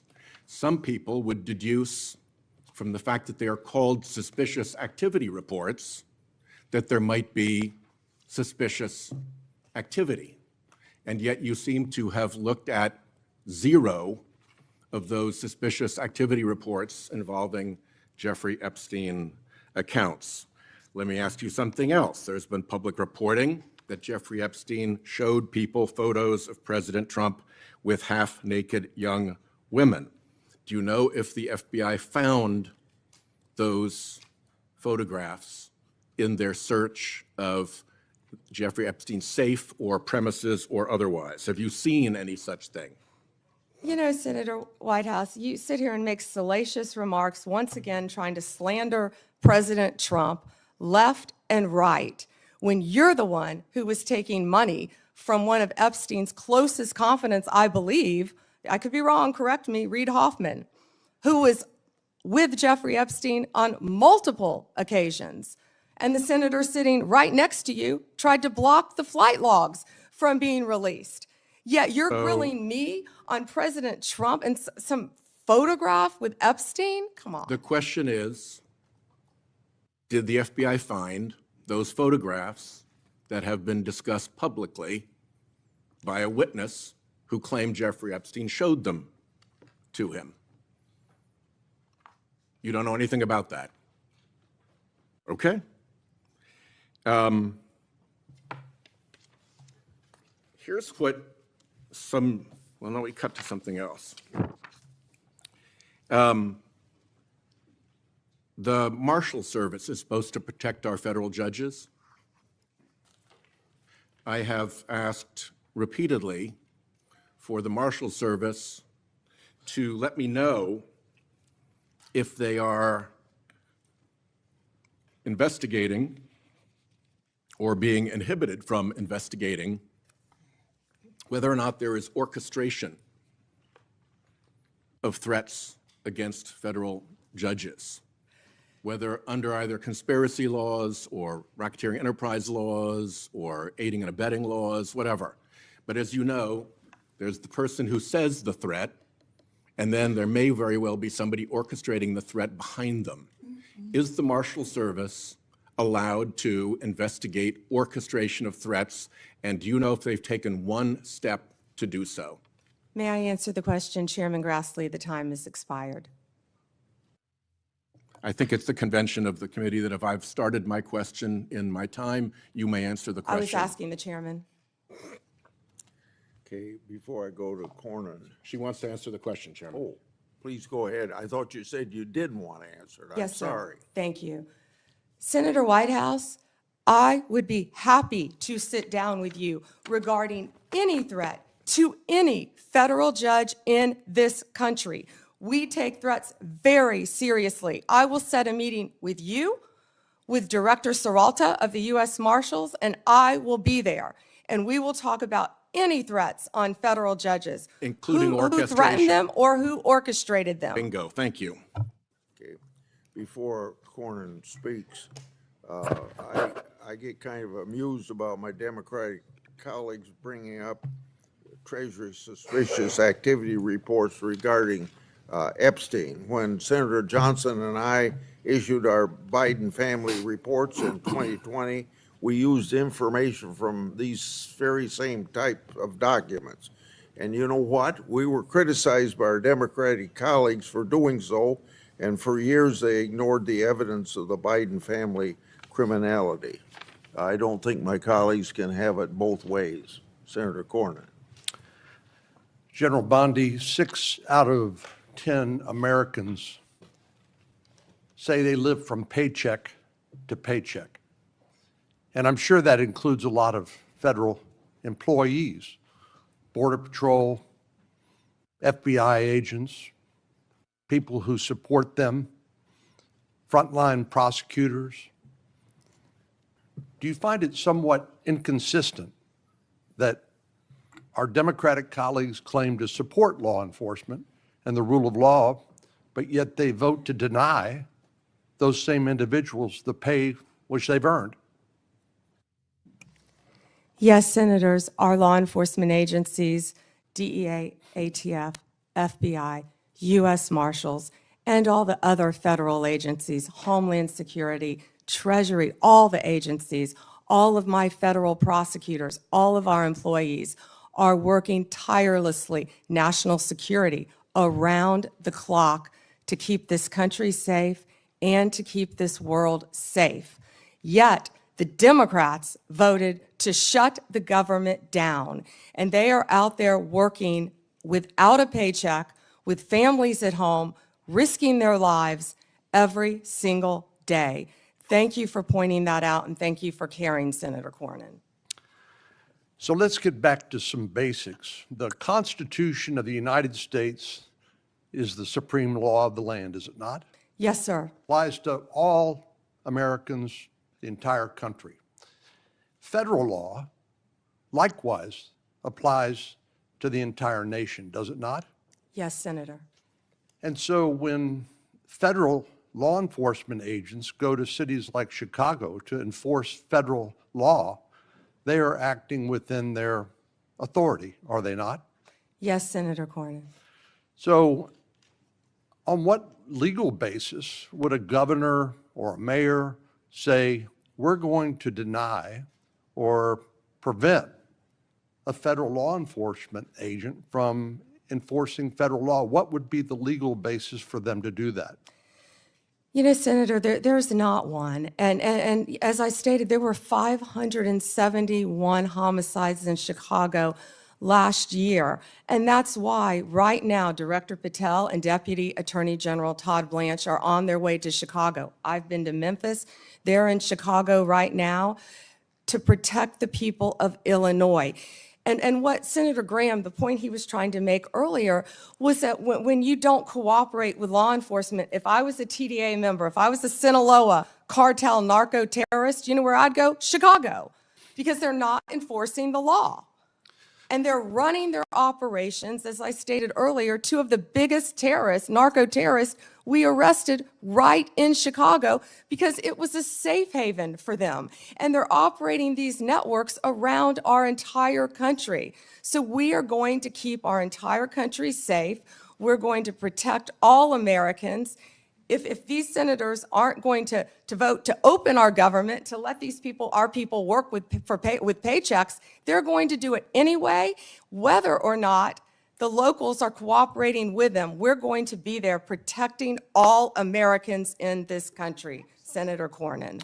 I find it, the comparison between the nation's, Washington, D.C., here in the nation's capital, where the mayor has welcomed the federal law enforcement agents, which as I travel around the city, are providing a level of deterrence against crime that I have not seen before. And Washington, D.C. happens to be one of the most dangerous metropolitan areas in the country. So seeing what the response has been by local officials here in Washington, D.C., seeing how the public here who visits here as tourists from Texas and elsewhere, how they're welcoming this federal law enforcement presence, it strikes me as a stark contrast between what we've seen in places like Chicago. And I just don't understand how elected officials who are sworn to uphold the law and the Constitution of the United States could take the position that, no, we don't want a safer community in our major cities that have a high level of crime like Chicago. Doesn't it strike you as bizarre? Senator Cornyn, I don't understand it either, because we've been working hand in hand right here in D.C. with Mayor Bowser. She has been an incredible partner at making DC safe again. We've been working with her, we've been working with the police chief, we've been working with their staff, and the numbers speak for themselves. 3,156 arrests, 294 illegal guns seized. I think the number's probably higher today. Carjackings down 87%, violent crime down 45%.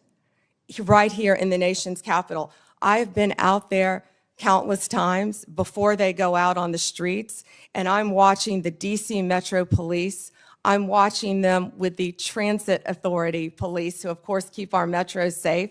I'm watching them with our DEA, FBI, ATF, U.S. Marshals, Treasury agents, and HHS has even provided doctors out there to help the team.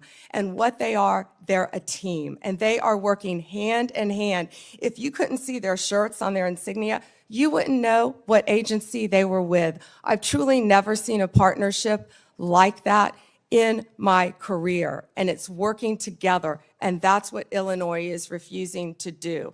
And I wish these senators, I wish Senator Durbin would condemn the governor of Illinois and have him work with us like we're doing now in Memphis. We have the governor of Memphis. We have our two great U.S. senators in Memphis. We have the mayor of Memphis, the same, the chief, working hand in hand there.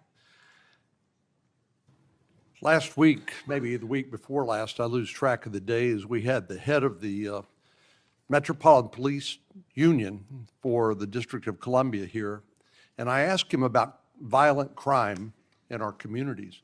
And I asked him whether there was a straight line from the open border policies of the Biden administration, which helped facilitate